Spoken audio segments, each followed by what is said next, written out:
30 seconds on the penalty. McDavid, steal by Yanmark. He's got Savoy with him. Wallman have joined late. Wallman shoots.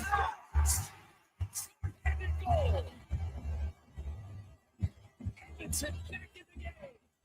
3-1 on Wallman's fourth. This is Sports 1440 and the Kevin Karius Show.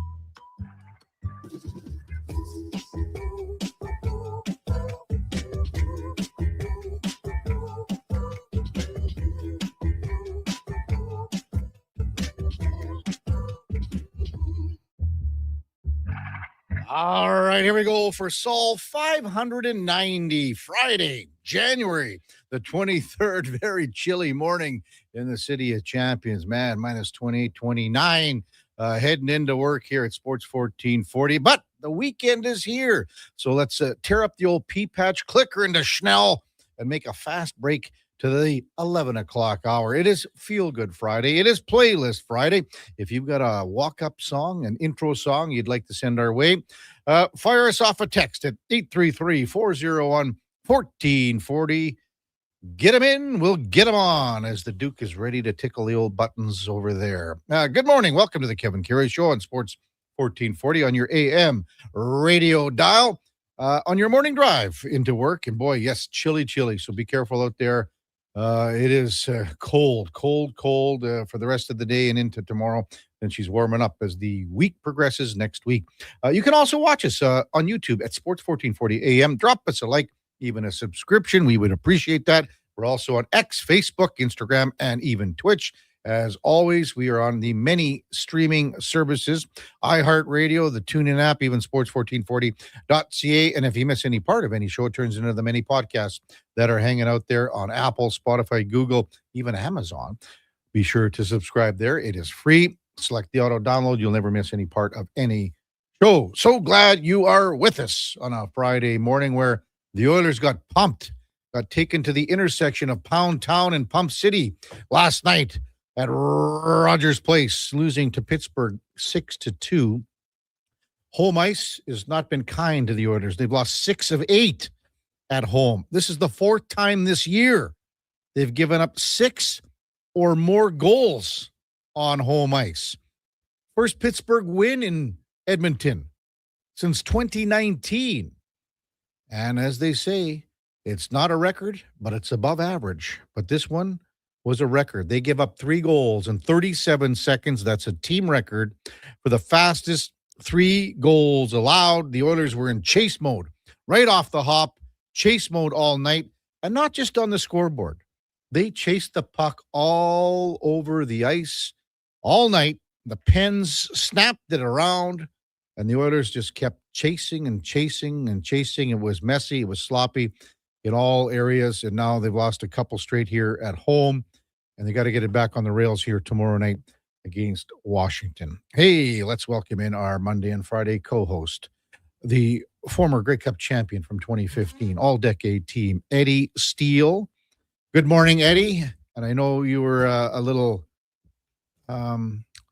detained last night, playing for the Critters in Smoky Lake.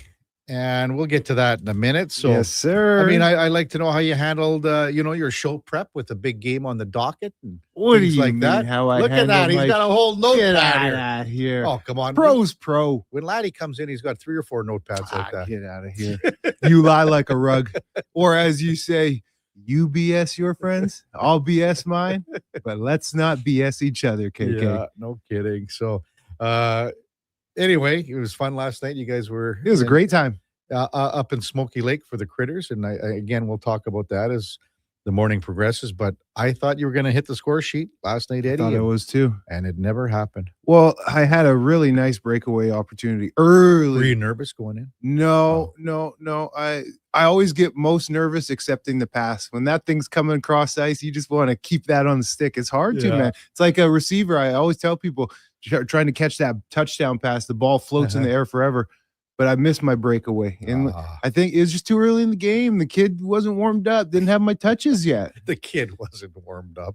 That's all it was. You know, when you see a breakaway, a scoring opportunity too early, the guys aren't warmed up. It's just sometimes you got to have a better warm-up. Too soon. You got to have a like a stronger warm up. You got to get out there. You got to. When I'm warming up, get the I'm wanting legs. to get the that's it. I'm Get getting the the legs legs going, going. but the hands weren't there yet. I had to feel it, KK. I Had don't to know feel it. Eddie. The legs might come, but I'll just tell you one thing: the hands might never be there. Should have went backhand. I was coming down on him. No. No, I was coming down. I took the easy way let's not out. complicate I things can here. raise that puck now on my backhand. I should have went backhand. Let's just worry about, not back. I hit him with the triple deke, and then I went forehand. I wish there was some video of this, just so I could see. Hey, Duke got stoned the exact same manner. So I'm a righty. Duke's a lefty. He did the same thing. He went forehand, got stoned. Am I wrong, Duke? He's busy. Yeah, he's busy. 6-2. So did you get to watch a little bit of the game, the Oilers game against Pittsburgh? Or? I watched the goals, Yeah. and from pardon me, from what I could see, poor defensive coverage, Everywhere. sloppy passes, and which is a couple of games in a row now. Mhm. And 97 had a really tough outing, a lot of turnovers.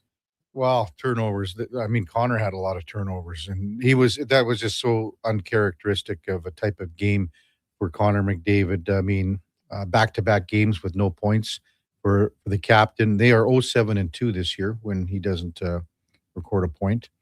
He was frustrated. You could see that. Leon Draisaitl comes back, flies like Leon. He looked like a guy who flew all day and half the night, or half the night and all day, whatever you want to call it, from Germany, arrived at 3 p.m. and said, I'll give it a go. So it was like that. Well, Because I was going to ask you, Yeah. because of course you were in the building. Yeah. How would he look? Wow, The legs look like that. everything, your head. Why force it? It's Leon. He wants to play. And the only thing, and to be honest with you, I didn't have a problem with him going in. The only thing that I was worried about is because of your time clock, your biological clock, and everything else. Maybe there's a situation where like a stupid freak injury happens because you're not totally all there mentally. Do you, and I know it's Leon, but do you want a guy who's not all there, who's flown all day? Well, here's the thing: that because of Kapanen out, and it was either Leon in or Alec Regula. I'll take Leon at 50%. Yeah, I was right? just going to say 30%. Right. But he just, and the thing with Leon, when he's like that, he still tried to play the way Leon does, like holding on to the puck, waiting longer to make plays, because that's what he always does. So instead of that, when he's feeling it, yes, instead of doing that, just get rid of the puck quicker. Let the other guys let the other guys go do all the work and stuff. just get into the game. Let your line mates take care of everything. You've carried these guys, your line mates, for forever. Let these guys do all of it. Oh, man, you're sounding like me with the critters. I don't think so. Even when it's 3-1 though, Eddie. So they get the goal when it's 3-1. There wasn't enough of a push. There wasn't enough urgency. There wasn't enough compete at that point because it's 3-1. It's fairly early in the second period. And they just didn't have that. They didn't come close to getting back in the game, which was concerning because you can cough up the 3 goals. That's going to happen. Well, normally it doesn't happen in 37 seconds and 3 minutes into the game. That can happen. You can be down 3-0. But when you get back to 3-1, like the game's there. The game is there. And then, the killer was the 4-1 goal. And it was with the extra attacker out because it was a delayed penalty. But what happened on that goal, Eddie? So the fourth line of Pittsburgh was out. And basically they controlled the puck after the penalty call. And then they putzed around with it. They actually went back into their own zone and the fourth line changed. Oh. And then all the big nuts came out like Malkin and Crosby and Raquel, who eventually scored the goal. So that's what happened there. So now it's a 6-on-5 with some fresh first liners for the Penguins, and they controlled the puck. There was an instance the puck came around the backboards and Tristan Jarry could have played it. It was probably a 50-50 because he was outside the trapezoid. So it was right around there.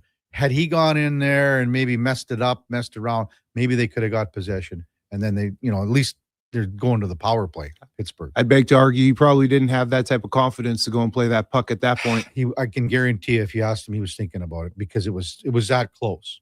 But again, Pittsburgh had possession for an awful long time. And that pass got through how many people too? From Malkin from behind the net on that goal. Yeah, but that's Malcolm, man. I mean, that's what he does. That's what he does. KK, I want to ask you with this sloppy play, because it was extremely sloppy, out of character, and it's been 2 games now. Is this more of a mental thing for the boys, or what do you think's going on here? Mental. Because it's very uncharacteristic to see them play like this sloppy all across the board. So they played 44 minutes against Jersey, came back and played 20 really good minutes, and had opportunities to at least tie that game, send it to overtime on Tuesday. But everybody says, like, Spec, yourself, you guys say that was a terrible wash of a game. You can't just show up for 20 minutes. Absolutely. So maybe there's some false sense of security that you go, oh, we turned it on for the last period. How many times have I said this on the air here, Eddie? The team too often are switch flickers. Can't do it. Yeah. And when you turn into a switch flicker, it comes back and catches up to you. You just get punched in the face too often. Yeah. You want to be someone who goes out and does the initiating. They had a very nice video tribute for Stu Skinner. And I said earlier in the week that they would combine Stu Skinner and Brett Kulak, because everyone talked like was all Stu. But Brett Kulak played here basically the same amount of time and was a very big part of the 2 Stanley Cup runs. Very unsung. And they did a great job of putting the 2 of them together, and they got a standing ovation. And the crowd was great for it. And Stu and I mean, I'm sure they told them both. Brett went by the bench where Stu was sitting, and then they had the 2 of them together, and they watched it, and then the whole thing. So it was great. Excellent. Yeah. Hey, let's welcome in the Duke of Delburne on a Friday morning. So no goals for Eddie Steele last night in Smoky Lake, but 2 tucks for the Duke. Oh yeah. A couple tucks, couple nice finishes. Tried to get Eddie. Eddie one. For me. I didn't give him any like freebies. There's none that I look back on where either myself or even our centerman Silky Mitts, Ryan McRae, gave him a no doubter. He had some good looks. Goaltender made a few good stops on him. Their goalie was really good. He scored a couple goals. He was about that action down at the other end as well. So fun night. A lot of money raised. I guess I wasn't on the email list for Marty on the Critter Wrap report. Oh, you were last night. I never got it. Maybe he's still mad at me for taking too long to get undressed in the dressing room. But looks like about 17 grand raised or so in Smoky Lake, which is a great turnout. Was awesome. Crowd is lively. They had Chuck-a-Puck. They sold a ride on the Zamboni in the live auction. Ooh, and big cash. And my debut, Kevin, for a very important role for the Critter team, selecting the individual out of the crowd to play Find the Critter at the first intermission. And she found the critter. Yeah. Well, what do you think? You guys would still be there. Leave her in the corner. Just leave her wandering around on the ice.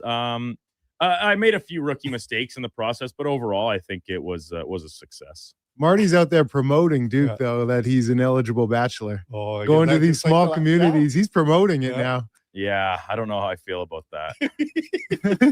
I feel like that gets aired out enough on these airwaves that now we don't need to be saying it on a mic in a small town arena of a few hundred people as well. Let me throw this at you, KK. So a ride on the Zamboni between the second and third period.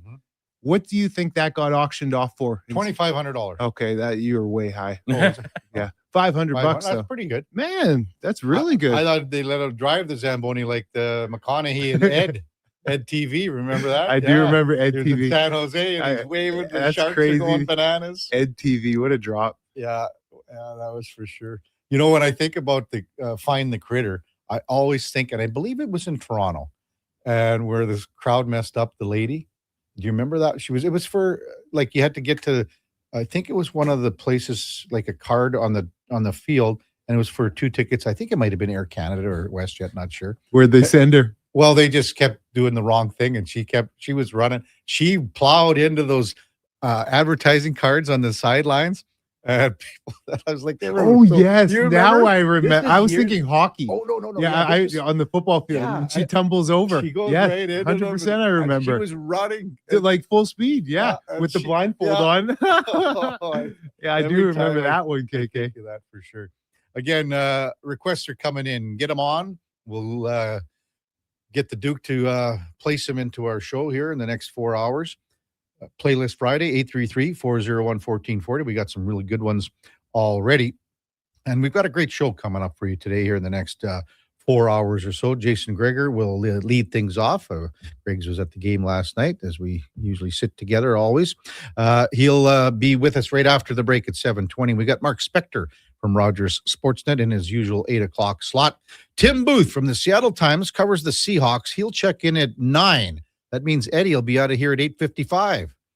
As I should be. That's right. And then Craig Laughlin, a Washington Capitals analyst. The Capitals are in Calgary tonight and then here tomorrow. This will be the third straight opponent where the Oilers are playing a team 3 and 4 nights and on back-to-backs as well, back-to-back games as well. And they haven't been able to capitalize on that. In studio in the 10 o'clock hour, we got Spencer Love from Love Wrestling, Kevin Radomski from the Oil Kings. It is Oil Rumble 3 on Sunday afternoon at Rogers Place. The Oil Kings take on the Saskatoon Blades, 4 p.m. I'll be down there. Thaddeus Archer III will be down there. And let me tell you, there will be blood. When we come back, Jason Greger from the Jason Greger Show on Sports 1440 AM radio. It's a Kevin Carey Show with the Duke of Delburne, Eddie Steele, Josh Fenwick, and Mac the Intern on Sports 1440. We're also streaming on YouTube, X, Facebook, Instagram, and Twitch. Exciting news from St. Albert Dodge. The all-new 2026 Jeep Gladiator Sport packages have arrived. They have a great selection and a bunch of colors to choose from. And if you've checked out the Sport, you know it comes in some fun colors. Rugged capability, practical off-road features, and you can get behind the wheel for as low as $49,900. That's right. Put yourself in a brand new Jeep Gladiator Sport for less than $50,000. What more can you ask for? Time to head up the trail and see how easy it is to do business at St. Albert Dodge. Vinny and Don in Hockey are dedicated to skill development for all hockey players. If you know a student athlete interested in growing as a person and a player, register for a free shadow day. Beginner or experienced, this program develops a student athlete skill in a supportive environment. It's a great opportunity for prospective student athletes entering grades 3 through 12 to see what Vimy and Donnan have to offer. Visit vimyridge.epsb.ca or donnan.epsb.ca for more info and to sign up. Today on Hey Culligan, how smart is your water? Here's Tracy. Hey Culligan, I think my water might be dumb. Good news, Tracy. Your water's not dumb. It's just not talking to you. You can make my water talk. No, but the new Culligan Smart Drinking Water System can talk to your phone to tell you when your water filters need changing and help you meet drinking water goals. Now that's some brilliant H2O. You said it, Tracy, and we're already on the way. Let us help you out with a free in-home water test from a local Culligan water expert at culligan.ca. The new double cheesy melt at McDonald's. We're talking 2 juicy, mouth-watering 100% Canadian beef patties, 2 slices of cheesy goodness, with even more melty, cheesy sauce on top. Topped with pickles, then crispy and grilled onions. The way it all comes together, you don't just eat it, you melt into it. The double cheesy melt, only at McDonald's. For a limited time only, at participating McDonald's restaurants in Canada. You wanted local sports on weekends. Saturday mornings at 9, check out the Saturday Sports Setup, where we'll tee up what's happening on the weekend sports scene. Tune in Saturday morning at 9 on Sports 1440.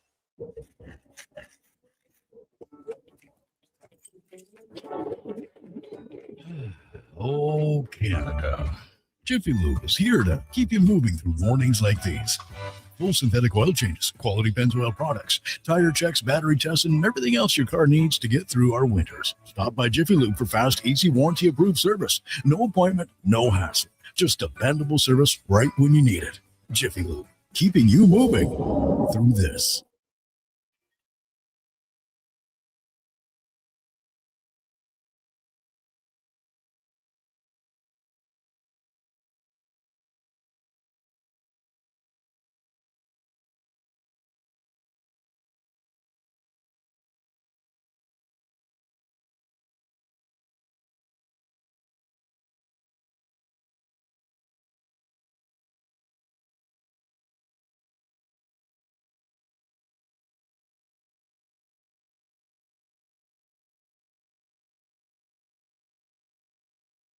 This is Sports 1440, where Edmonton talks sports. On YouTube, Facebook, and X. Here's Kevin Karius. Brought to you by Sports Select.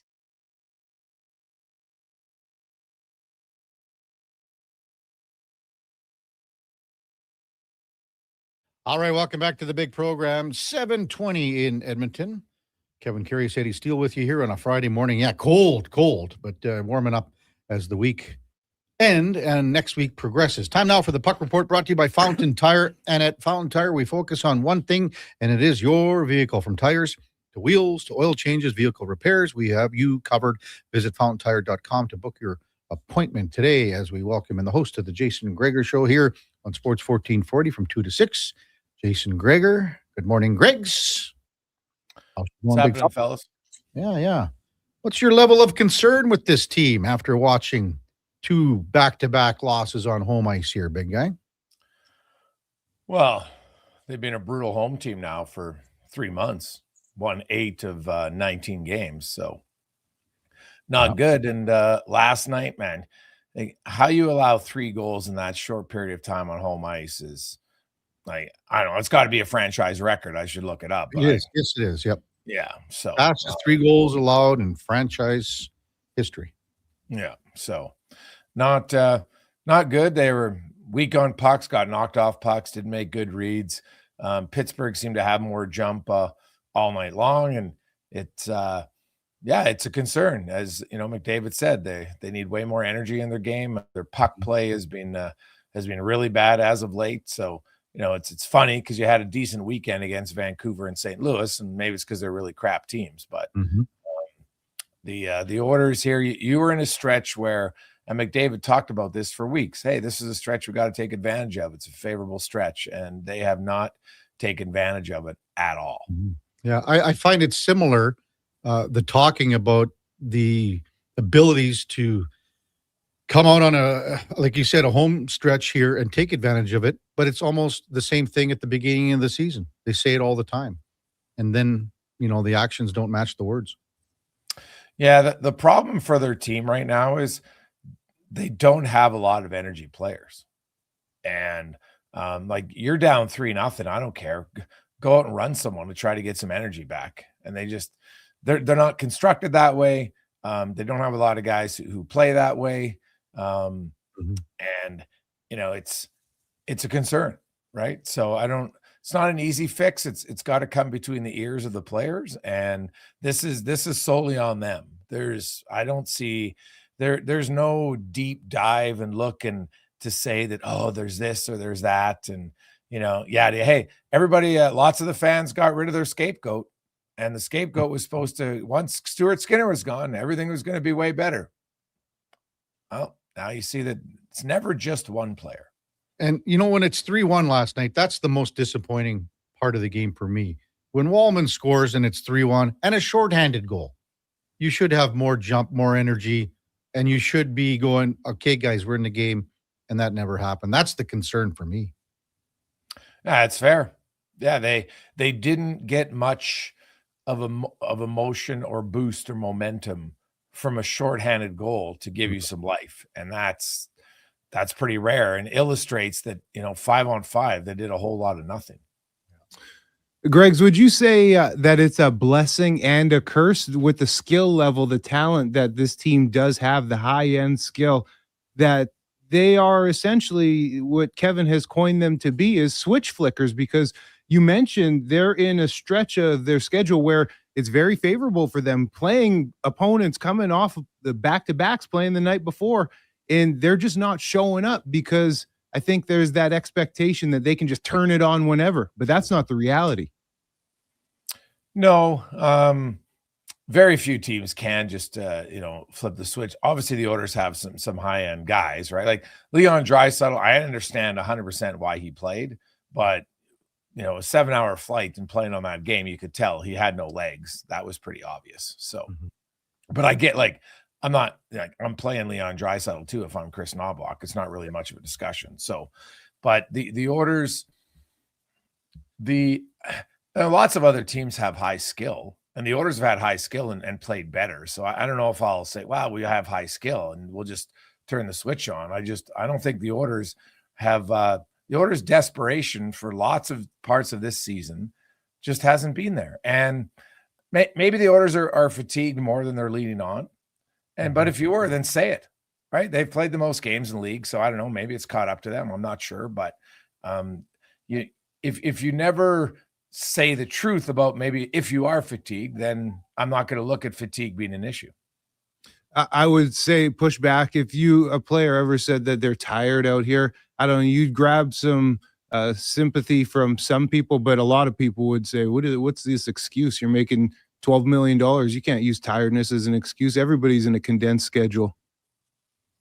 Yeah, but who's played more games at Edmonton? So no one, right? That's all I'm saying. And I'm not saying that they are, because they didn't look that way on the weekend. So but fatigue isn't something that happens and then you don't get out of it. And it's but Edmonton's biggest problem this year is that they really have no ability to come back when they give up the first goal. So they've played 52 games. They've scored first half their games, 26, won 21 of those games. They've allowed the first goal 26 times, and they've only won 4. Like, they've really shown no ability to come back in games. If you give down 1-0, it's basically 4 out of 26. We're going to win. It's terrible. Detroit's played the same.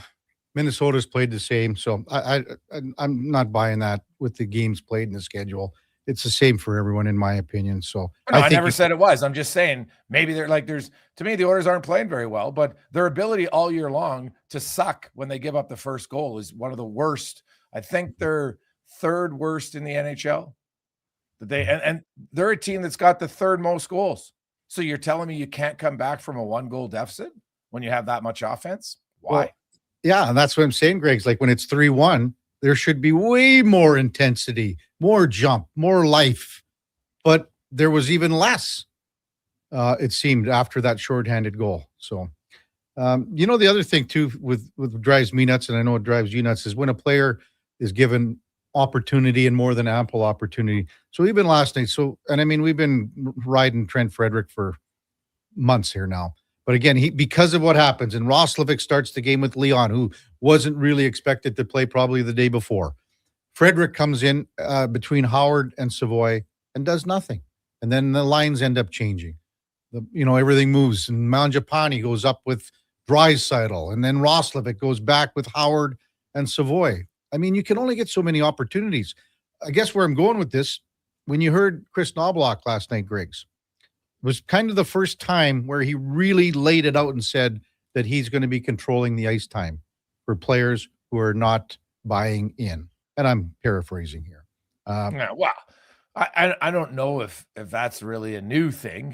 I had asked him, like, what can you do to help? Because Trent Frederick's played 10 minutes a night. Like, what's he going to play? 8? So, and Matt Savoy, he's got goals in back-to-back games. He's all right. But, like, Ike Howard's done nothing here. Like, let's be honest. If he wasn't a shining star rookie, and fans like to gravitate towards the rookies and they give him ample rope, and I understand it. But, Ike Howard hasn't done very much. Like, to be honest, when Kapanen comes back in, I wouldn't be shocked if he's the guy who comes out, to be frank, just to, turn over the puck. He's a rookie. And you can't expect rookies, for the most part, to be difference makers on cup contenders.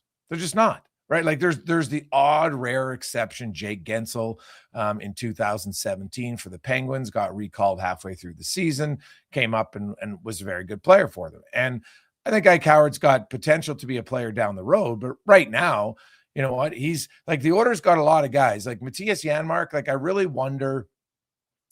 Matthias Janmark, my understanding, has a bum shoulder, and like might explain why I can't handle the puck. But they've got, like, Frederick's done nothing. Mangiapane's done nothing. Janmark's done nothing. Howard's done nothing. Like, you got a lot of guys who've done nothing to very little on your depth. And, if you're Stan Bowman, how do you fix all of it in one fell swoop? You don't. So you got to hope that some of those guys play better. But they got too many guys doing very little. Yeah, guys just showing up. Jags, as they say in football, just a guy, because they're out there and they're essentially irrelevant, just a warm body. So you mentioned earlier, Greg's, just how this team is built, the makeup, how they don't really have that style, that tenacity, you might say. Again, very highly skilled. And it's interesting, when Connor is off, the whole team seems to be extremely off.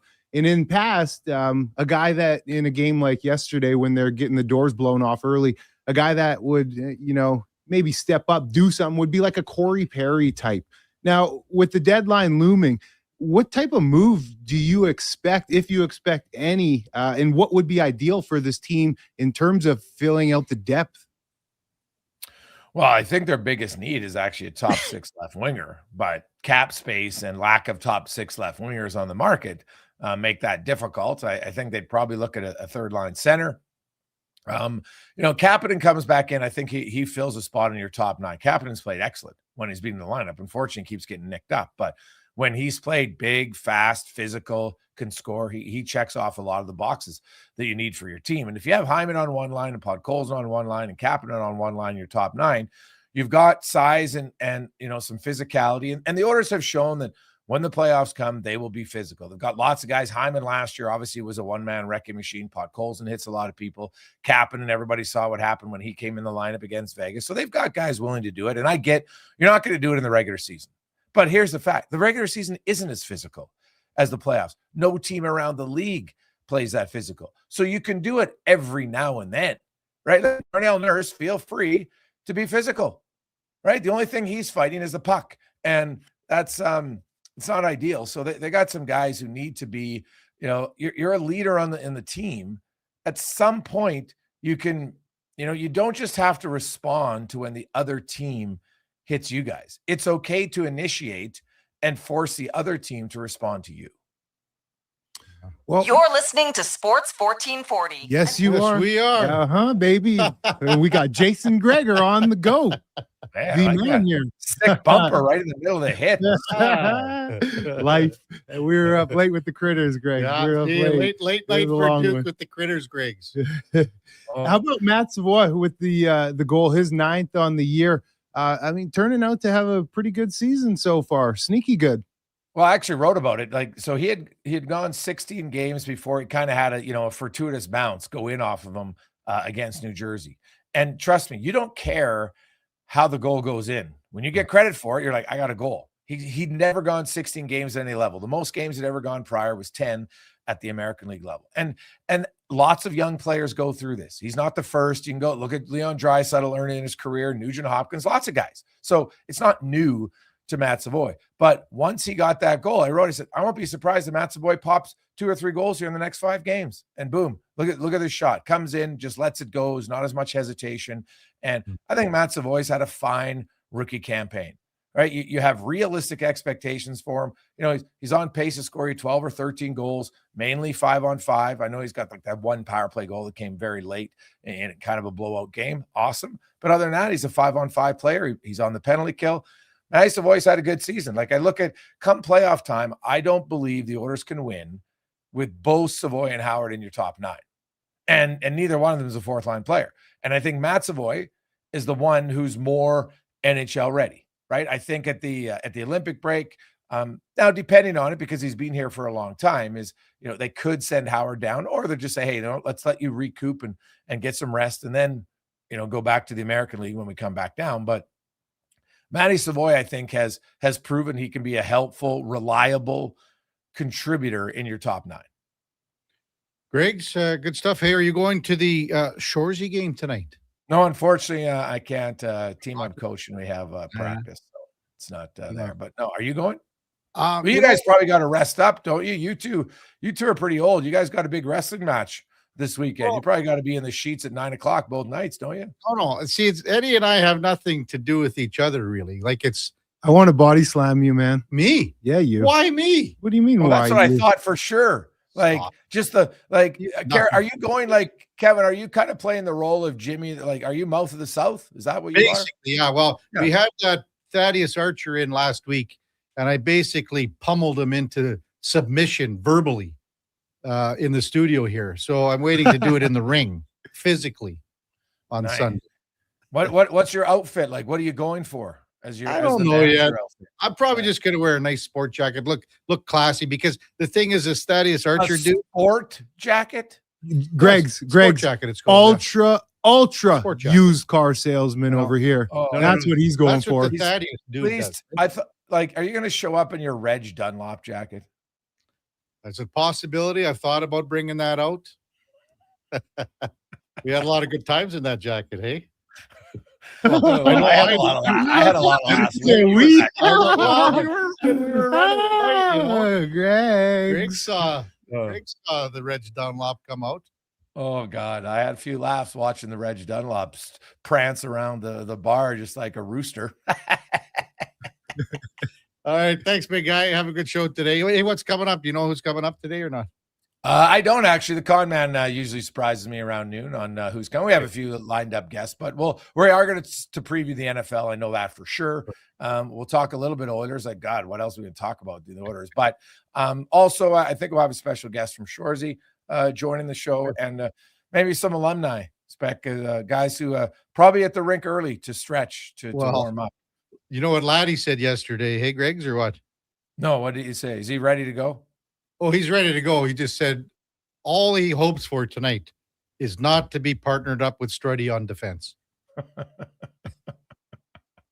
Well, Greg's Kevin Moser just texted me and said we had a lot of fun in when you were wearing that jacket. He said, "Oh, Moser, classic. Nobody liked McDonald's at 2 a.m. more than Moser. I can tell you that." Okay, Greg. Thanks, man. Have a good day. Have a good one. Jason Greger, host of the Jason Greger Show, 2 till 6 right here on Sports 1440. And the Puck Report brought to you by Fountain Tire. And again, we care about one thing, and it's your vehicle. Well, we care about you too, but it's your vehicle. We got you covered. Book your appointment at fountaintire.com and book your appointment today. Have you ever seen that? No, I was going to ask you for a picture in the break. You have to have a picture. I got one. Well, in fact, I took it. I was wearing it when I went and did an event with the Hanson brothers and 3 or 4 other members from the cast of Slapshot. There was Dave Killer Carlson. His name is Jerry Hauser, I believe. They had the captain of the team, Johnny Upton, Denny Lemieux, the goalie. So I wore it, and we had a couple picks. There was also, what's the guy's name? Roger Smith, I think, he's from Barhead or somewhere up north here. He was one of the guys that played for the other team. Okay. So we took some pictures. I got to see it. Well, it's not technically the Reg Dunlop, because Reg Dunlop had, in Slapshot, he had the pants and the leather jacket, both leather pants. You just had the upper. No. Well, yeah. I didn't have any leather pants. But anyway, but mine is full length. So it's more like Tim Dr. Hook McCracken. So when there's that scene when Dunlop and Tim Dr. Hook McCracken are going at I got to see it, KK. I got to see it. Here, yeah. When we come back, we'll get to some of your texts, 833-401-1440. Kevin Karius, Eddie Steele, Playlist Friday. Get him in. The Duke will get him on.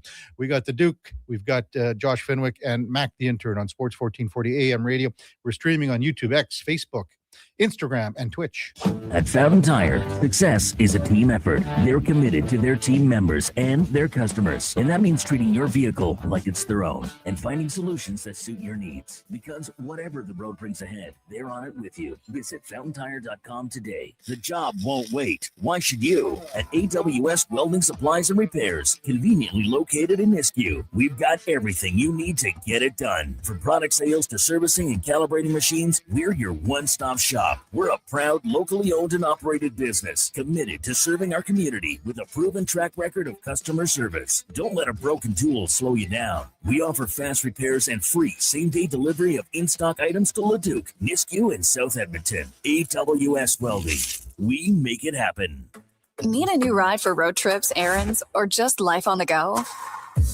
Go Auto offers a massive selection with over 15,000 new and used vehicles to choose from. With over 70 locations across Western Canada, finding your next ride has never been easier. Whether it's a roomy SUV for the family, a sleek car for the open road, or a rugged truck for your weekend adventures, you'll find it here at a price you'll love. Explore thousands of vehicles today at goauto.ca. Does your New Year's resolution include saving money? Then don't miss the store-wide inventory clearance at the Brick. Save up to 70% off in-store clearance items. Buy more, save more on bedroom and dining furniture. Up to 25% off. Save on select major kitchen appliances. Plus, buy 2 or more and save the tax. Finally, a resolution you can keep. The Brick, saving you more. Some exclusions apply. See in-store for details. Smart, connected, community driven. Jason Greger sets the standard for sports talk in Edmonton. Join the conversation on Sports 1440. Text Greger 833-401-1440. Sports 1440, where Edmonton talks sports. Heard of Uline? You know, the have-it-all in-stock, ready-to-deliver shipping and industrial supply specialists. The company that does things for you that are unheard of, like keeping 41,000 items in stock in our own warehouses.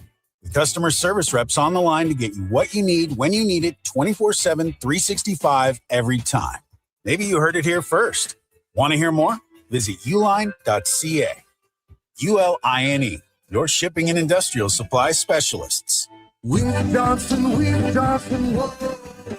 That, my friends, is more than a jingle. It's the sound of local, the sound of a family company that isn't owned by some big corporation. Hi, it's Dennis from Weiss Johnson, and I'm proud of our commitment to remain local, providing personalized sales and service whenever you need us. Some people say, go big or go home. Not us. We'd rather keep on doing what we're doing, focused on what matters most. You, our valued customers. See what our family can do for your family at weiss-johnson.com.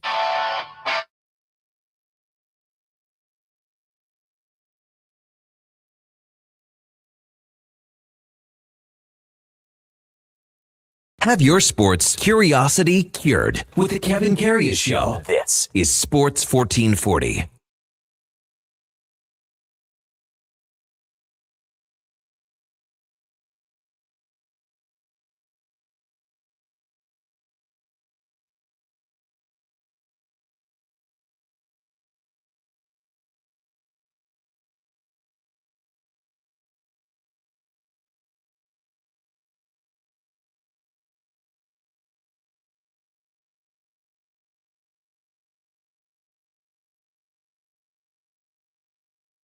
Wow.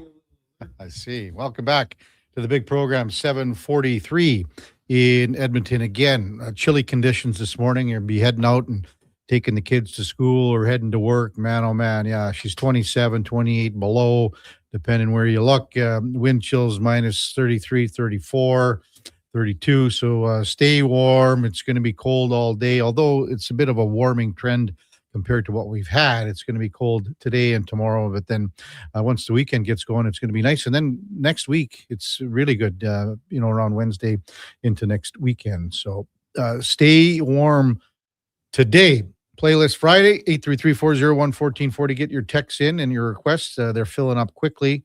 And we might even be full by now, but get them in and we'll try to get them on. Jane Victoria said Ross Smith. And yes, I said Roger Smith. Ross Smith was his name, and I actually just showed Eddie a picture of myself and Ross. I just couldn't get his name off the tip of my tongue. Thanks for that, Jay. As for requests, this one is not coming on air for sure. We know that from the King of Fort Nasty. Good morning, KK, Duke, Fenny, Kens, and Eddie. Duke, for Playlist Friday, the King is hoping to hear Free Falling by Tom Petty. It's not happening. Why? It's on the band list. Why is that on the band list? It's on the band playlist. No, there's no band list. Kevin's tried to tell me a couple times there's songs that are on the band list. I don't listen. Who's pushing the buttons back there? I think the only other song Kevin wanted to put on the band list was Karma Chameleon by the Culture Club. Yeah, that would be up. Kevin hates that song, but it's one of my all-time favorites. No, Eddie, no. Maybe I'll get that one in the mix today too, just because, just for fun. Yeah. Jordan's texting in about a trade, saying he says Jake DeBrusque for Frederick and Janmark. I said, okay, come on. This falls into the category of George Costanza when he's lying after the accident, the fake accident, and he says to Steinbrenner, and I've just found out a way we could get Griffey and Bonds and not give up much. Come on, Jordan. Good come on luck. now. Bring the kid home. Mm-hmm. Attica texts in. This is one for you, Duke. I love the Bryan Adams, but what's the reasoning behind playing him as an intro all the time? Duke, your response, man. I love Bryan Adams. Yeah. So it's just the same time every day, 7:40. Brian, and on Fridays it's the same Bryan Adams song. Yeah. The other 4 days it's a nice rotation. I'll go outside the system, play some deep cuts, but a lot of the hits. Mm-hmm. It's Canadian treasure. Why wouldn't we? It's his guilty pleasure. Got to hit the CanCon. Duke has earned the right to hit those buttons back there. So therefore, he gets to choose what he wants some days. Thank you, Eddie. I why not? Like, I have to come up with 16, 15 songs every day. Sometimes there's some ones that aren't the best, usually by request. No offense to some of the listeners, but that's a free space on the bingo card. That's my middle slot. There's one Bryan Adams song every day. Kevin, is a tomato a vegetable or fruit? Oh, boy. Oh, wow. Eddie and I really got into some horticulture talk on the bus ride out to Smoky Lake. Oh, boy. And it didn't even center around the pumpkin festival. Really? No. Duke has some layers to him. He's deep, man. There's some depth there. He surprised me. He's not just a radio producer now. No. Well, he knows all the state capitals and he's world very capitals. well-rounded and knowledgeable, man. Like, what were you guys like? Was this like Kumbaya on the bus or what? Oh, yes, very much so. Just, Eddie, myself, Jules, Aaron chiming in a little bit once we picked him up in Fort Saskatchewan. It was a real meeting of the minds, I tell you what. I can't believe I missed it. And to be honest with you... this type of conversation would not have been happening with you there, Kevin. We would have been talking typical meathead sports stuff, you know. He wouldn't have allowed us to go there, Duke. Yeah, Kevin. And Kevin just would have, with all of his vegetable and fruit knowledge, shut down our exploratory conversation right out of the gate. We were just asking. Have seen the results, asking questions. You've seen the results, Eddie. They do speak for themselves. You know, yesterday, Eddie, we were talking about the Pittsburgh Penguins when they played in Calgary the night before on Wednesday. So this was a back-to-back and 3 and 4 for the Penguins. This has something to do with game script in Calgary, because it was 2-0 actually for Pittsburgh, and Calgary scored really, really late in the second period. It was the deflected shot got past to Skinner. 2-1 after 40. Pittsburgh scored early in the third, and then from there, basically locked it down. But here's the point that I was getting at, and I looked at the ice time for the forwards in Calgary, and the lowest amount was Achari at 13:28. So he played at 13:28. The highest was Rust at 17:14. So you're looking at less than 4 minutes from your lowest amount of ice time guy to your highest. And again, game script dictates a lot of how you are rolling lines. Now, I didn't look at the Penguins until just now. I believe the lowest amongst forwards was Chinakhov, who scored a goal last night, and he's at 12:04. The highest, Malkin at 19:02. So a little different, and there were some things that came into play as far as what happened early and then what happened late. So quite a discrepancy, when you compare it. And then you say, if you look at the Oilers. That's what I was just going to say. Now, how about the Oilers? What are their numbers looking like? I got Lazar at 9:39. Connors at 20:56. Mangiapane's 10:53. And again, the lines moved around. Look at what Leon played last night, is 19 minutes. Too much for a guy that just coming back like that. And we've seen that discrepancy so often, right? Like guys getting 6-8 minutes a game, and then the big dogs. But no one was going last night. That's the biggest problem that I had was when it's 3-1, Eddie. And you score a shorthanded goal. Shorthanded goals. Connor gets up in the box. Yeah, man. He's tapping the glass. Yep. That's you would think that at home too, KK, right? Like that's momentum, but they did nothing with it. It's the depth, though. It's been all year, and clearly coach doesn't trust the depth either because he doesn't play them. I was surprised too, Eddie, last night that the amount of Pittsburgh fans in the building. Everyone knows that Toronto and Montreal, Boston, Chicago sometimes, but Pittsburgh, there were a lot of people cheering, man. Well, the kid. When they scored those 3 goals in 37 seconds, man, it was like one out, bang, bang, bang, obviously. But the crowd was so into it for the Pittsburgh fans. I mean, they have a legend and icon playing. They have their Connor McDavid, right, who has done more for the game of hockey than Connor McDavid and in the game of hockey. So there's a lot of Sid fans. And how about that goal he scored?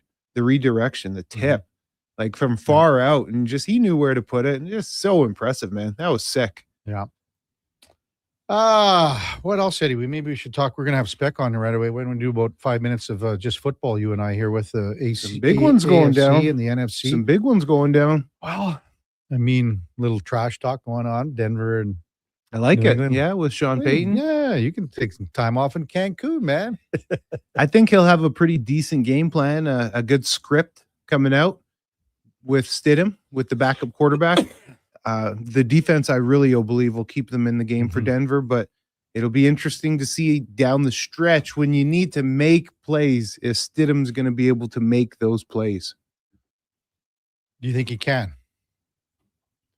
You asked, do I think I can? Yeah. I No, do. not you. Do you think he can? Yeah. Yeah. I think he can. Yeah. You know, he can run with the ball.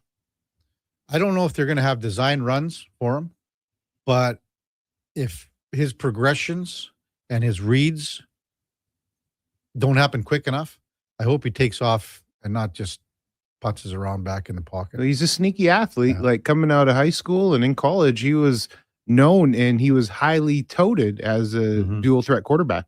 So, yeah, I really think that he'll be able to. I don't think he's going to go and ball out, but I think, you know, when you need to make the 3 to 5 plays, I think that he will. Yeah. hope- Both defenses. I mean, New England's defense played well last week.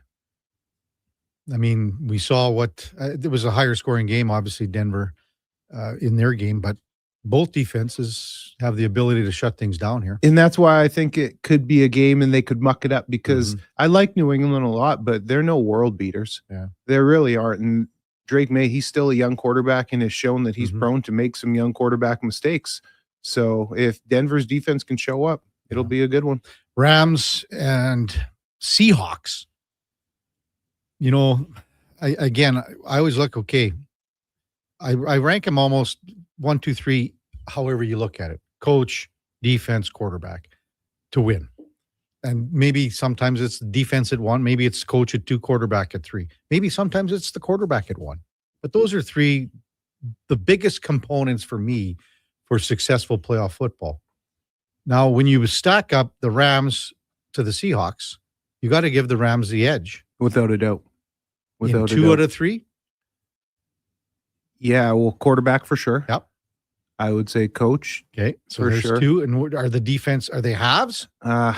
You know, I would say Seattle's defense, I would give them the edge. Just a little bit? But the Rams have shown that their front can get after it and can be game wreckers across the board. They have so many good defensive linemen that can disrupt the game.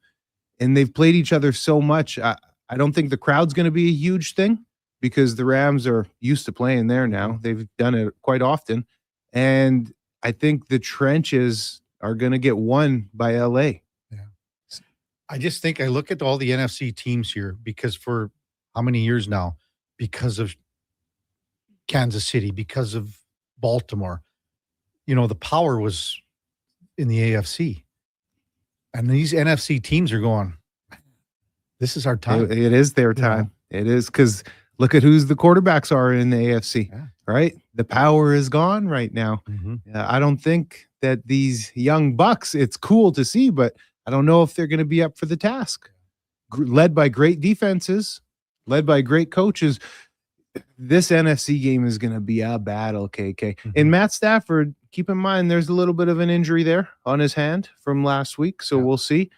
But I just trust him so much more. I trust that offense so much more. Get Devontae Adams rolling a little bit as well because he's been pretty quiet. And I mean, Puka's is good. Like I'm looking forward to seeing what Puka Nacua does and then what Jackson Smith and Jigba does. I mean, basically the top 2 receivers in the league this year. And I mean, there's no denying that. And I'm such a on the fence guy too, because I'm going to say this. I like seeing Sam Darnold have the success, and he is a good, sneaky quarterback, KK. Like he can make some good throws. He's mobile. Like he's a really underrated athlete back there. So I want to see if Sam Darnold can continue to shut the haters up and go out and make some plays. Absolutely. Top of the hour, we got Mark Spector from Rogers Sportsnet. Before that, time now for a Sports 1440 update. Brought to you by AWS Welding Supplies in Nisku. Product sales, servicing, calibrating, and free same-day delivery of in-stock items to Leduc, Nisku, and South Edmonton. Your one-stop shop for all things welding, awswelding.ca. Here is the Duke. to the Sports 1440 update.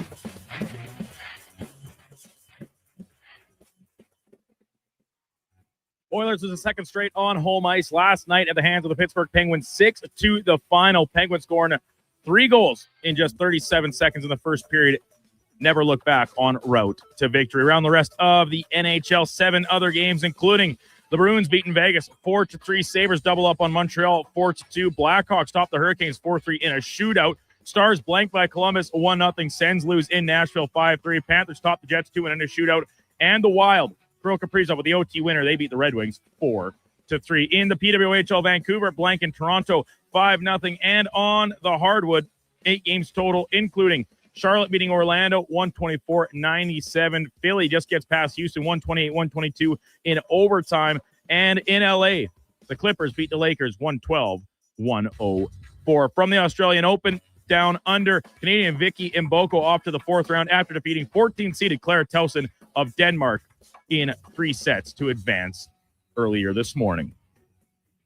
Coming up in hour 2 of the Kevin Karius Show, we'll be joined by Sportsnet's Mark Spector, and we'll check in with a new edition of In or Out. I'm Brandon Douglas at your Sports 1440 update.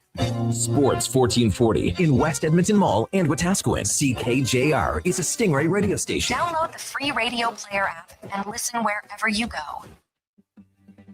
Hi, Mike here from Northgate Chevrolet Buick GMC. Happy New Year. I just wanted to take a moment to say thank you. Thank you for everything in 2025. With your help and your support, we fed almost 500 families. We donated to various charities in the Edmonton area, and we're going to do it again in 2026. Please stop in and see us today, 13215 97th Street, or visit us online at northgategm.com. You're in Northgate country. This Sunday, it's high-impact family fun that's second to none. See Oil Rumble 3, an afternoon of wrestling in Ice District. Catch all the slap shots and suplexes as your Edmonton Oil Kings battle the Saskatoon Blades. It's Family Fun Sunday with face painting, bouncy castles, plus pregame and intermission Love Pro Wrestling matches. And Paramount Kids food combos are $10 or less. Value that hits harder than a steel folding chair. Edmonton, Saskatoon, Family Fun Sunday, and Oil Rumble at Rogers Place. Great seats at Rogers Place start at only $20 at oilkings.ca. Mr. Rooter goes skiing. Sick gear, Mr. Rooter. Are you ready to hit the slopes? Not yet. I need to report a possible crime. Oh no, what's happening? I saw a bunch of hooligans discussing shredding the half pipe. As a plumber, I've taken the Hippocratic Oath to do no harm and act in the best interest of all pipes, whether PVC, copper, or otherwise. It's made of snow, Mr. Rooter. Snow? Things are worse than I had feared. There's no better plumber than Mr. Rooter. You wanted local sports on weekends. Saturday mornings at 9, check out the Saturday Sports Setup, where we'll tee up what's happening on the weekend sports scene. Tune in Saturday morning at 9 on Sports 1440. Get ready. We're going to make you an offer you can't refuse. Shoresy's back, and it's only on Crave. We need total buy-in from every guy in this room. The Smash Hit Series returns for a brand new season. We're going to be playing the EU All-Stars. Shoresy is facing his toughest competition yet. This EU team is spectacular. Yeah, I'm not scared of them. Hear that, Shorzy? Let's make sure they never forget who we are. Shoresy, new season, stream now, only on Crave. Subscribe at crave.ca. Whoa, I gotta put some money on the game tonight. We hit our monthly budget. Whoa, how did you get in here? I'm you, the responsible you. We're right. We'll play another time. Sounds more like us. If you gamble, use your game sense. Visit GameSenseAB.ca.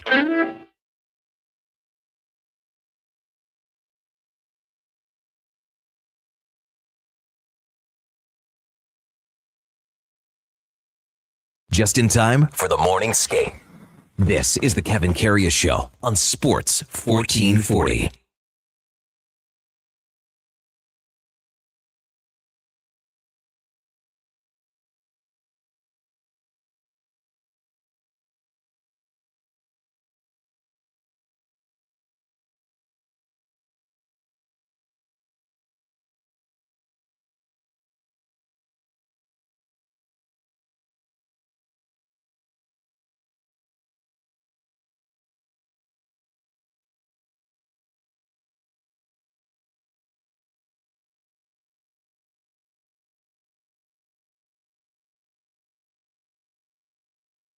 All right, welcome back to the big program. 8 o'clock in Edmonton. Kevin Karius, Eddie Steele with you on a fantastic Friday.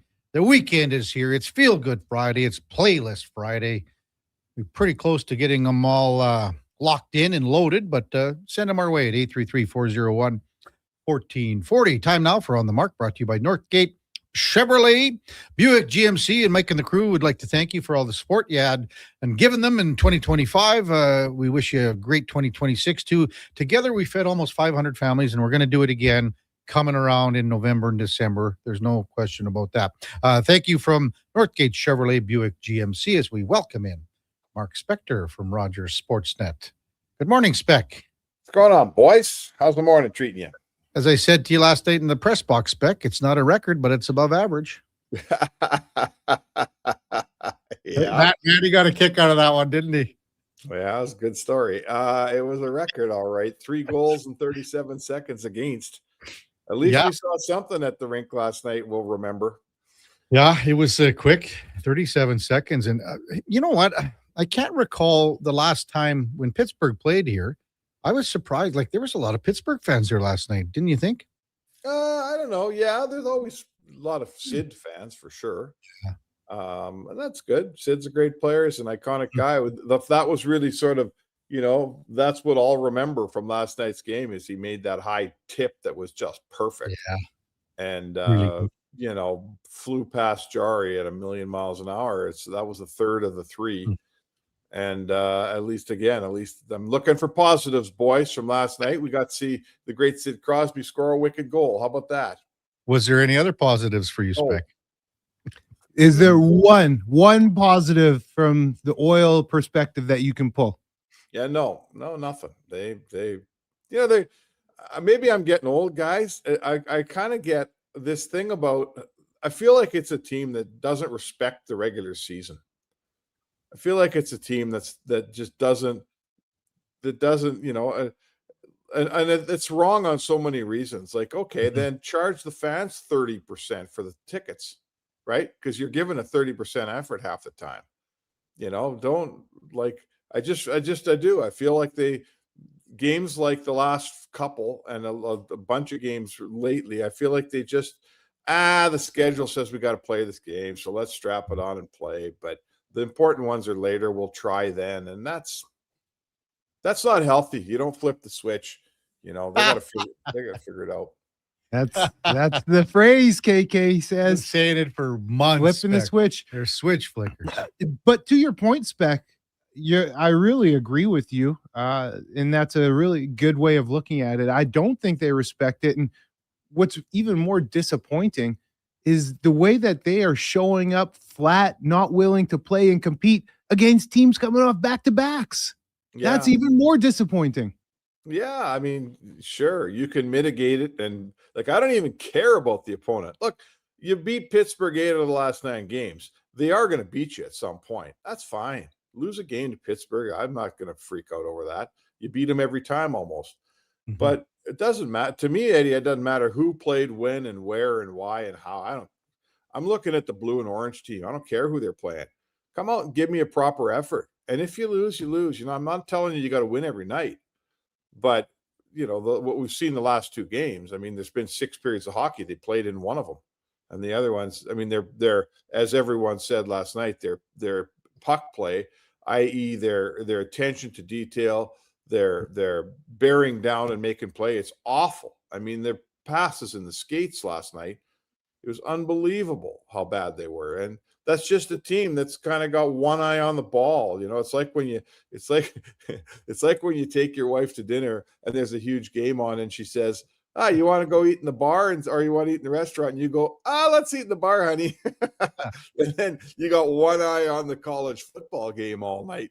That's how the Oilers are playing. They got one eye somewhere else right now, and I don't know what the hell they're looking at, but the product is always not pretty. make sure, Spec, that you have your back to the wall so you can see the TV, right? Absolutely strategic. Buddy, I'm a veteran. I know what I'm doing. But one eye looking at you, one eye looking for you. You know what I said earlier too? My biggest concern from last night's Spec. So you're going to get scored on. You're going to, not 3 in 37 seconds, obviously, because it's a franchise record. But you're going to be down 1-0, 2-0, even 3-0. They come back to make it 3-1 on a shorthanded goal with Connor McDavid in the box with just a garbage penalty, too. I mean, that stick was broken already. But anyway, Connor's in the box. You score a shorthanded goal. You would think that you would be so full of life, so full of jump. And they never built on that. And that's the biggest one for me. That was the concern for me last night. Yeah, there was a chance for some momentum. 3-1's nothing, right? You can come back from 3-1. And immediately Pittsburgh took the game back over. So, hey, it's just another, check another box on a team that didn't come to play, right? They have a bad start. Okay, you had a bad start. You got 57 minutes to square up this bad start. And you finally get that next goal and you go, okay, you know what? Maybe we can do something with this. And seems too hard. Maybe it's just too much work.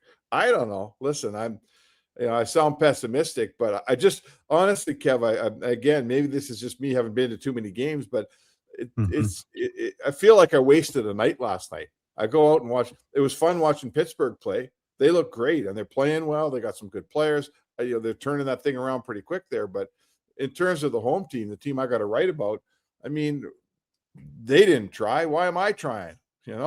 That's how I feel. I got to write 800 words. If I just blasted it off in 13 minutes and sent in a whole bunch of errors and typos and it didn't make sense and, like the way the Oilers played, I'd lose my job after a couple of those. So I don't get it, man.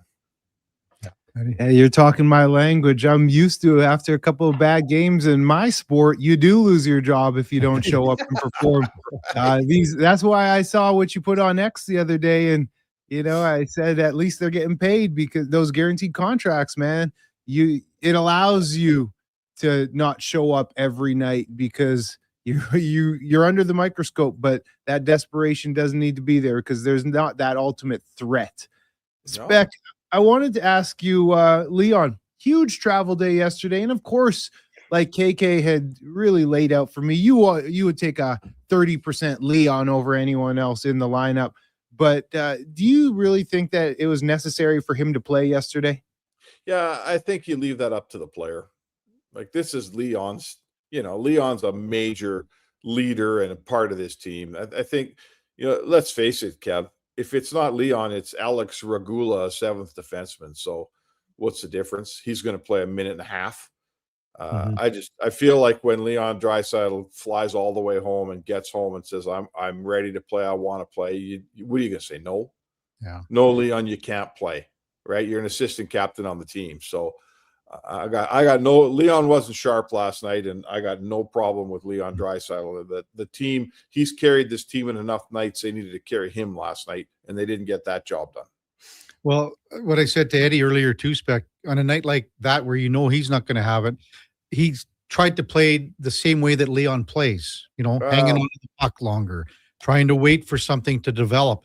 That's how he plays, right? I know, but on a night like last night, he knows he doesn't have it. Let his teammates, let his line mates do more of the heavy lifting and get them the puck sooner. Dump it to a little area where they can go and get it and work down low and things like that.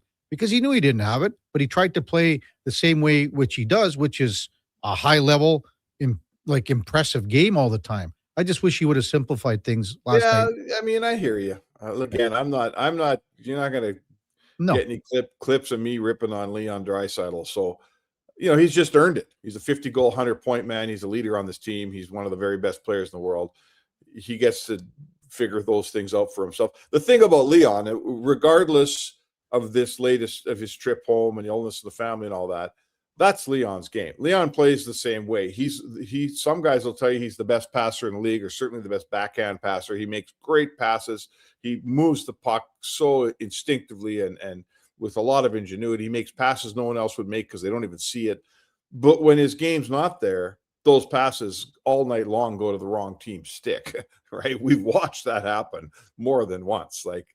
There's a fine line between a guy that's feeding people all over the ice and being a turnover machine. And there are days when Leon can work both sides of that spectrum. But like I say, man, I'll take Leon Draisaitl on my team every day of every week. So that's all I got for you.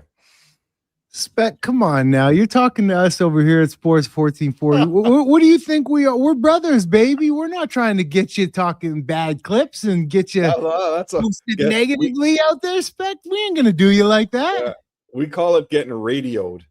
Us newspaper guys who go on some guy's radio show and say something, and then the only clip that runs on Twitter is you saying something stupid.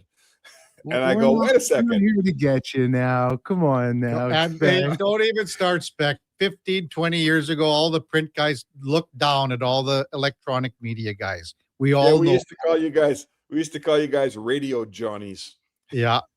Or hair and teeth. What are the radio Johnnies doing today? Are those guys even working? Are they even picking up a pen? Yeah. Now look how things have changed. Yeah. You're on Kevin's show. now we're all radio Johnnies. Yeah. Hey, Spec, it's got to be 20 years ago, maybe more, when we were owned by the same company. Someone bought someone. I can't remember who. But then we used to have to do those things. It was called convergence. Oh, yeah, convergence. Yeah. So I would have to interview all the writers from the Journal, Eddie. Like once a week, probably even more. We had a whole segment. Was the best one, eh? No, Joanne Ireland. Get out of here. Joanne wasn't any good. No, it was you and Joanne, and then Maddie. Can't remember. Was there someone else, Spec? Wow. Norm Cowley? Yeah, sure. Whole department. Curtis Stock, maybe. I don't know if we did Stalker at all. He never showed up to work. That's why Stalker never showed up. Well, there is that. Hey, listen, man. We both had long careers, and I've seen. I mean, I'm so old that when I started at the Edmonton Journal, it's like you had a job for life, and it was a blue chip company, and you started buying into the pension, and you were going to work for that Edmonton Journal the rest of your life. You know, I picked up an Edmonton Journal yesterday over at the other day at Northgate, Mike's place there, because they always have one sitting around by the coffee machine. And I mean, the thing weighed like the same as about, if I stacked up 6 napkins, it's about that size now, you know? Oh, yeah. It doesn't, my point is, it doesn't employ anywhere. We had a giant building on just off First and Jasper with 5 floors, packed with people. We couldn't find a place in the parkade to park your car. Yeah. You know, now it's a shadow. It's a shame. It's sad, but that makes us survivors, boys. We're survivors. We are. And you know what? Again, like, I mean, the Journal, where do they print out of somewhere? Is it in Estimat? We employed another 400 people on 50th Street to print the paper. Yeah. Right. Yeah. When you said how thin the Journal was, I also noticed I was at the checkout stand at the grocery store the other day, and I looked at the Sun. It's smaller, like smaller, not as big as it used to be. And I'm not talking thickness. Yeah. Yeah. The size of it. It's like a Inquirer or whatever. Like, hey, man, that's the business. Yeah. I also I hear all the smart people went into radio. Yeah, they did. 2.5 years ago, Spec. I also remember too, this is a true story, Eddie, because the Journal and the Sun, they were, you know, the different kind of papers for different kind of people in our city. And you'd think about all the, you know, I remember working at oil companies, building tools, and everyone read the Sun because that's the type of people. They wanted to see the Sunshine Girl, blah, blah, blah. Anyway, this is a true story, and Spec will tell you this. When they combined forces, because that's what they are now, the editor said, okay, your article is going to go in the Sun as well, but you got to dumb it down a little bit. That's a true story, right, Spec? I wasn't working there then, but yeah, I don't just know. dumb it down for the Sun readers is what it was. Yeah, I don't like to say that, but well, it's true. Well, I would say that's true too. Even in Winnipeg, with the Winnipeg Free Press compared to the Sun, I would agree with that. Real Duke says Dan Barnes, Convergence. Barney was really good on the Convergence Spec. Fellas, I got to ask, what is the concern level with a physical big team coming in here tomorrow. Do you think the Oil show up and play the game that is required? Yes, they do. Hey, you know what? I'm a little bit done with predicting success or predicting, a team that's going to come out and do what you expect they're going to do. We've been talking about this homestand, how their whole season's been set up to take advantage of this homestand and be in first place for the Olympic break and all that stuff. And it doesn't appear to me like it's been an important topic for all of us on the radio. It doesn't look like it's that important a topic in the Oilers dressing room, does it? No. I don't see a team very focused on making hay here. So I'm not giving you a prediction for Saturday night. I don't know what these guys are going to show up. They've been 2 games in a row. They haven't shown up. So I guess my, history tells me, why would we expect them to show up again Saturday? Like, I don't see a team that has their priorities set on winning games at this time of year. I don't. I see a team throwing their stick over the boards and trying to win the easy way. So if that's what they do, Washington will kick their rump just like Jersey and Pittsburgh did, likely. And Washington's in Calgary tonight, Spec. Yeah, well, that doesn't appear to have any effect on anyone's game, does it? That's what the same comparison is what I was making. Just like New Jersey was, just like Pittsburgh was. Yeah. No, that whole thing about back-to-back and 3rd and 4 games, the Oilers let everybody off the hook on that. That's for sure. Spec, have a great day, big fella. That's Friday. It's Friday. You're going to go down to watch that Shorzy game tonight in the press box? As a matter of fact, I don't think so. How's the crowd? Like, do they get a giant crowd for that? I think it's going to be damn near sold out. Yeah, good. That's awesome, man. Yeah. And from what I've heard, the tickets aren't exactly cheap either, Spec. Well, that's life, man. Tickets aren't cheap.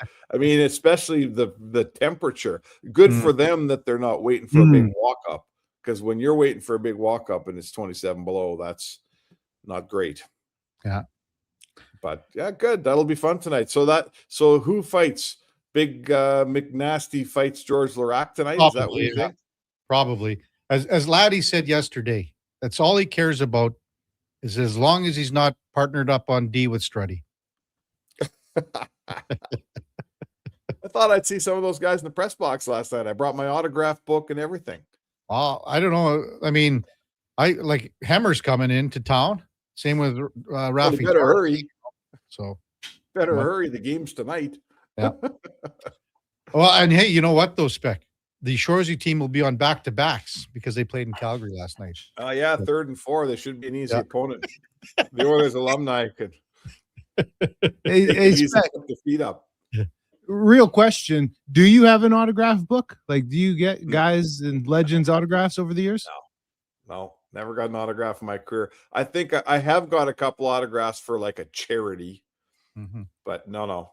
I'll tell you what, I've turned down a million people and family members who go, "Hey, can you bring this to the rink? Get this signed?" Yeah, I don't get anything. Oh signed. yeah, for sure. Signed. Yeah, that ain't your job.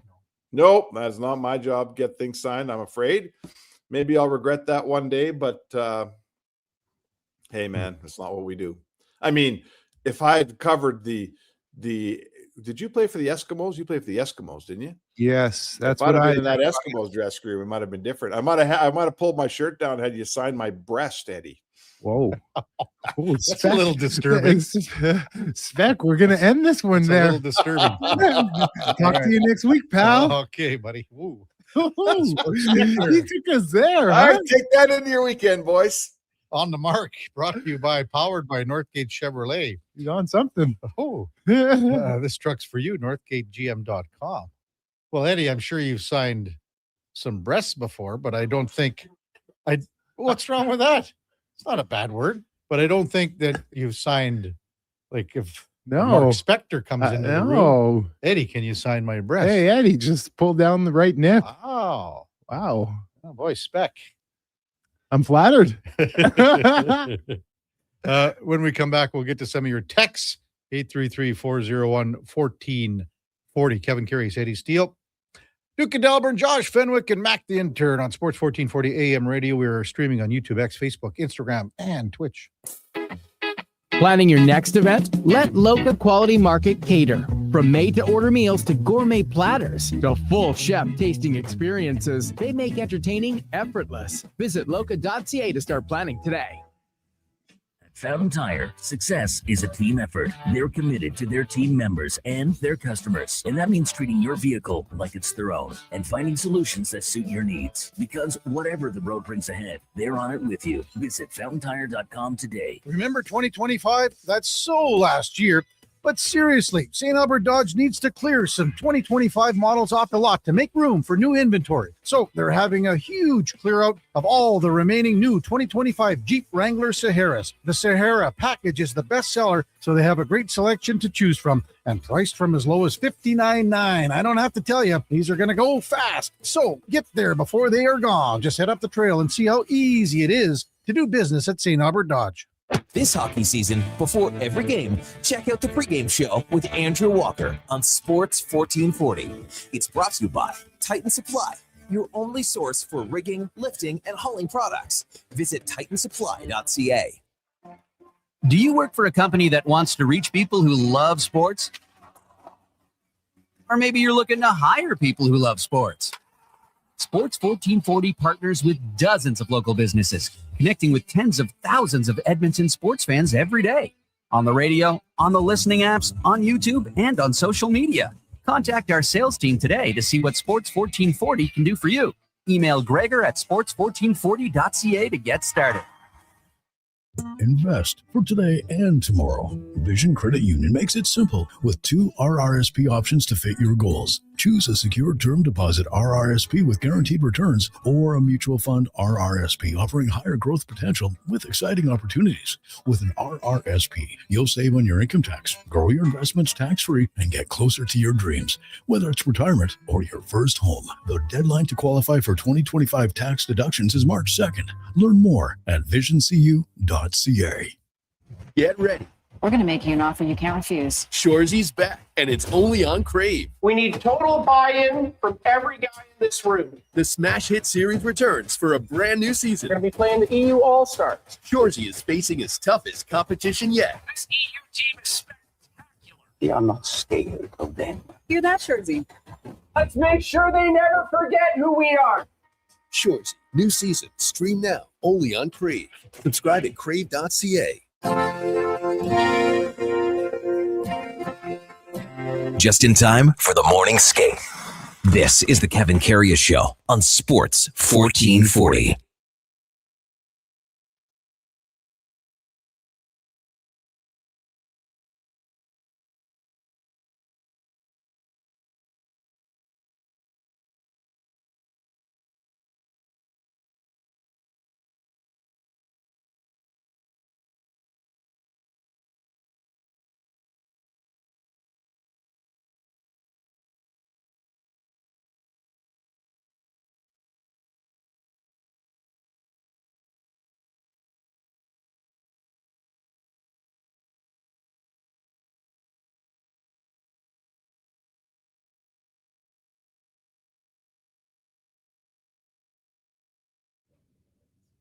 Well, oh no.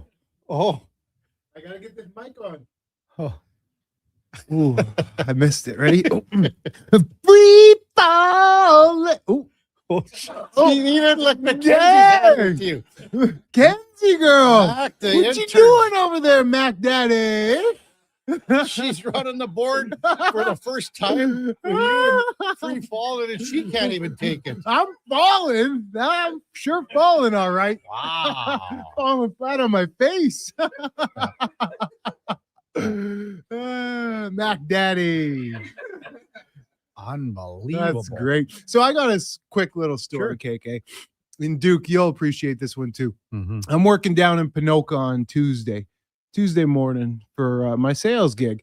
And I do quite a bit of business down there with the public works department and different facilities. Duke, you familiar with Cal Nash, the ag facility?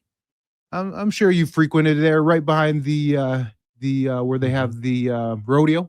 There's that big ag facility. You've probably been to the Pinoca Rodeo, the Stampede. I haven't yet. Really? I know. You've never been to the No, Pinoca but, Stampede? I mean, this year could be It's a the big first- deal. I know It's a it big is. deal. It's just as big as this Calgary standpoint. Yeah, it's huge, man. So I'm at the public works department visiting some of the guys. They're having a coffee, and I'm chatting with the foreman, and this one guy, Willie, he says, Eddie Steele, Sports 1440. I listen to you every Monday and Friday, and just a big fan of the show. And I thought, oh, that's really cool. Thanks for the support, Willie. I appreciate that. I'm going to give you a little shout out.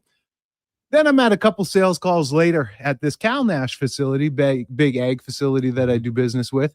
And I'm talking with the gal there. And then there's another fella. He's sits on the board, directors there. And his name is Willie. He's a farmer, retired guy. And he says, oh, I know who you are. I listen to you and KK every week, every Monday, Friday. And I thought, man, that's so cool. Not only was it two guys named Willie in the same morning, just but a couple hours apart from each other, but just that they listened to us down in Pinoca, different parts of the province. It's just really cool here and how widespread we get and how much support we have from listeners in the rural communities, even, man. I totally get it. Yeah. And it's so cool. And it's great to have that support. And we appreciate it. We do. We certainly do. Yeah. It's nothing without the support. Exactly. Text 833-401-1440. Old Sean texts in, and this is a good one because there's a lot of good things here. I think last night was a poorly coached game. 1, Leon should have been playing with McDavid just to shelter the fact you knew he was going to be less than 70%. 2, as soon as the Oilers knew Skinner wasn't playing, should have started Ingram. There was no chance to light up Skinner, so take away the chance of lighting up Jari, especially when Ingram was coming off a shutout and one of the hottest goalies in the league. Why sit him 2 games? Doesn't make sense to me. Throw in Jari's coming off an injury. Would have been smarter to start Ingram. Thoughts? Good points here, Joseph. Very good. I'm not sure if I would have played Leon with Connor because they still do play together. I mean, they do play together. I wouldn't have probably started the game like that. But again, to me, I would have let Leon let his line mates do a little more of the grunt work instead of Leon because he hangs onto the puck. Everyone knows that's his style. And he waits for plays to develop. I probably would have just said, Leon, just you be the distributor quick and put it to areas where your guys can help you out. Yep. I'm on board with the Jari thing here. Are you? Yes, because you look at how, and the one word that he used there was shelter, but that was with Leon. Now, Dan Muse sheltered Skinner here. He did. So I agree with that. He sheltered Skinner because, and here's the other thing. They played the night before and Skinner played great. Allowed 1 goal. They get that win for Pittsburgh's just as big as the 2 points last night.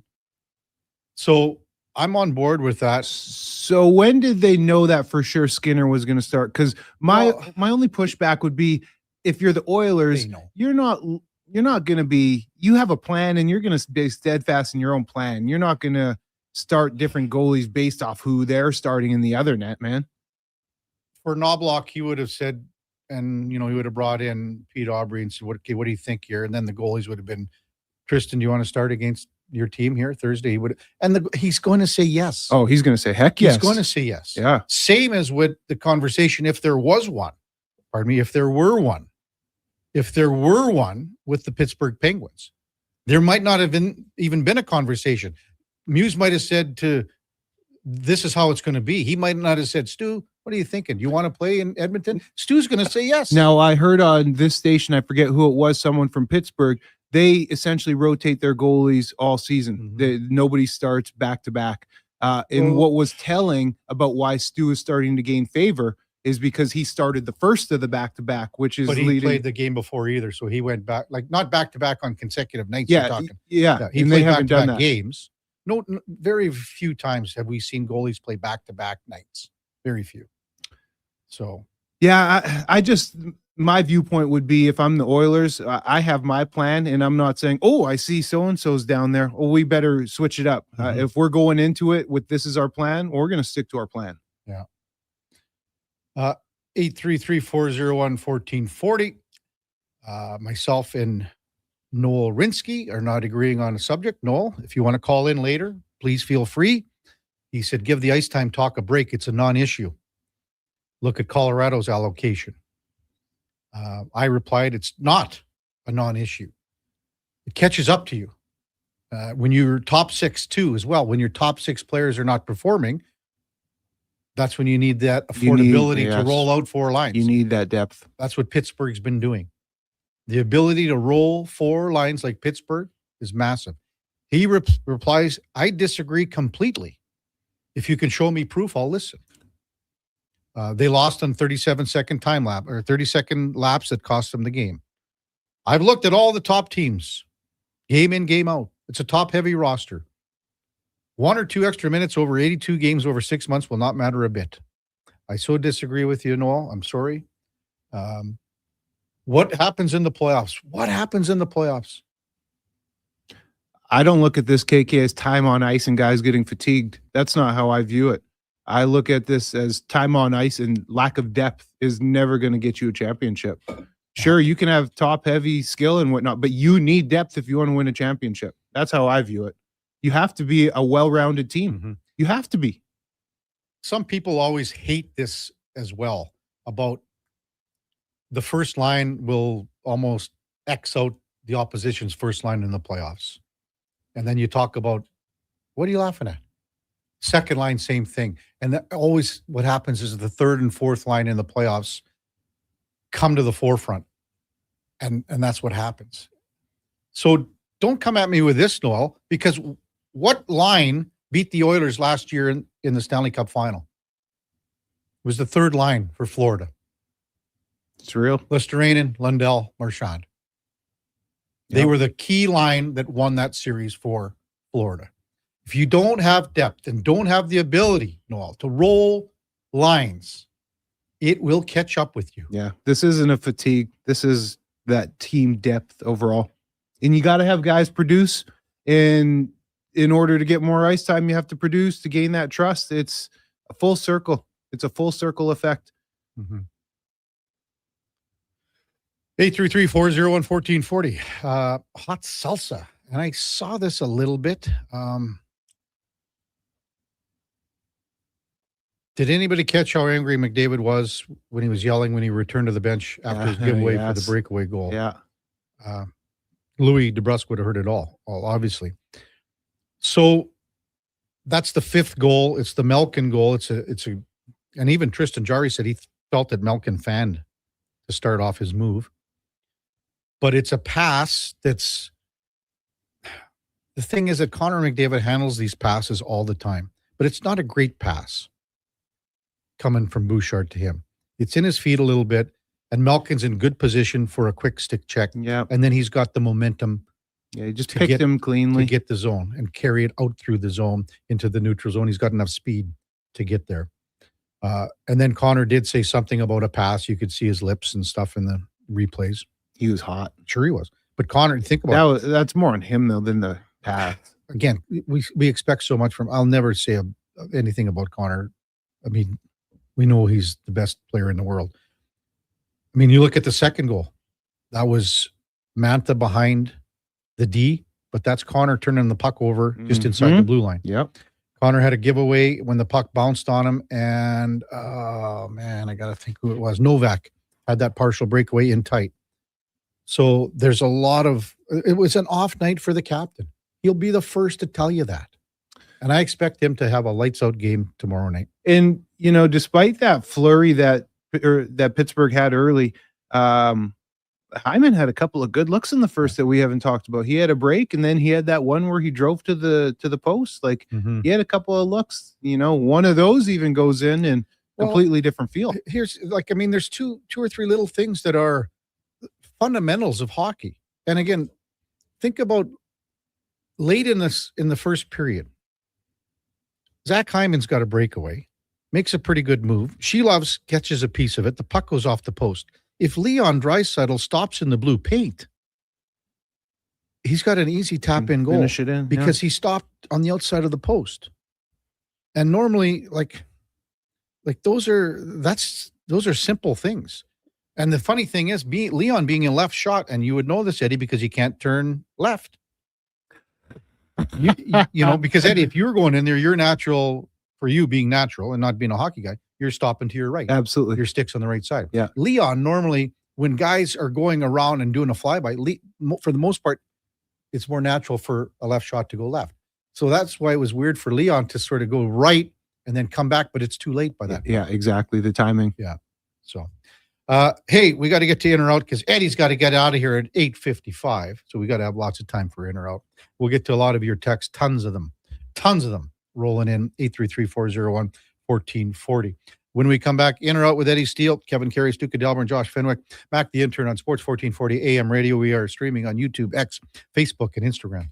Whether you're a craft beer connoisseur or more of a wine aficionado, there's always something new to discover at Sherbrooke Liquor, a unique, family-owned, independent liquor store. The selection, incredible. The non-alcohol section is also very impressive. Sherbrooke Liquor, expert, knowledgeable staff with a passion for unique finds. More than just a liquor store, we're a community. Alberta's best, the one and only Sherbrooke Liquor. Wine, spirits, and oodles of beer. Visit SherbrookeLiquor.com. 60 years ago, we started selling trucks as Western GMC Buick. Today, we are Wolf GMC Buick. We're still located on the corner of 184th Street and Stony Plain Road with the same ownership for over 2 decades. Our customers have trusted our family-owned, community-driven business. And for that, we are thankful. If you're looking for a truck or SUV, pop in and one of our seasoned professionals will get you a great deal, hassle-free. Come trust our team at Wolf GMC Buick. Wolf GMC Buick. We're making it easy. When picking a New Year's resolution, try to avoid things you have no influence over. Like bringing home the cup?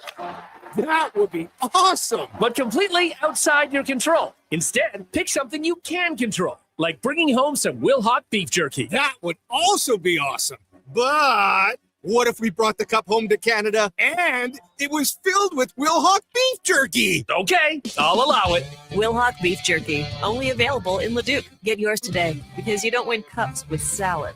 Shoulder pain. It can make even the simplest things like reaching up, lifting a bag, brushing your teeth, or sleeping frustrating. Rotator cuff strains, impingement, arthritis, they're some of the most common issues we treat every day. I'm Grant Fedoruk, and at Leading Edge Physio, our team brings postgraduate training, evidence-based technology, and just the right amount of humor and humility to help you feel better. Because we never forget the most important part, the gratitude we feel for every patient who allows us the opportunity to care for them. Because life shouldn't hurt. When it does, leadingedgephysio.com. From the first face-off to the final, Sports 1440 is your home for hockey talk with live coverage, expert analysis, and pre- and post-game shows. We bring you closer to the game. Tune in 24/7 only on Sports 1440, Edmonton's sports station. Legacy Heating and Cooling offers no payments and no interest for 1 year on your new furnace. So when you wake up to no heat, call Legacy. Call Legacy. If you need it immediately with no overtime rates. Call Legacy. If you need it immediately and want to combo it with AC. Call Legacy. Call Legacy. No payments and no interest for 1 year on your new furnace. It could only be Legacy Heating and Cooling. Whoa, I got to put some money on the game tonight. We hit our monthly budget. Whoa, how did you get in here? I'm you, the responsible you. We're right. We'll play another time. Sounds more like us. If you gamble, use your game sense. Visit GameSenseAB.ca.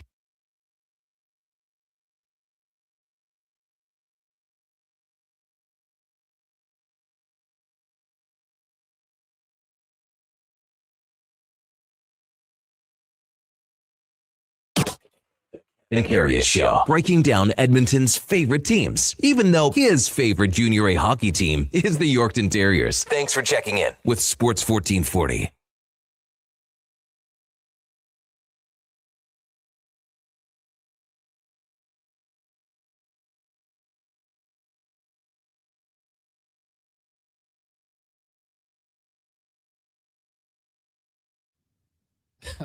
All right, welcome back to the big program. That's your request, Eddie, on Playlist Friday? That's my request. You got a problem with it, pal? Well, I never heard it before. What is it? Please enlighten me. Kids, you've never heard that song? No, what is it? Oh, it's a big song from Sounds the like 90s. a bunch of little kids playing around with one of those Fisher-Price, little piano things. Hater. Huh? Someone woke up and drank their Haterade. No, I didn't. You had a good glass of it. I'm in a great mood today. I wish I would have been with you guys playing Crater Hockey. Yeah, we wish we missed you, man. I don't think you did. Yeah, Kev, was it worth it to see Sid Crosby one last time? Well, I hope to see him next year too. You hope to. Yeah. Like you think he's not going to be here? Like no, like you never know. Like what if there's an injury? Like that's a fair what point. I'm saying, but like you You don't think Sid Crosby still has like 3 more NHL years left in him? Yeah, he does.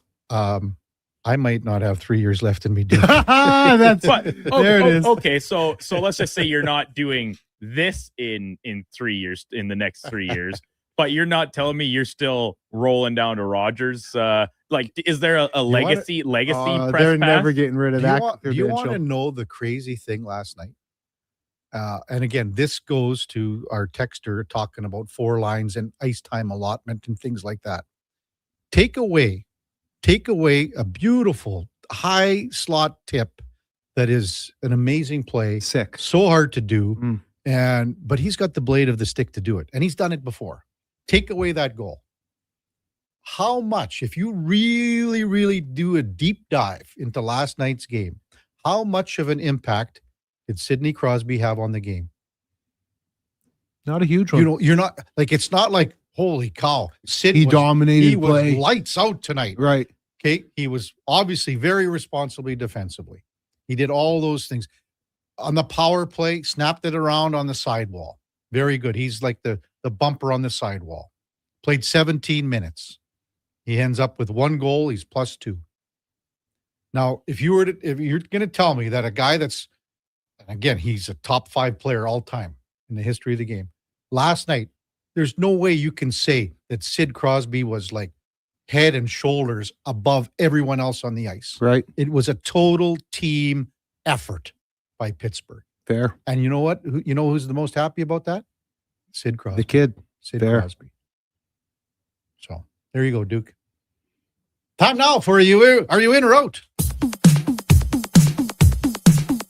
Okay, you know what? Moving too fast. Bottom line, are you in or you out? In or out of what? No time for questions, just action. In or out. Well, then I'm out. I'm sorry, Jet. Actually, you're already in. Are you in or are you out? On Sports 1440. I thought you would go, I'm in, Bob. We would have had a really cool moment, but you kind of ruined the whole thing. Hot Salsa just texted in, be better, Eddie. That was a terrible choice. Wow. Ouch. Eddie's just eating straight Taking here some this bullets. morning. We'll take some bullets. What's this about? Yeah. Eddie. Haterade. Yeah, let keep them sunglasses on, Eddie. Just block the haters out. Listen, Eddie, you just be careful over there or I'm going to throw a cheese string at you.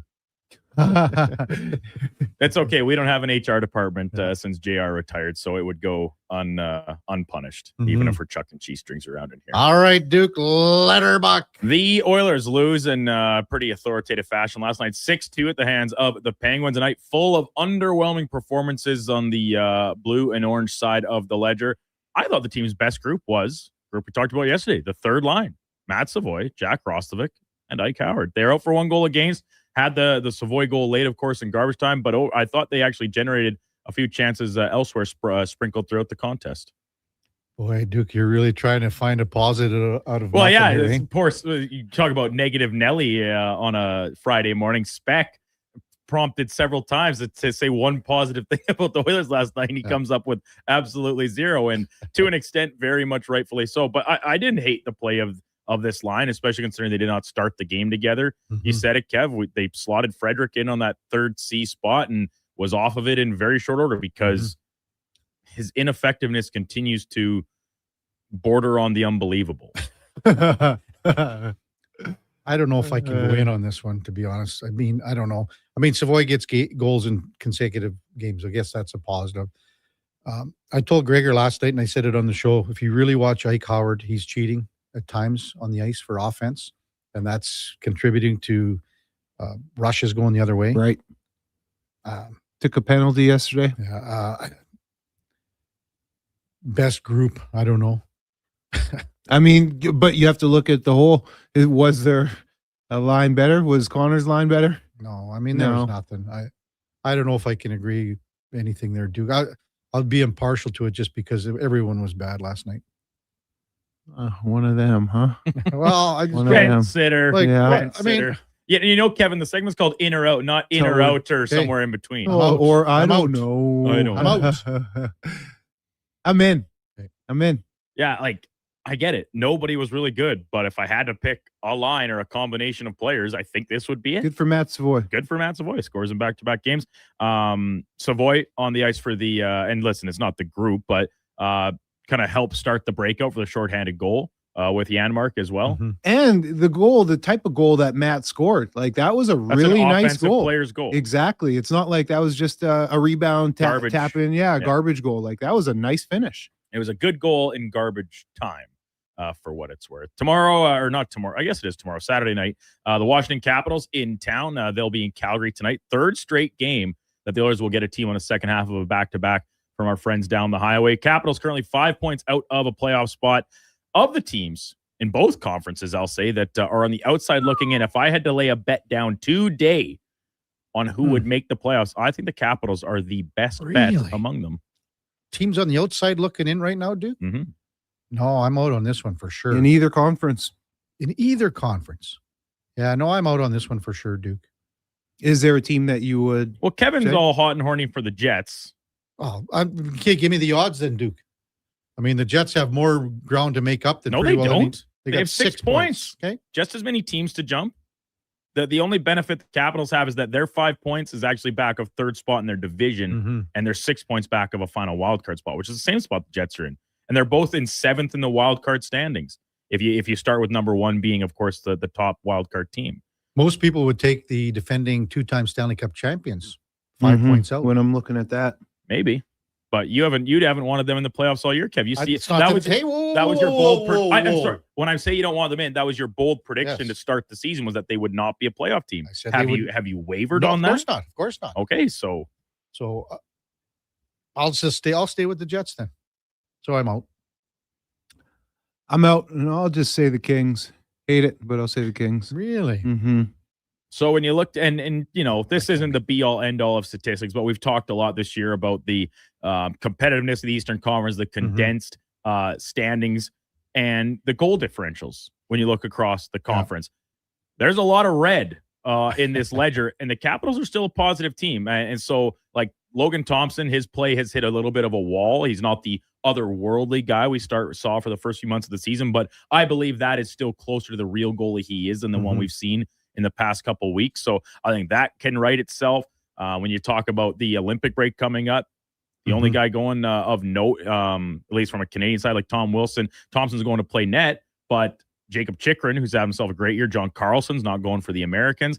They can take advantage of this rest opportunity a little bit for some of their best guys. Ovechkin's obviously not going. Protas, right? I think the Capitals might be a big benefactor of the upcoming Olympic break. If things ended tonight, could you imagine both the Leafs and Panthers missing the playoffs? I mean, and the Sabres in. Oh, Kev. Wow! The Sabres. I'm not sure not sure if you guys heard too. Mitch Marner's returning to Toronto tonight. Is that tonight? Yeah.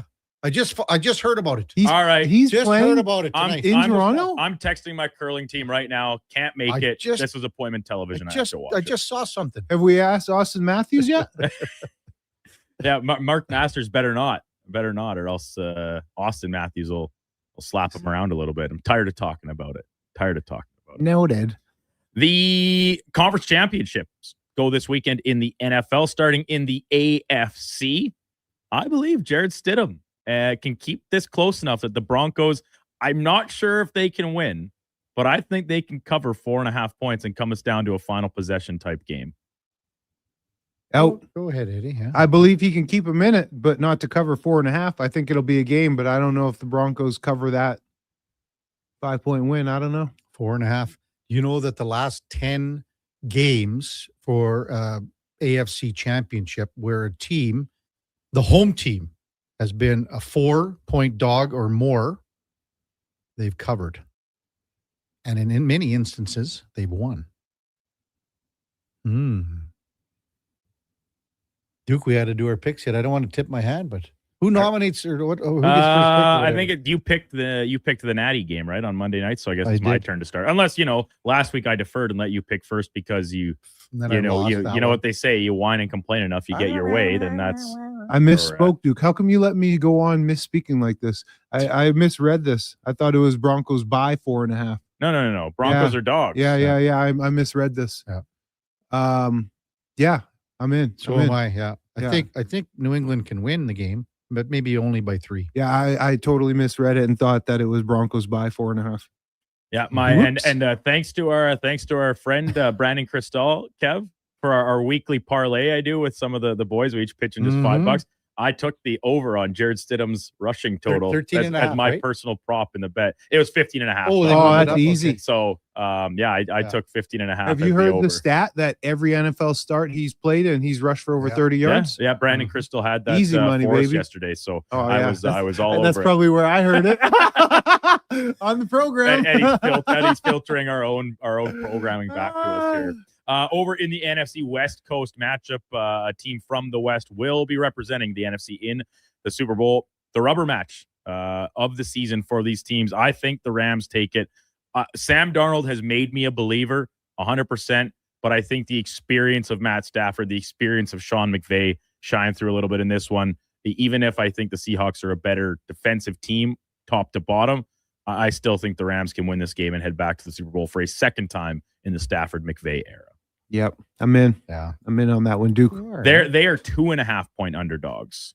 So I guess I'm technically couldn't pick a dog of the week because I like both dogs in this game, but I'm much more confident about the Rams to win outright than I am the Broncos with their backup QB. Well, we had the stats yesterday, Eddie. The 4 games that they've played against each other in the last 2 seasons, point differentials 2, and yards gained is 10. That's how close this is. That is so tight. This is like it's a pick 'em game. It's been a real treat to watch the defensive mind of Mike McDonald and what he's done with this Seahawks team go up against obviously the offensive guru of Sean McVay. And it's funny because both teams have good defenses, but that game we saw on a Thursday night, we were at a Critters game actually, and we saw the very end of it in the lobby having supper after. It was an absolute shootout, like just points galore, point fest in overtime. Stafford had like 450 yards passing in the game. But I think this one might be a little, tighter checking to borrow a hockey term, and hopefully we'll be entertained regardless of the result. Physical for sure. Lastly, this Sunday at Rogers Place, we're going to chat with Kevin Radomski and Spenny Love coming up here in the 10 o'clock hour to tee it all up with all the details. But it is Oil Rumble number 3. Kevin Karius is going to be there. Eddie Steele, a whole collection of talent from Love Pro Wrestling. Really encourage anybody looking for some fun Sunday afternoon entertainment to go check it out. Kevin Karius's professional reputation is on the line in his head-to-head with his arch nemesis, Thaddeus Archer. Thaddeus Archer the third. The third, there you go. Yeah. I don't... Without a question, Duke. Without a question. And not just his reputation in the city of Edmonton for what he's done in his media career, but his manhood is on the line. And how I view him. Come on, in man. respect Kevin, the way you regard. run your mouth against this guy, yeah, like you better show up and show him what's up, because otherwise I'm not sure you can bounce back. You talk about not sure if you're going to be here in 3 years. No, this might kick you out the door pretty quick. All of a sudden, no, your credibility's done. Can't do it. Won't do it. Thaddeus was in last Friday, Eddie, and I forgot to mention this, but I got 2 words for Thaddeus Archer the third. Tic Tacs. Come on, man. Just a savage. His breath was so bad in the studio here. I'm so glad he was on the other side of the desk here. Whoa. It was awful. Coffee? I don't know what it was. Like, gingivitis. What a slam on that is not talking from the upper rope. Kevin's advanced beyond talking about his suits or his size or the wrestlers he manages. No, he's just going straight for the jugular with dogging this guy's breath. The Veros twins are going to take Thaddeus, and who is it? Dean Richter. I got to figure out those guys' names again, Duke. You know your guys' names. That's all that matters, Kevin. Rich King and Dean Richter. I always, first of all, get some proper names if you're going to wrestle, guys. Come on now. I took Thaddeus's soul last year with the body slam. Well, he said that you came from behind and hit him in the back. Lies. Yeah. So Eddie, you got the one up on him last year. I don't have to tell you, Kevin Karius is not Eddie Steele physically. Yeah, that's right. But from a physical. Doesn't matter. You know what I'm going to bring into the ring? I told Thaddeus too. What? A chainsaw. No, he's going to have brass knucks. Staple gun. Just like from the wrestler when Mickey Rourke was getting pounded with those staples. Kevin I just Karius. need to get the long ones to get through that suit. Because that suit, it's like, it's like a potato sack, that suit, right? Like he probably paints it with like red and blue, all. Which one did he have? The tartan kind of things, the whole bit. I know So it'll be. You better do something there. What did you better do something. That's all I'm saying. Don't let us down. Rocky 3. You have a prediction for the fight? Pain. And then if he dies, he dies. He dies. Yeah, that might be more appropriate for probably Sunday's match. KK. Sunday's match. So good. Well, guys, have a great finish to the show. It's been a Eddie. Yeah. lovely couple of hours. That was great, wasn't it? You're heading over to do you're Elks Nation, Noah Taylor. Yeah. Oh, yeah, Noah Taylor. Well, good for you. Great stuff, Eddie. Have a good weekend. Thank you. Take care. Maybe we'll see you Sunday. I don't know. Look at him. Oh, Eddie. The Porcelain Prince heading out of the Sports 1440 studios. Coming up right after the break, we got Tim Booth from the Seattle Times. We'll preview this NFC Championship a tad bit more. Before that, time now for a Sports 1440 update brought to you by Riverside Honda, 59 years and counting, a St. Albert and surrounding areas premier Honda Can-Am dealer. It's your dream. Ride it at riversidehonda.com. Here is the Duke. This is a Sports 1440 update.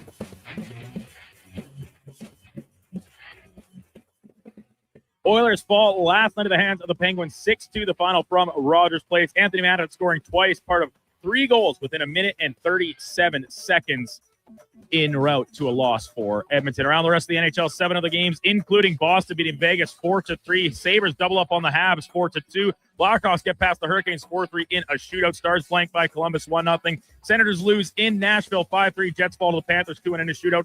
And the Red Wings, they get beat by the Wild. Kirill Kaprizov with the OT winner 4-3. The final. In the PWHL, lopsided affair, Vancouver shutting out Toronto 5-0. And in the association, 8 games total, including San Antonio beating Utah 126-109. Miami losing in Portland 127-110. And from SoCal, the Clippers taking over the Lakers 112-104.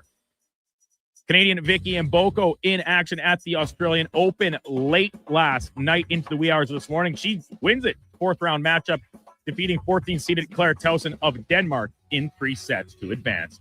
Coming up in hour 3, the Kevin Karius Show will be joined by Tim Booth from the Seattle Times covering the Seattle Seahawks, as well as Craig Laughlin, Washington Capitals analyst. I'm Brandon Douglas at your Sports 1440 update.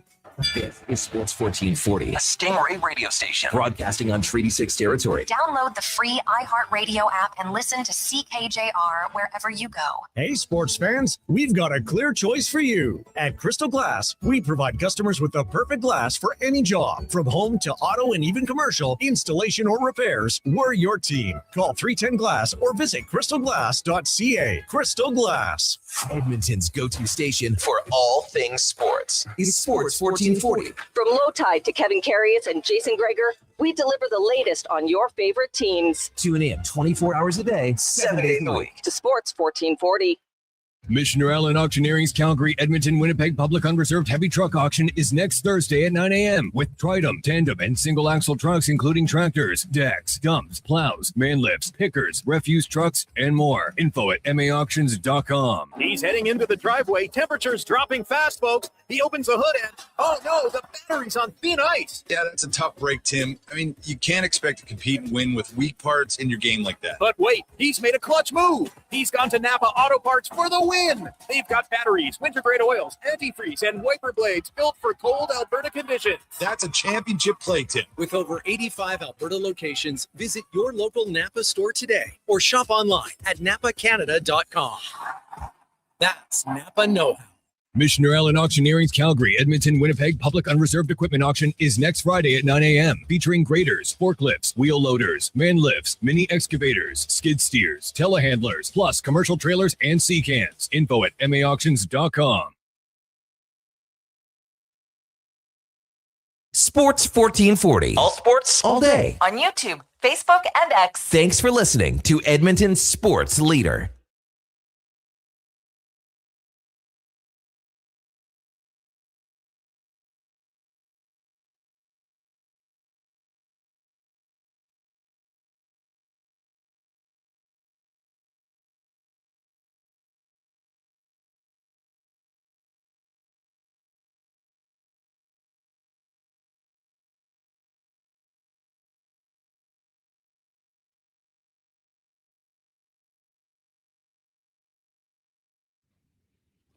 All right, welcome back to the big program. 9 o'clock in Edmonton. And time now for the headliner of the day, brought to you by Mr. Rooter Plumbing. Getting snakes deep, giving 110% day in and day out. For all your plumbing needs, go to mrrooter.ca as we welcome back Tim Booth from the Seattle Times, covers the Seahawks, among other things, out in Seattle in the Emerald City. Good morning, Tim. You're with Kevin Karius. Thanks for jumping on Sports 1440. Once again, really appreciate it. Good morning, Kevin. How are you? Doing great here. Oilers game last night wasn't that great, but we were looking forward to a couple of great games in the NFL this weekend, one of them in your fine city, and it's going to be a really, really good matchup. So looking forward to it. Man, can these two teams be closer going into this one? When you look at the last 4 games, points scored and differential yards, it is going to be just a tight game, Tim. Yeah, I mean, just this season, what their difference is 1 point and 1 yard, I think, in total yards gained between the two teams, between the 2 games they played. They've kind of, I mean, they've clearly established themselves as the 2 best teams in the NFL, and I think a lot of people, myself included, feel like this is sort of the de facto Super Bowl. Like whoever wins is going to go into Santa Clara in 2 weeks as the decided favorite against whoever comes out of the AFC, whether it's New England or Denver. And it's, this is partly why Mike McDonald was brought to Seattle, was to figure out how to beat the 49ers and beat the Rams. Mm-hmm. And obviously we've seen the past 2 games, he figured out a way to dominate, the 49ers with the way Seattle played in week 18. And then again, last week in the divisional game. And now it's can you figure out a way to beat Sean McVay for a second straight game? And it's one of the I have no doubt in my mind that this has the potential to be a really great game because of how just evenly matched it seems like these two teams are. Yeah. Sam Darnold, Tim, can you give us maybe an update with the oblique, where he's at? And legacy game might be the wrong terminology, but I mean, this is a game where he wins this one. He's got the opportunity to cement himself, in Seahawks lore and, in NFL lore, because he's got an opportunity to win a Super Bowl here. How big of a game do you think this is for Sam Darnold? Well, it has the potential just to change the entire narrative about him. Like, he's had this great comeback story of, struggling so badly early in his career with the Jets when he was really young, and then kind of the journeyman sort of tracked after that of going to Carolina and then going and being a backup in San Francisco and going to Minnesota with the idea that he was going to be a backup there. And now to have the 2 regular seasons that he's had has really changed sort of the trajectory of what his career is, but he still hasn't won the quote unquote big game. You go back to week 18 of last year against Detroit in a winner-take-all game for the number 1 seed. He played really poorly. And then he got just overwhelmed in the playoff game against the Rams last year with the Vikings. And yes, they did win week 18 in San Francisco with the number 1 seed on the line this year, but that wasn't a game where he was asked to do a lot. I mean, the defense won that game with how much they suffocated the 49ers in that game. So this is, to me, the game that if he's asked to do what I think he's going to have to do in this game, it has the chance to change how we view the narrative of what Sam Darnold's career has been up to this point and how we look at it, going forward. If he goes out and plays a clean game, doesn't turn the ball over, which he's had 6 interceptions in 2 games against the Rams this year, so that's obviously easier said than done. But if he goes out and plays like he did the second half, the fourth quarter and overtime of the game in week 16 when Seattle came back and won. If that's the Sam Darnold you see for 4 quarters on Sunday, Seattle's going to the Super Bowl. And we're looking at Sam Darnold in a different way of being able to go out there, win that big game, be the guy in the clutch moments to come through beyond just a small snippet of, 15 minutes that he did it in week 16 when the teams played. So to me, this is a big game. And for him, as we look at the totality of who he is as a quarterback, the oblique is an issue. I don't think anyone's going to downplay the fact that it's not some sort of an issue.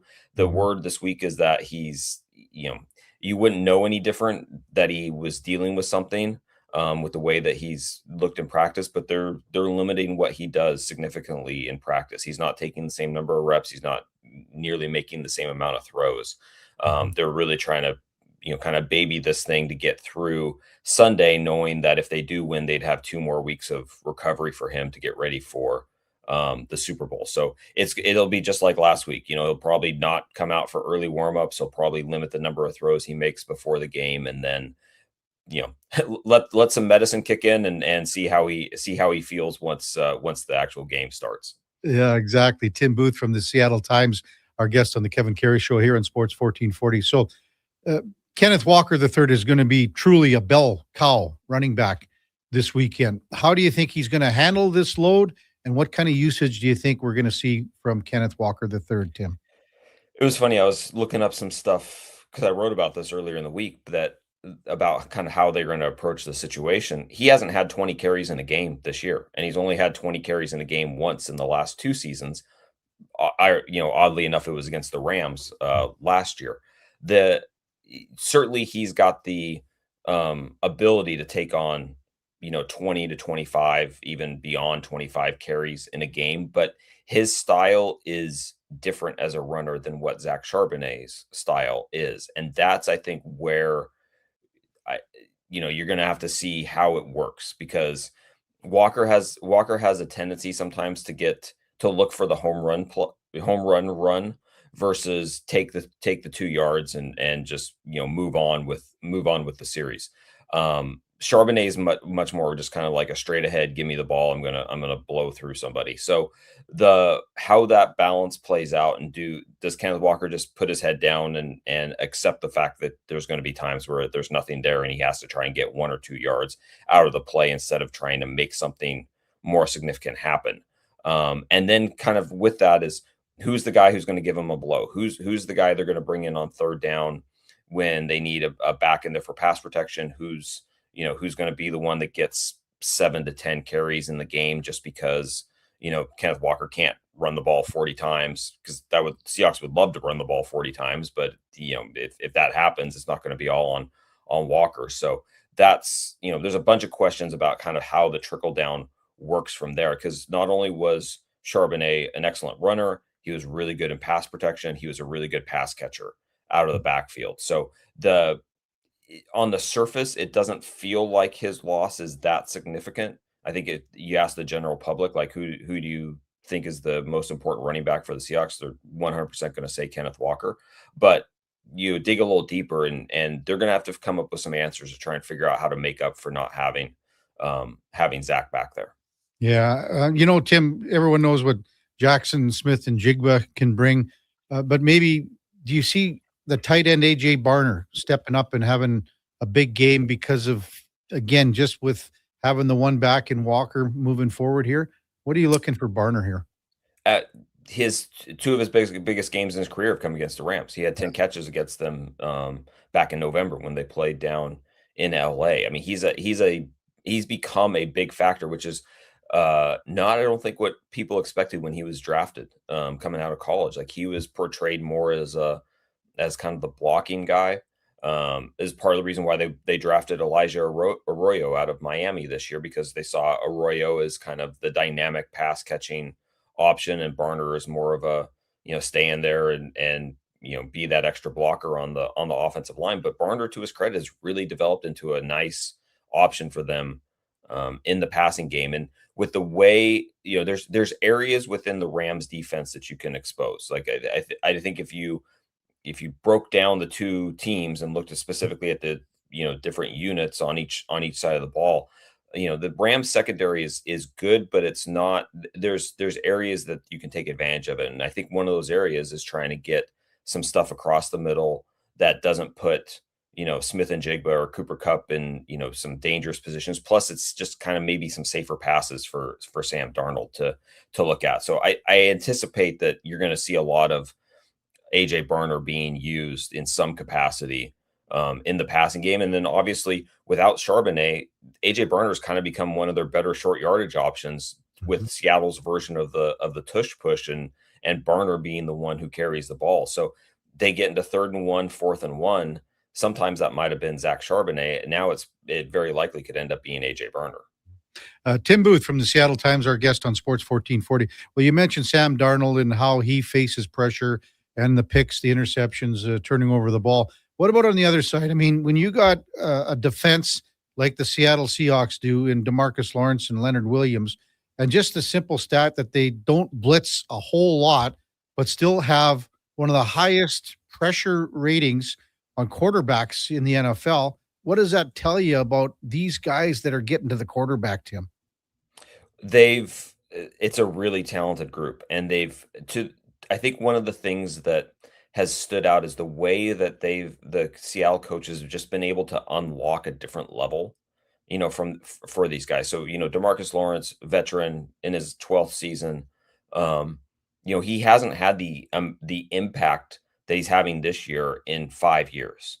And it's like, okay, so what's the secret sauce? Like what is Seattle's coaches finding as a way to allow him to be able to be as effective as he is? Well, he's teamed up with Leonard Williams, and Leonard Williams is having as impactful of a season as he's ever had, and he's in his 11th season. Like, so it's all kind of worked in combination with each other of you have it's the one veteran group that they have really on that defense is along the defensive line. The rest of the defense is pretty young, all things considered, but that defensive line group has a bunch of veterans on it, and in some ways they've sacrificed maybe what they want to do individually or things they've done in the past individually to figure out a way to work as a collective, to be able to do, like you said, get to the quarterback without having to call on a bunch of exotic and unique blitzes to try and create that sort of pressure.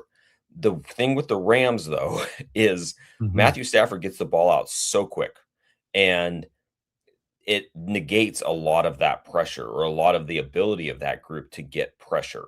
So I think one of the really, things to watch in this game is the times when Stafford actually drops back in sort of a traditional fashion, which in the games that he's played against, the 2 games this year against Seattle, he hasn't done much of. But when he does, can they get that kind of pressure? Can they get to him with those 4 guys? Do they actually try and blitz a little bit more in this game? Is this the game where, Devin Witherspoon all of a sudden is flying off the edge, or Nick Emanwari is being used in sort of a different kind of way as this sort of hybrid linebacker, safety, cornerback thing that he is?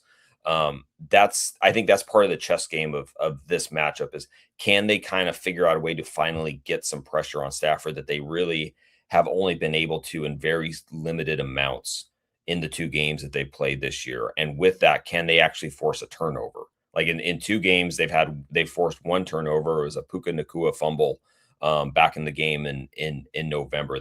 In that wild 38-37 game, that Seattle defense was not able to force a turnover. So can they get that pressure when those opportunities are there, and can they get a turnover? I think is going to be one of the big differentiators in this game.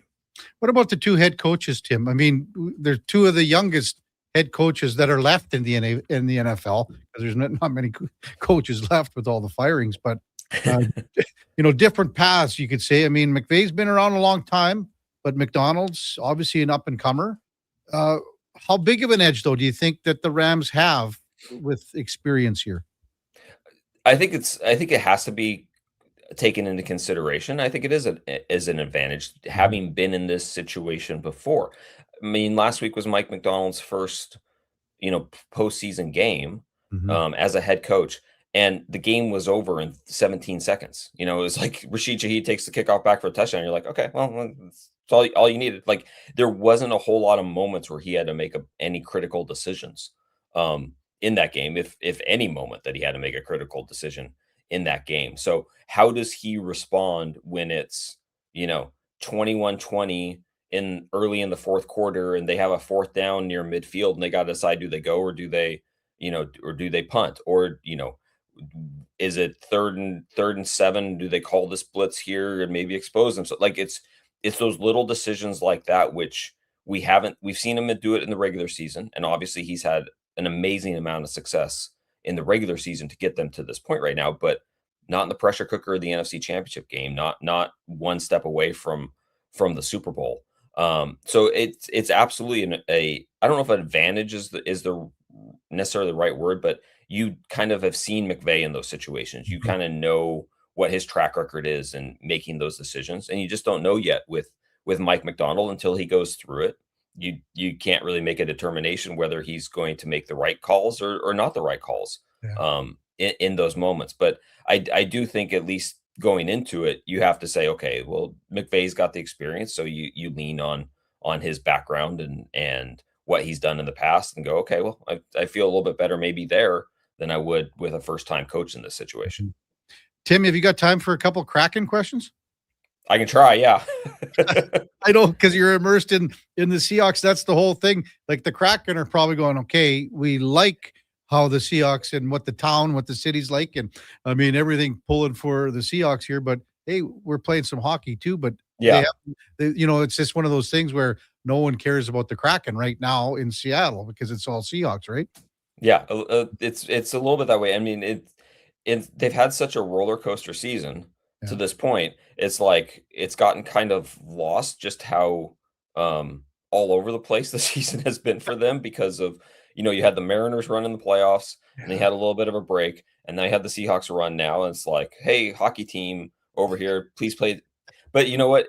With the way the schedule's lining up, like, they'll go on the Olympic break and come back from that, and they'll be like, okay, hockey, we can finally pay attention to us for a little while. It's funny that I kind of forgot about the Mariners too, because they took a back seat all the way into October, so there's a situation. So I mean, I love your say, hey, we're playing some games over here too. So do you what would it mean for them to make the playoffs this year? Because it's a time in Seattle with the Kraken where they got a lot of guys that could be on the move as well. So they have to navigate how they do this. Well, and that's what's made the way the season has played out so, I think, difficult for the front office to figure out. You start out really good, then you go in the best start in their 5 seasons in franchise history, and then you go in the tank and you lose 10 of 11, and you're thinking at that point, okay, we're definitely going to be sellers at the deadline. They've got a bunch of guys on expiring contracts, and then you turn around and you win 8 of 9. Whatever the number was, points in like 10 of 11 after that. And then you're like, okay, well, they've now, gotten back to where they were at the start. And then you couple that with how down the West seems to be outside of Colorado and maybe Dallas. And it's just made for this really weird spot where, you go into tonight against Anaheim, and if you win tonight, you're in 3rd in the Pacific, and you're legitimately in a playoff spot. But you look around, it's like, oh, you lose on Sunday to New Jersey, and you could drop down completely out of the wild card. It's just, it's a really strange spot for them, because going to the playoffs would be massive, and getting in the playoffs would be massive, because they're still trying to get their foundation. They're still trying to create their footing of who they are and what they are in this sports market. So if you can line it up where you have the Mariners make the playoffs, the Seahawks make the playoffs and make a run, and the Kraken make the playoffs, bang, bang, bang, you're just drawing in. It's already a good sports market, but if you create that kind of expectation and that kind of year of that level of success, you're just drawing in more and more fans to what your base already is. So getting to the playoffs would be massive this year, but who knows with what it looks like in the West right now, and especially in the Pacific. Like, somebody please take control of this and figure out like who's going to be the best teams out here, please. Yeah, no one knows yet. Hey, thanks so much, Tim, for coming on. Really appreciate it. Enjoy the games this weekend, and I'm sure we'll talk to you a little more hockey-wise stuff later in the coming months for sure. Thanks for coming on as always, Tim. Yep, thanks, Kevin. All right, Tim Booth from the Seattle Times. And our headliner of the day brought to you by Mr. Rooter, your top defense pairing against leaks. That's mrrooter.ca. When we come back, we'll get to more of your texts. We got to figure out exactly when Craig Laughlin's coming on. I'll ask the Duke about that, Washington Capitals analyst. And you know what? Great that Craig's back to 100% health. It's almost a year ago he had to undergo a heart procedure. They had the Lock Strong, I guess it was, T-shirts that were, I don't think you can get them anymore. They were sold out in about 1 second. So we'll talk to Craig about his health journey and where the Capitals are. And I also want to ask him about his time when he played for the Washington Capitals. And he had some great teammates, obviously, because one of them, a good friend, Pete Peters. So I'll get his thoughts on playing back in Washington in back in the day. That's straight ahead on the Kevin Carey Show with the Duke of Delburne, Josh Benwick, and Mac the Intern on Sports 1440 AM Radio. We are streaming on YouTube, X, Facebook, Instagram, and Twitch. Mr. Rooter goes skiing. Sick gear, Mr. Rooter. Are you ready to hit the slopes? Not yet. I need to report a possible crime. Oh no, what's happening? I saw a bunch of hooligans discussing shredding the half pipe. As a plumber, I've taken the Hippocratic oath to do no harm and act in the best interest of all pipes, whether PVC, copper, or otherwise. It's made of snow, Mr. Rooter. Snow? Things are worse than I had feared. There's no better plumber than Mr. Rooter. Hi, Mike here from Northgate Chevrolet Buick GMC. Happy New Year. I just wanted to take a moment to say thank you. Thank you for everything in 2025. With your help and your support, we fed almost 500 families. We donated to various charities in the Edmonton area, and we're going to do it again in 2026.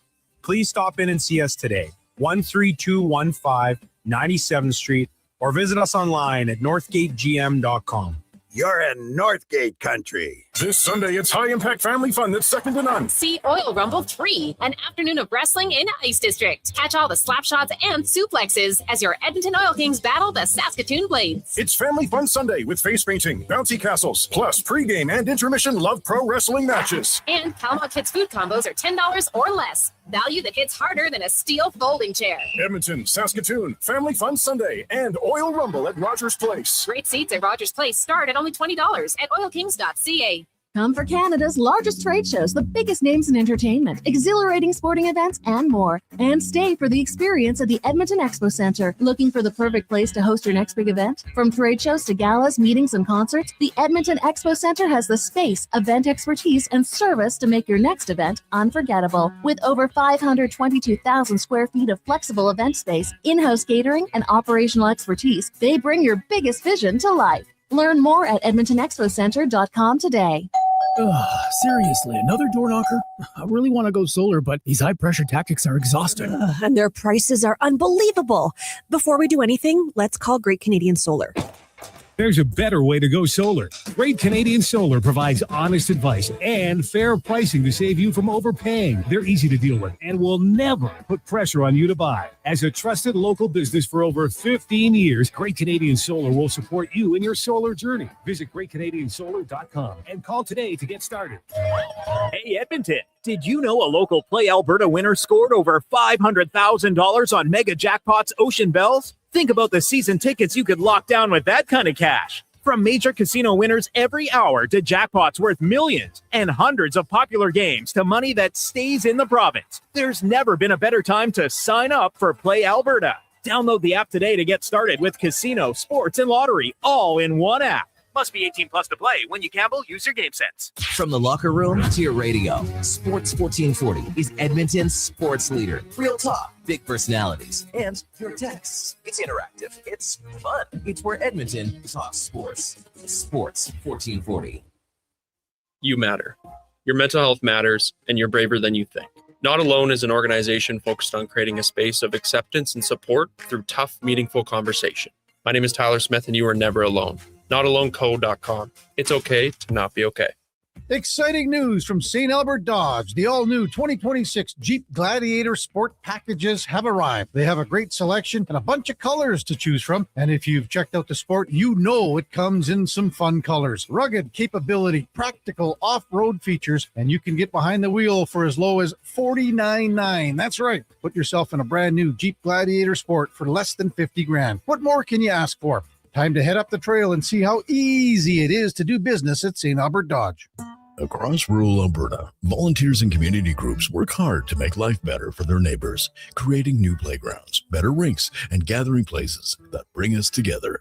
Vision Credit Union is proud to lend these local heroes a helping hand. Apply today for a Helping Hand grant up to $10,000 to support your community's next big idea. Let's make great things happen together. Applications are open until January 31st, 2026. Learn more at whatsyourshare.ca.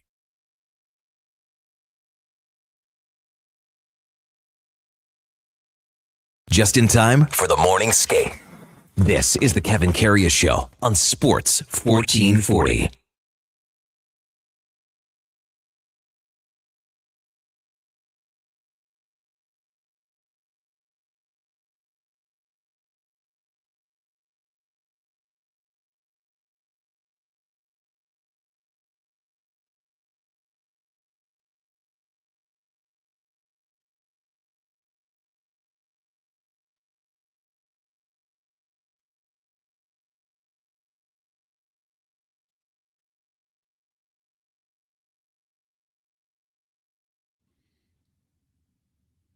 All right, welcome back to the big program, 925 in Edmonton. Quick little segment before we get to Craig Laughlin from Washington Capitals there. Longtime analyst. That's my favorite ABBA song, I think. You know what movie that's from? Josh Fenwick. Here you go. What movie starring Matt Damon is that song from Waterloo? Oh, can't even. I know Matt Damon movie. That's a wonderful question. No. What are you gonna say? Good Will Hunting? No, definitely not Good Will Hunting. What's I've this seen new that. one? Rip. It's called the Rip with. Yeah, I don't know. Yeah, the Rip with him and Ben Affleck Benny just being boys. That's- The number one Hollywood couple. Exactly. So you have no sniff. I'm not going to say I have no sniff. Where this song is from. Is this just like some random thing in like one of the Bourne It's one movies? of my favorite. It's one of my Is it favorite in the Matt Bourne? Damon movies. Is it in the Bourne movies? No. But it's one of my favorite. School Ties. No. Basically, he has to carry the movie himself. So if you The can't Great think- Wall. No. The Martian. Oh yeah, that's right. Because getting- because the captain only listens to old disco music. That's right. Yeah. Team Dean knew it right away. He sends it in, The Martian. But yeah, he's disassembling the what do you call it? It wasn't The there's the a name for Mav. it. The Mav, yeah, Maverick. The Maverick, yeah. Yeah. Yeah, and he's taking the top off and this and that and throwing everything out. And Yeah, he's got to go into space under just a tarp. yeah, that's right. Yeah. Yeah. And then he flies around like Iron Man. He does. I don't know what it is about the movie. I just like, obviously because he's a botanist, we have similar philosophies on how to grow potatoes and things like that. Well, you're more of a tomato farmer, and he is a potato I got farmer. potatoes too. Speaking of food consumption, we were lucky enough from the boys from Fusion brought in some donuts. Now, Duke brings in a tray of donuts here from last night when the Critters were in Very delicious. Smoky Lake. Josh has had between 6 and 8 donuts this morning. I don't think Josh had breakfast or something. Here's the better thing. So Duke goes over for his second donut just now, and now I see the hands trying to set up Eddie Steele. Duke drops the donut on the floor, is thinking about eating the rest of the donut. I don't like to waste food. If it landed anything other than icing down, I would have eaten it. But Farm tough. icing down is too. That's no good. What's the difference? The icing is sticky. You don't The think that dirt there's stuff and the- on the bottom of the donut that would make the dirt stick Yeah, but either? you can like give it a quick little brush off. If it's just on the dough, if it's just on the donut, then that's fine. You can give that a quick little flick with the fingers and get the visible dirt off there. But on the icing, it's in there, man. Like it's like a fly trap. You have to subscribe to the Josh Fenwick way of eating things. One bite. One. These are small donuts, so I'll give Josh a little leeway on that he's had so many. They're little. They're not mini donuts. Yeah. But they're also not the ones that you'd be getting from Fusion. Yeah. Can you imagine putting back 5 or 6 of those bad boys? I think Josh could do it. Well, I know he could. Yeah. I got to give a shout out to my new pal, Noel Rinsky. I think he's listening now. He's back from outside. Anyway, we've got into a little good discussion here. And Duke, I know I need you to weigh in a little bit because there's a lot to get through here. But we were talking about ice time allocation. He says it's a non-issue. I'm begging to differ. And then he threw out about 16 pages of stats from last year, this year, every year, blah, blah, blah. It goes on and on and on. And there's a lot of stats there. I mean, it's too much to talk about here. Then I juiced him. I said, hey, did you apply for the Oilers analytic jobs that are open? Appreciate all your stats. Thanks for listening. And then I thought he was between classes. He says he's a phys ed teacher. Mm-hmm. And I thought, okay, so he was doing this while he's maybe conducting a class because this is And not... teachers trying to tell us their jobs Yeah. are. Anyway, No, he says he doesn't start teaching until 9:45. Anyway, he says he's got 2 years to retire and then he'll apply to the Oilers analytics department. I mean, I get all of his stats. I understand some of them, but there's things that the stats don't compute. And things like where I look at it about ice time allotment and things and how deep you have to be. And think about the Florida series, specifically last year. How many times did the third line bottle up the Oilers in their own end by snuffing out things along the sidewall? forechecking, tiring out Oilers' top 1 and 2 lines, or even one line when Connor and Leon are playing together. Those are things that the stats and the analytics and these numbers don't tell you, because now that line is tuckered out. You change, and now you have the advantage, and you move forward with other players like we talked about, that third line, Lundell, Lesterainen, Marchand. There's a lot of numbers here. I assume these numbers are correct, Noel, but again, there's so many things that come into play. The reality of the fact here is you need depth. You need 4 lines to win the Stanley Cup. And that's a simple fact. And that's where I go from. Well, and I don't think you have to look any further than the 2 most recent examples where when the Oilers, to an extent, and I don't feel exaggerative saying this, like waltzed through the second and third rounds of the playoffs this past spring, it was because it was line after line. The bottom 6 was scoring. Like they looked like a team that essentially could not be beaten, especially after that series against Dallas. Now, a couple injuries slow them up. Of course, Zach Hyman, Matthias Ekholm, he came back and was not 100% anything close to it. He'll be the first to say he was pretty poor in the Stanley Cup final. And the Panthers did not slow down on their full frontal attack, line after line, wave after wave. I absolutely believe that all of Noel's numbers that he sent in are correct. And he's talking about, where the highest scoring teams and then the number of players that play over a certain number of minutes for those teams. And it's like, these are the best teams, like the highest and loaded talent teams in the NHL. There's a reason the numbers add up. But I do think I'm inclined to take your side a little bit more, Kev, that you cannot win a Stanley Cup expecting Connor and Leon to play 25. They can play 25 minutes a night, sure, but you still need contributions from guys playing 10 or 12. We're going to go to break here. We got Craig Laughlin coming up. This is coming down 1 minute ago from Adam Schefter. Don't look at anything in here, Duke. What if I told you a certain person was interviewing for the Buffalo Bills job today? You know who it is? You saw it? Phil Rivers. Phil Rivers is interviewing for the head coaching job of the Buffalo Bills. Wow. When we come back, Craig Laughlin, Caps analyst, Washington Caps analyst there in Calgary tonight, here tomorrow. That's straight ahead on the Kevin Karius Show with the Duke of Delburne. Josh Fenwick, Mac the Intern on Sports 1440 AM radio. We are streaming on YouTube, X, Facebook, Instagram, and Twitch. Remember 2025? That's so last year.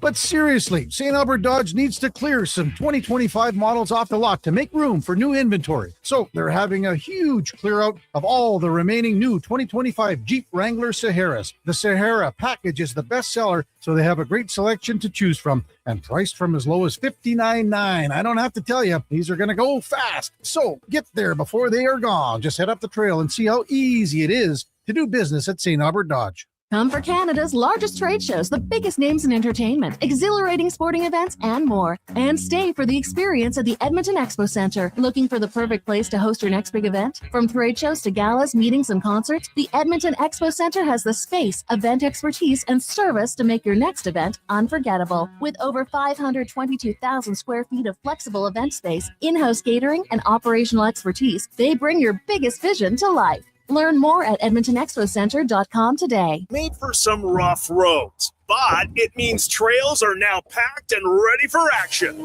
Don't miss out on riding adventures this winter with a Ski-Doo from Riverside Honda and Ski-Doo.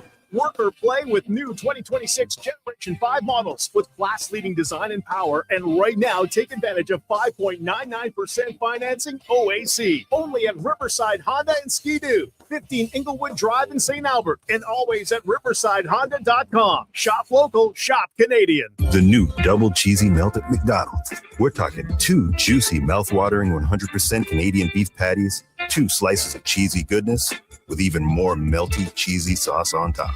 Topped with pickles, then crispy and grilled onions. The way it all comes together, you don't just eat it, you melt into it. The double cheesy melt, only at McDonald's. For a limited time only, at participating McDonald's restaurants in Canada.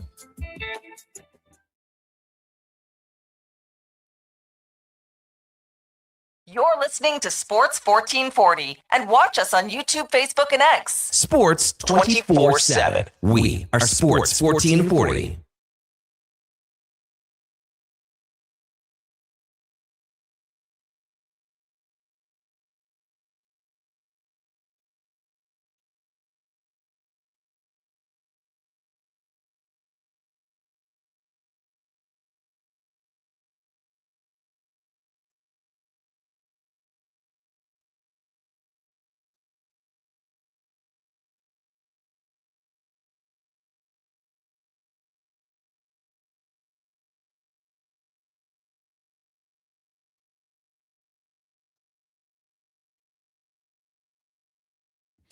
All right, welcome back to the big program, 9:36 in Edmonton. So glad you're with us on a Friday morning on Feel Good Friday, Playlist Friday. That's from the request line. I can't remember who requested it, but appreciate your text at 833-401-1440. Oilers players took the day off today after the loss last night to Pittsburgh, 6-2.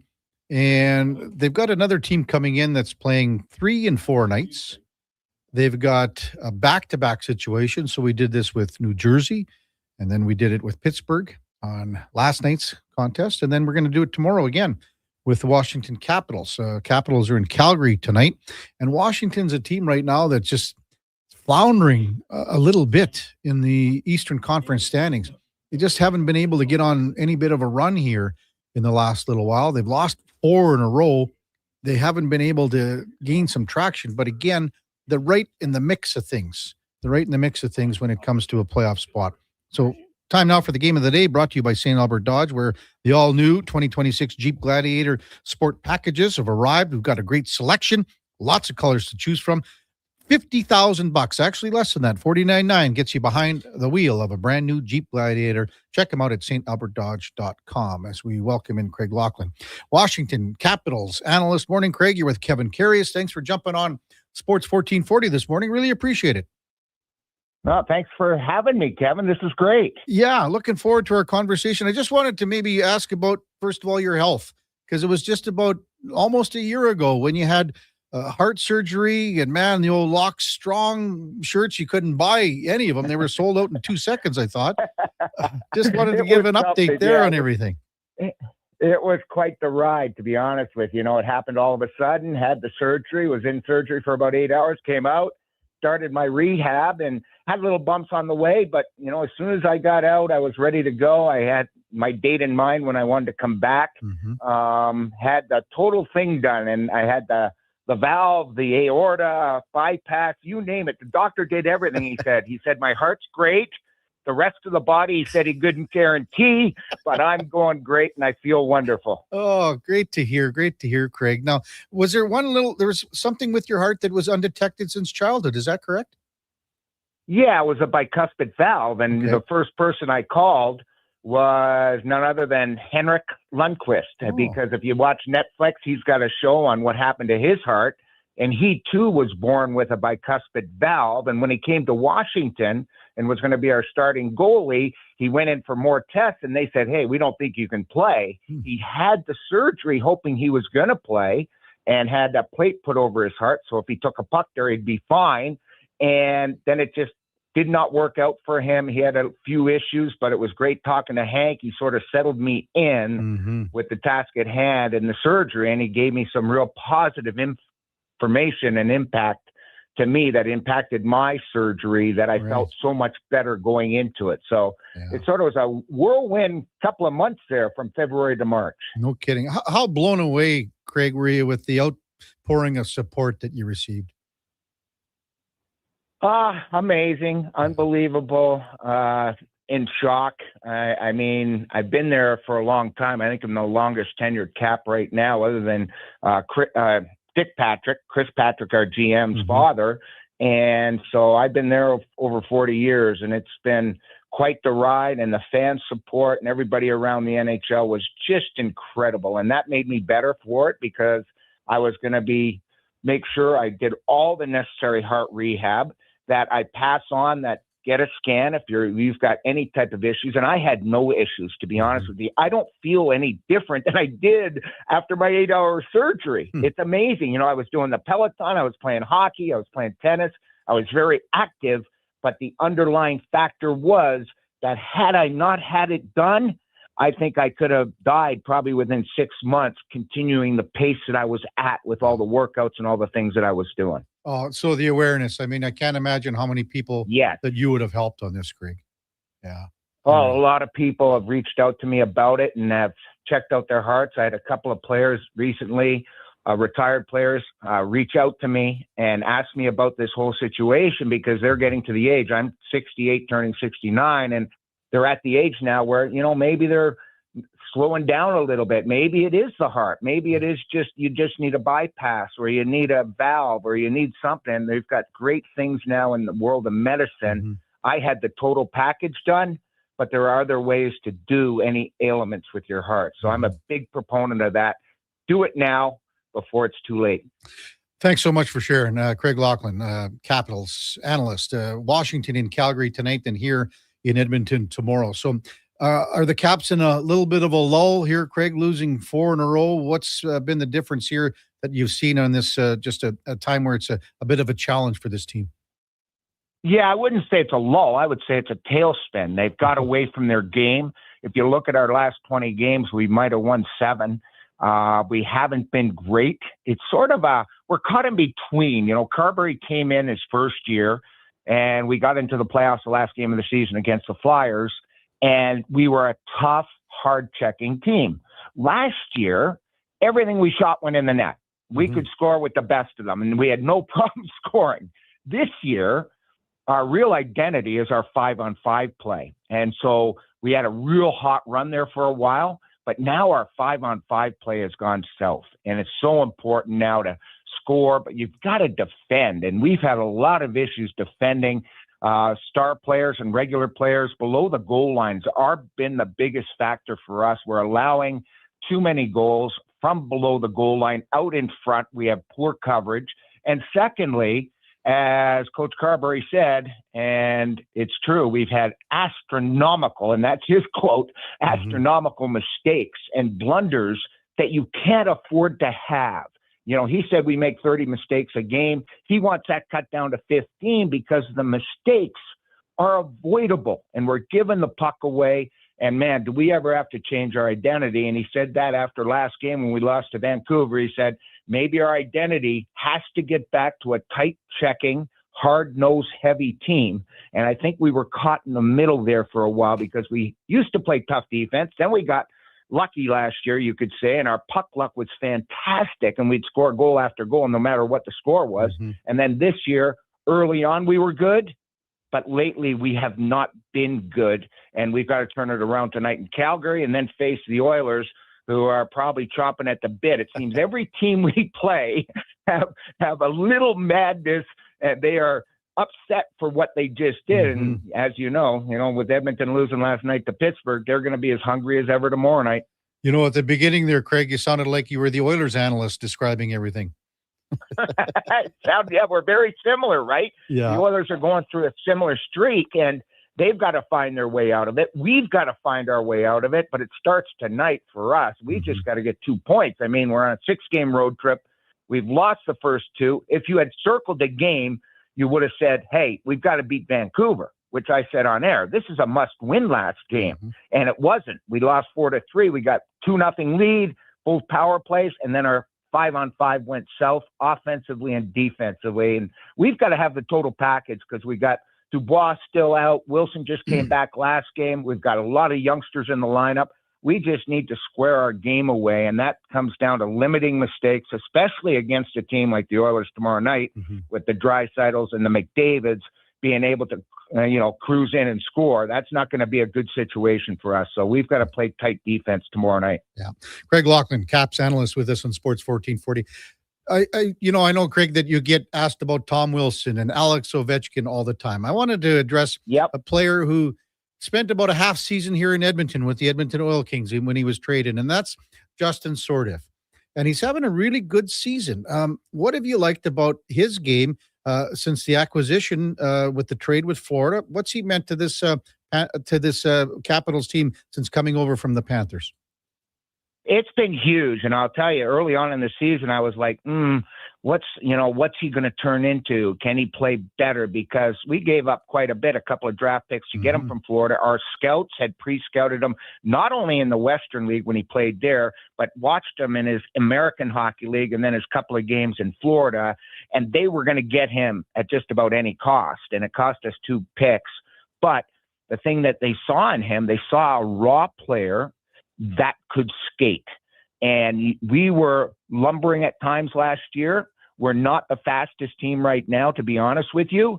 sort of is injected speed. Now, as a young player, you get a little confidence, whether it's playing with Ovi, whether it's in the lineup with other players, whether it played with Wilson, whether he's playing with Leonard, whoever he's played with. You need speed up the middle. And to have speed up the middle, not only for offense, but to get back defensively. And sort of been probably one of our star players, to be honest with you. He got on a little heater there, then got injured for several games. Then he's come back, and he's got a real nose for the net. He's sort of I would call him a very quick and fast player, but he hits the seams at the right time. He jumps on loose pucks. He did it the other night in our loss against Vancouver. He just is a bright young player. They expect big things from him because when you look at our middle, you have Sorda, you have Strome, then you have Dowder and Lapierre. Lapierre hardly plays. Strome is arguably our number one. Sorda's number two right now. And then when we get Dubois back, which will be after the Olympic break, he's skating with the team and he's on the trip with us. He's getting ready to come back, still in a non-contact jersey. But now we've solidified our center. And who would have thought that sort of coming over from Florida, good lineage, obviously, in that organization, they're champs and all, you can go all the things and all the people that he would have been touched by in Florida as far as his development. And now he's taken the next step. And I think he's got more to give, to be honest with you, Kevin, and he can be our number one center in the years to come. He has been that good for us. I know you got to hit the bus here to get to the rink here. I just was hoping you got time for a personal question about your days when you played in Washington with a guy that I've known a long time and a really just a great guy in Pete Peters, a local guy. Maybe just a comment or two on just playing in Washington with Pete Peters, if you can, Craig. One of my favorite goalies of all time, one of my good friends of the all time. I mean, he was one of the backbones of our success that we had when he got traded. He actually was traded back in the day, I think, for Pat Riggin, who also played in Calgary, who I scored my first goal in. So it comes full circle. Yeah. But a good story about Pete Peters and I is that one day we went out, might have had a few too many brewskis back in the day, went out and we said, you know what, Pete? I'll get a perm if you get a perm. So if you see a hockey card with a perm, and you could look it up for Pete Peters, when he had a perm, that was him and I getting a perm and coming to practice the next day. I don't regret it because we had so much fun together, but the perms made top billing in our program. And if you look it up online, you'll see me in a damn perm. I don't have one, and I've never had one since, but that's the type of guy Pete Peters was. Just a wonderful guy. And I wish him the best. I wish I could run into him one of these days because I really miss catching up with him. We called him Double P, and he's the man. I love him. I love telling the story because I've talked to Pete lots. He's been in my golf tournament every year, Craig. And he always gets asked about the 5 goals that Gretzky scored for 50 goals in 39 games. And the first thing that Pete says, whoa, I wasn't in goal for the 5th one that night. I wasn't in goal for 50 because it was the empty netter. He's a wry guy. He's a wry smile, just a jovial guy. Always was a goaltender that, you often say, oh, goalies are weird and goalies are different back in the day. And maybe they are still, who knows? But when I used to hang with Pete Peters, Pete Squared, as we called him, he was just like a normal guy. You didn't feel like he was a goalie. And I don't know why there's such a distinction there, but he just had a smile, the laugh, and the telling stories and everything that he had. We had a blast together. I loved the guy, and I loved him as a teammate. I'm going to text him, Craig, and I'll tell him to get his butt down to the rink tomorrow night, see if he can get in there. So, absolutely. I would love that. And ask him about his perm, because he'll love that. I sure will. It's an unknown story, but if you look us up on hockey, any pictures, you'll see me in a damn perm, hair way up and curly. And I came home and my wife said, "You've always had straight hair. What the heck happened?" I said, "Well, I was out with Pete and we decided to get a perm." Oh man, I would have loved to have been in the hair parlor that day. Craig, you had fun, Kevin. Thanks so much for coming on. Enjoy the game tonight, and we'll see you down at the rink tomorrow. Thanks a lot. You got it. Thanks, man. See ya. Craig Laughlin, Washington Capitals analyst, and our game of the day for St. Albert Dodge. The all-new 2026 Jeep Gladiator Sport packages have arrived. And again, all under $50,000 gets you behind the wheel Check him out at stalbertdodge.com. You ever had a perm, Duke? Tell me you have. No. This would blow me away. I never did, but it was a very popular little trend that ran through our school. I would have been in junior high, I guess, maybe even a little bit earlier than that. My best friend, Brant, he was on a stretch, like he got a perm on appointment whenever it was like due to freshen the curls, essentially. And like when we look back at some of the pictures, he was young. Like this was between he was like 8 and 13 years old, maybe. I can't remember specifically. Yeah. And it's like, oh my God, Brant, like what were you doing? Why did Trina let you do that? His mom's like, this looks so bad. But no, I've never had one. I never had the hair for it. Josh says he hasn't had one. Gregory used to have them. No. Oh, ask him. Ask him for sure. I had probably had a half dozen of them back in the day. Like how long ago are we talking for your perms? Like the 80s? Oh yeah. Like you were perming that mullet you had out the back. Your I had Melville Millionaires picture in the program. Yeah. You had some pretty good lettuce on back then. I had a big salad. Big, like young Yager looking. It's kind of like that. Not quite as long, but like it was right down to your shoulders. Yeah, 6 is a little hot, but maybe 4 of them. Okay. I had 4 of them, yeah. And I don't know. It was just everyone was doing it, I guess. I don't know. Well, yeah, that time for sure, right? Was it like a new innovation? Well, for me, like it was hard because I had such straight hair and I still have, but I've got less and less hair, obviously. But when I was 18 years old or 19, I looked dumb and stupid I tried to have a feather, the feather thing in the middle, and my brother's hair was so bad. I couldn't you sort of try to copy someone, but I was like, no. But then I thought, okay, if I could get a little bit of body to it. You know?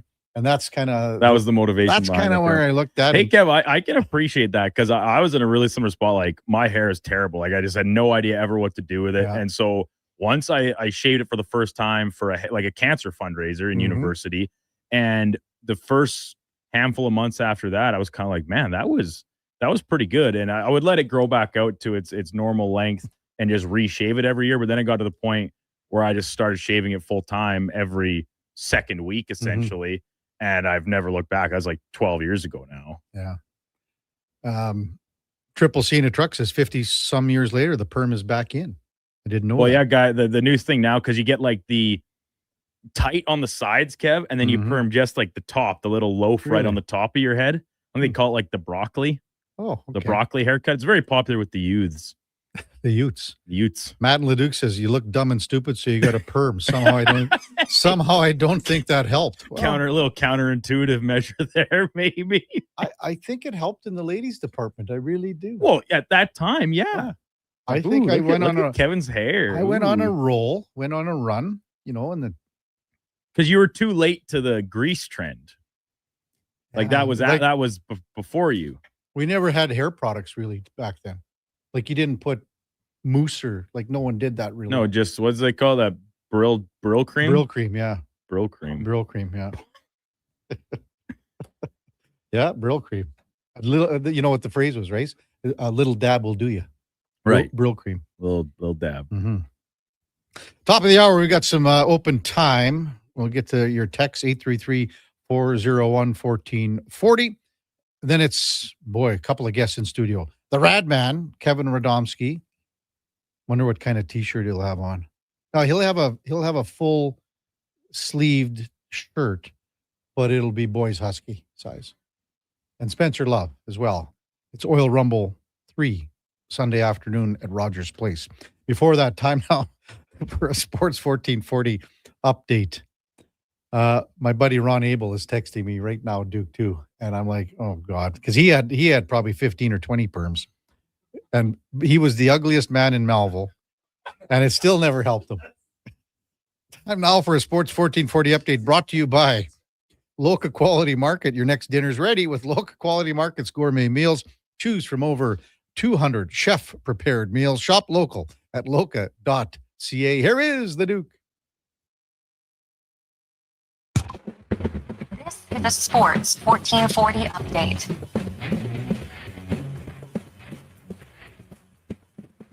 8-game slate in the NHL tonight. 2015 Cup Final rematch with Tampa Bay in Chicago. Dallas taking on St. Louis. The Flames host the Caps. Mitch Marner making his much-expected weighted return to Toronto with the Leafs hosting Vegas. Avalanche taking on Philly. The Ducks are in Seattle. Sharks host the Rangers, and Vancouver plays New Jersey in the nightcap. In the BCHL tonight, Spruce Grove Saints are down in Okotoks, while the Sherwood Park Crusaders are out in Cranbrook. And in the AJ, Camrose and Bonnyville, both with home games just outside the city. On the hardwood, 8 games total this evening, including the Raptors continuing their western swing with a stop in Portland, tip-off at 8.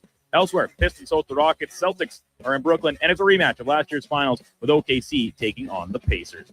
At the collegiate level in town tonight, Pandas hockey hosting U of S at the Drake, 7 o'clock puck drop. Griffins men's hockey playing Manitoba at the DCA at 7. Ooks men's hockey take on RDP from the Nate Arena at 6. Bears, Pandas, and both Griffins volleyball teams are at home, getting underway from the Saville at 6 and the David Atkinson Gym at 5, respectively. And Ooks basketball, both teams playing Augustana at the Nate Gym beginning at 6 o'clock.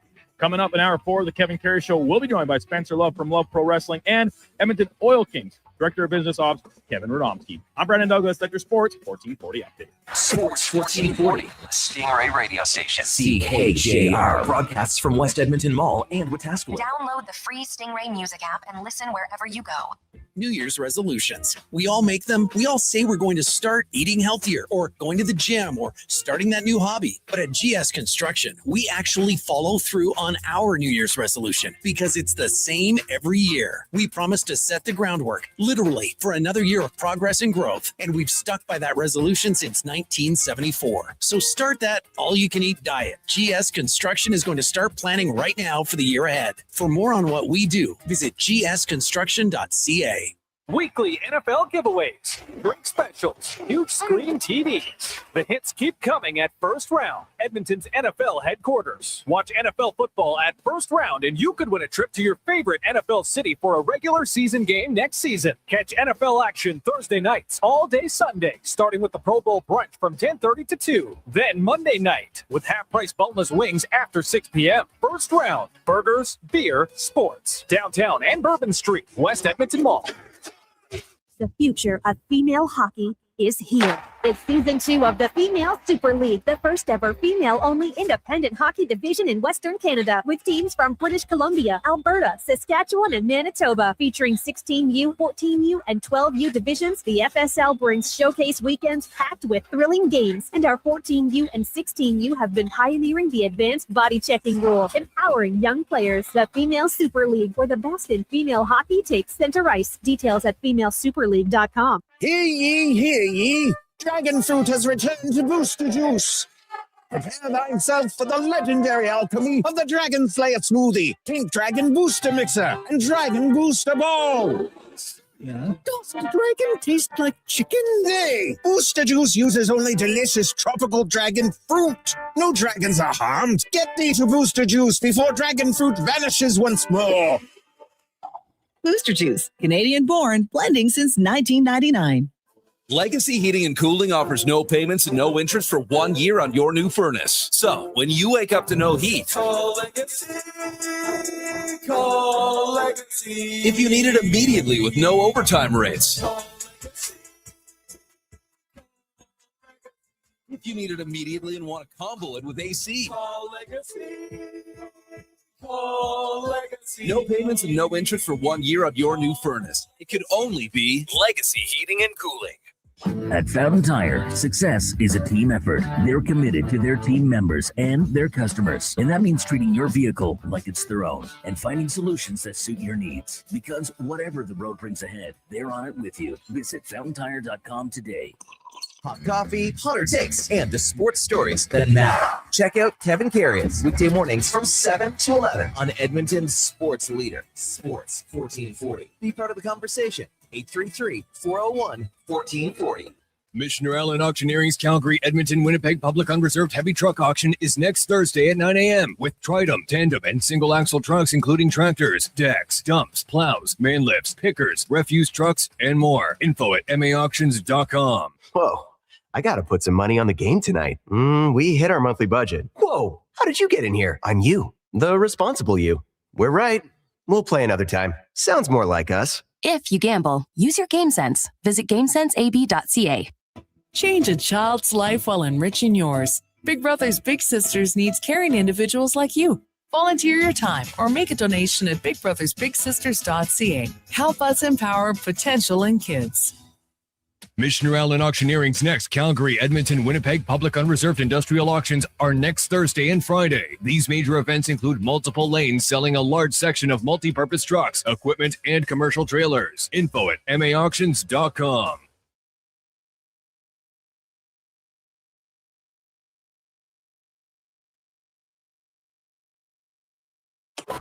The Kevin Karius Show, breaking down Edmonton's favorite teams, even though his favorite Junior A hockey team is the Yorkton Terriers. Thanks for checking in with Sports 1440.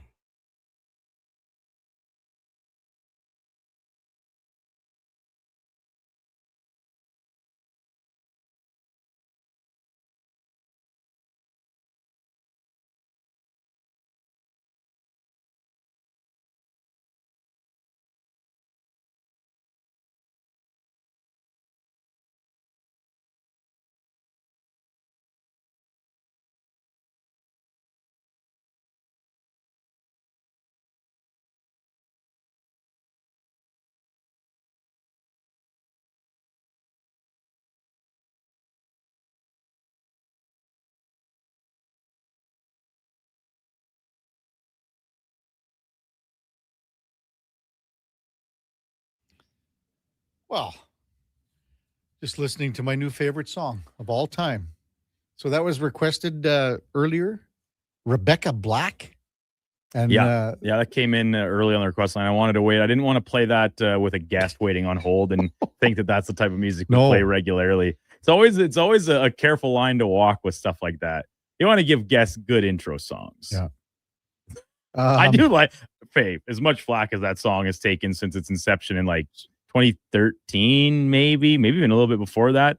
It is catchy and it's fun. It's the first time I've ever heard it. I believe that. But I did say to you guys once, I said, well, you guys wanted to see the reaction. So I picked that's what the texter said. Can you remember who sent it in, Duke? It doesn't matter, but I poked my head over the computers here in the control room and just to see the reaction, and you guys both looked at me. All three were like, "Well, yeah." But I said there's a little bit of a beat to it that reminds me of Slumdog Millionaire at the very end. What are you shaking your hand at, Josh? You telling me at the very end of the movie, there's a couple little, just tiny little ones that are very similar to Slumdog Millionaire when they're at the end, they're dancing, the credits are rolling. Danny Boyle, the whole bit. Come on now. Yeah, no, I'm not disagreeing with you on that. I just think it's insane that your initial reaction to this was, oh this man, Friday. This song makes me think of Slumdog Millionaire. Yeah. That won a lot of awards, didn't it? Slumdog Millionaire. Yeah. A lot. It was very, very popular. Acclaimed. My dad loves it. We have it on DVD at the Fenwick household. Not even Blu-ray. Honestly, I don't think Blu-ray existed when he bought it. Really? 2006 movie, I think. I don't know. Yeah, it was a good movie. It's really good. Fun stuff. Yeah. Habitat. Right? Is that the guy's name? When he falls into all the crap there and he comes out? I can't remember. But started Dev Patel's career. We're all better for it. Text line 833-401-1440. Duke, have a gander if there's something I'm missing. There's one way back from Pete. Way back. And he sends in 2 videos too. Hey, Kevin, on Monday, you were talking about those silver NHL sticks. I do work with the company that makes them. I held Leon's and Ryan's stick before they did. Pretty cool. The first, and he sent 2 videos. The first video is Nuja's stick. The second one is going to be for Anjay Kopitar. Cheers from Pete. So he sent a couple just quick little videos about how the sticks are assembled and made. So this came up in the conversation in the Critters room last night. I can't remember who asked it, but they said it's like, so what are these actually made out of? And I think they asked, like, so is it like made of metal and it's like really heavy, or is it actually just a regular hockey stick, essentially spray painted silver? I said, I don't know what it's made of. I know it's not just spray painted silver over a regular Sherwood 50/30. Yeah. I even have to do a deeper dive in there. Well, maybe if Pete's still listening, he can obviously tell us he makes them. There would be like a forge and it's poured in and then it's polished up. You know what I mean? So you know, it's for sure basically liquid metal. And then maybe they have a, I don't think they're putting a giant whole block of whatever metal this is on the metal lathe and carving it out. I don't think that's how There's this a guy. is going. There's a guy with a jackknife, dude, and he whittles it down, shivving it away. He whittles it You down. whittle metal? Yeah. I don't think I've ever heard that done before. Exactly.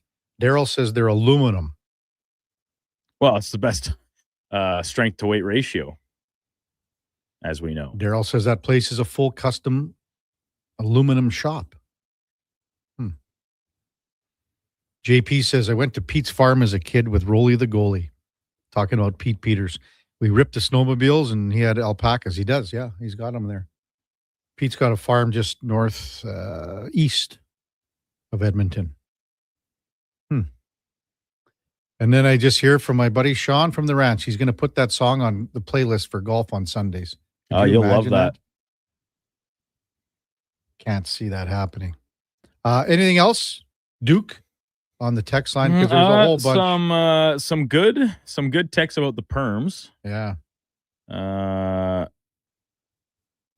Yeah, Jana, longtime happy listener, says in the mid to late 80s, it was the curly mullet was all the rage. All the cool boys had one. So there you go, Kev. You're She a cool is correct.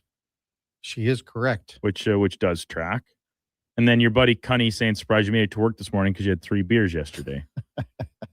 Cunny's such a village idiot. You know, how is that surprising when we go to these critter games? Listen, I'm not trying to out you or anything, but we definitely have more than 3 beers over the course of the day. It's more day than it is night. Yeah, because you're over. We start at like 8 4:30 hours. in the afternoon and get home at midnight.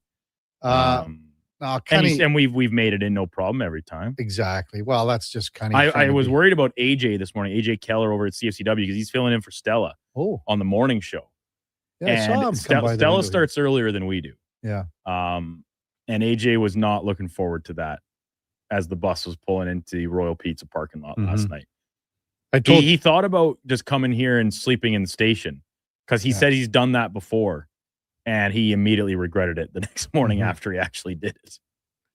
I told Cunny in the dressing room yesterday, Duke, I said, you could be a hell of a player.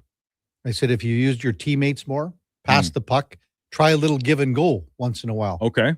He didn't know what give and go meant. He never heard of the terminology before. Even Eddie knows that term. Yeah, He proposed it to me last night on our line for the Critters, saying, Eddie's like, let's get a little give and go. And I said, tell you what, Eddie, I'll give you go, and we'll see if he can get you tuck, but to no avail. Yeah. Good effort by Eddie. Was Eddie even close then? Like he said, he had this breakaway. He had a few really good chances. And the one or two, the goalie made a good save. He had a couple like bobbles at the moment of truth, almost like the Oilers on, what was that, Tuesday night, that game, where a puck always just jumping off their stick when they went to pull the trigger. He had a couple of those. And then there were a couple times, like right hand up, I would have him driving through the middle, and I didn't read what he was going to do correctly. So my pass wasn't in the right spot. I let him too much, or he'd like pull up for a one-timer in the slot when I thought he kept driving into the top of the crease maybe. So it floated through there. But he had some good looks. Really good shot from the slot off a great setup from Silky Mitts, Ryan McRae. Right. And Eddie just blasted it right into the defenseman's like chest. Did he? Was the guy wearing shoulder pads? I don't think so. Listen, when I say blasted, that's more of a catch-all term. It's not exactly like he ripped it. 60-degree wedge kind of Pretty thing. well, yeah. Chopped it up at him. But that was maybe Eddie's best chance, and right from prime real estate. But the D-man got his body in front. Connie says, you're a clown, Karius. I wish the listeners could see you lace them up. And then Gager comes back and says, Connie is dumber than a stump. Yeah, that's your buddy Cunny taking some real shrapnel. Randall. Did I miss part of the show about the 727 save percentage last night? I don't know why people get all concerned about a save percentage from a single game. Hey, did you watch the game? I mean, it could have been 10-2. What do you want him to do? I was, because obviously no one on the bus watched the game, but I was playing catch up from the beginning of it on my laptop on the way home. Nobody did. There was not a calling for it to get put up on the screen, so I didn't want to force that on everyone else. I just watched it in my seat. And Wayne, the salesman here, he kind of leans over and he's like, "Oh, what were the goals like?" And I kind of explained to him, and basically I say, like, on the breakaway by Mantha, the second goal, right? Like a breakaway happens because of a breakdown, which is exactly what happened. Bouchard pinching, turnover at the top of the dots, and Ekholm caught flat-footed back the other way. And Connor turned the puck over inside the blue line. And I say, in that spot, would you love a save from your goalie? Like on breakaways? Sure. But like when they go in, how do you, like, it's a breakaway. Mm-hmm. They are scored on a lot. So, and like Mantha, this was a guy I was always like going back to his days in Detroit, his first spin in Detroit. His thing's been dipped in again, if I'm correct. But anyway, you always wonder, like, how is this guy not a perennial 30 goal, 60 to 70 point guy? Like the size, the speed, the skill. He had it all on display last night. I thought he was great. Obviously, the 2 tucks to reward him for it. But yeah, like Jari, I don't think I would put at fault on a single one of the 6 goals against. I'm going to say this, Duke, on the 2 breakaways. And players, this used to be basically, well, one was on the forehand, one was on the backhand, however. Mathis is on the forehand. Malkins is on the backhand. When players get the goaltender to open up the legs and then the goaltender does not have his stick on the ice, to me, that is a technical problem with the goaltender. And for sure it is. Okay, so you look at easier said than done. I know it's easier said than done. But out of all the places that you do not want to get beaten as a goalie, that style of goal that goes in, that's at the top of the list. The cheeky little tuck back through the 5-hole ones are, like I said, it's a one lateral move to open the guy up, and it's a yawning space between the thighs. It's like you just feather it essentially back between them. And absolutely, it eats a goalie up to let those in. But at the same time, the counter is you fully just commit to taking away the bottom of the net and you have no lateral movement and the guy skates around, you tucks it into a 5-foot open cage. Okay, but the guy's coming at full speed, both guys, Malkin, and we had a couple texts that people thought, or they were like, how come Connor couldn't catch Malkin? There was a couple texts today. Oh, right? I must have missed those ones. There's a couple. Well, first of all, Malkin had like a 10 pretty good head start. 10-foot head start.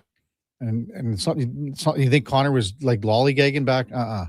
So, but again, both those goals are, and look how Jari played them. Yeah. You know, the fluidity and how the fundamental part of making a save on a breakaway didn't look like it.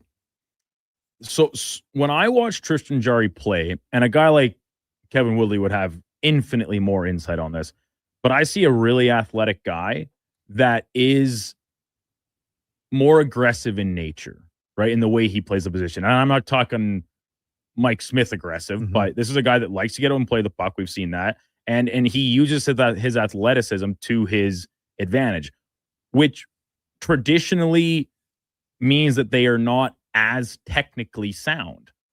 Comparing Jari to Ingram, I see Connor Ingram as the quiet, calm, stays within his marks in his crease and his post essentially at nearly all times. And he makes most saves look easy. Jari is a little bit, when we saw it on display last night, we saw it with the barrel roll save on Tuesday. He will do what it takes to try and make a save, and at times can leave him vulnerable. It's fair. And what was all the talk about Stu when he was here? Same thing. Too much movement, not quiet enough, not economical enough in goal. Yeah. The difference in just purely eye test wise in comparing Stuart Skinner to Tristan Jari in their time here in Edmonton is, I think Tristan Jari is faster. So in those movements, like the side to side stuff, he can recover better from an overcommitment on a side to side play.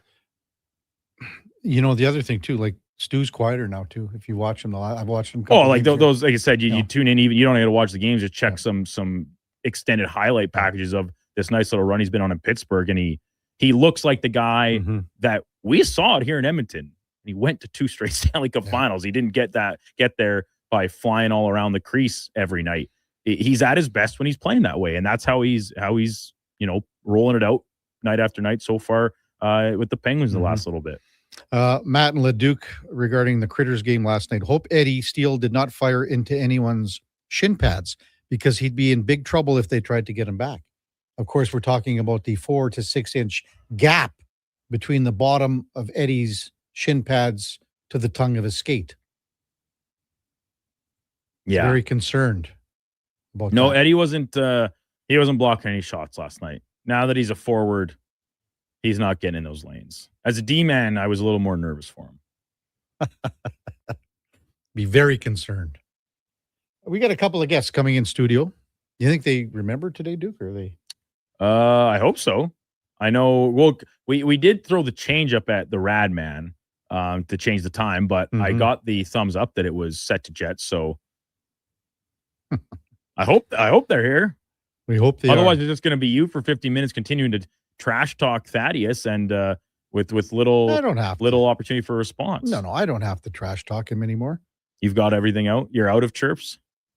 Well, there's always some you can come up with. The mouth of the South.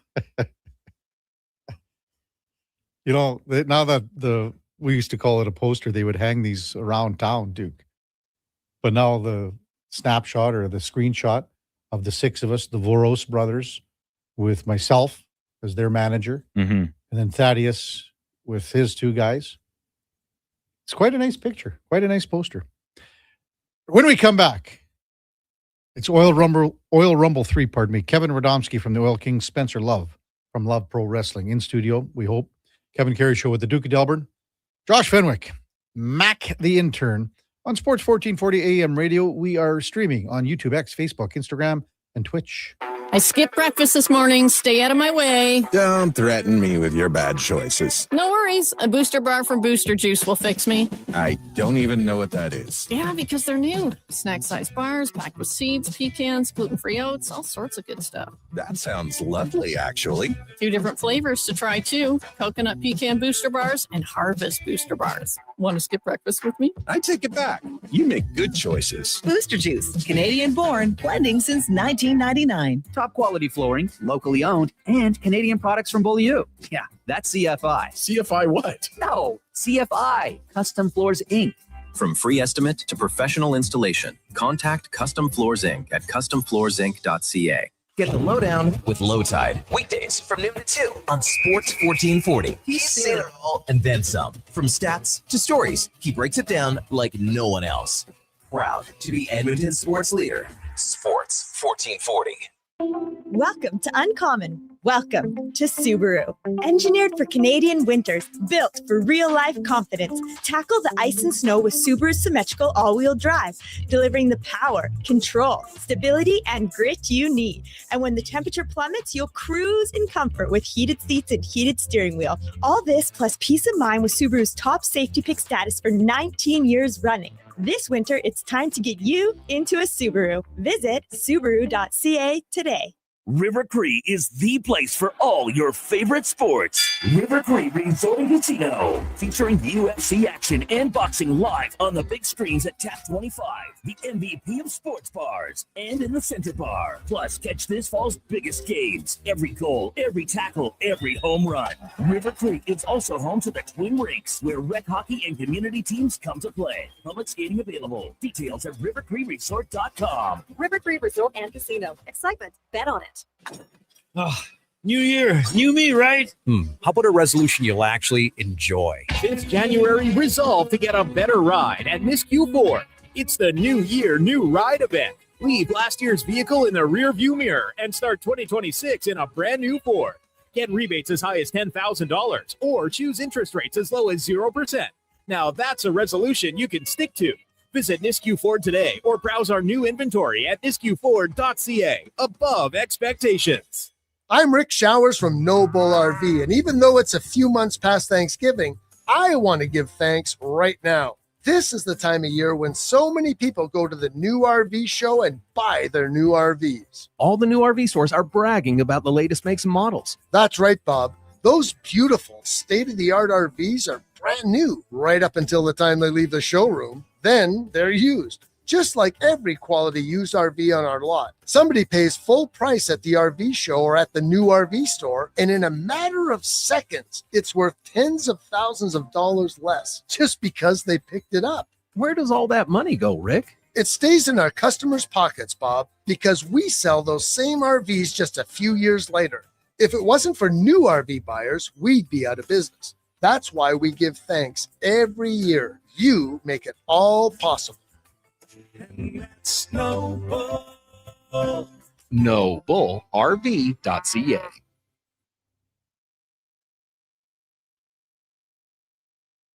Sports 1440. All sports, all day. On YouTube, Facebook, and X. Thanks for listening to Edmonton's sports leader.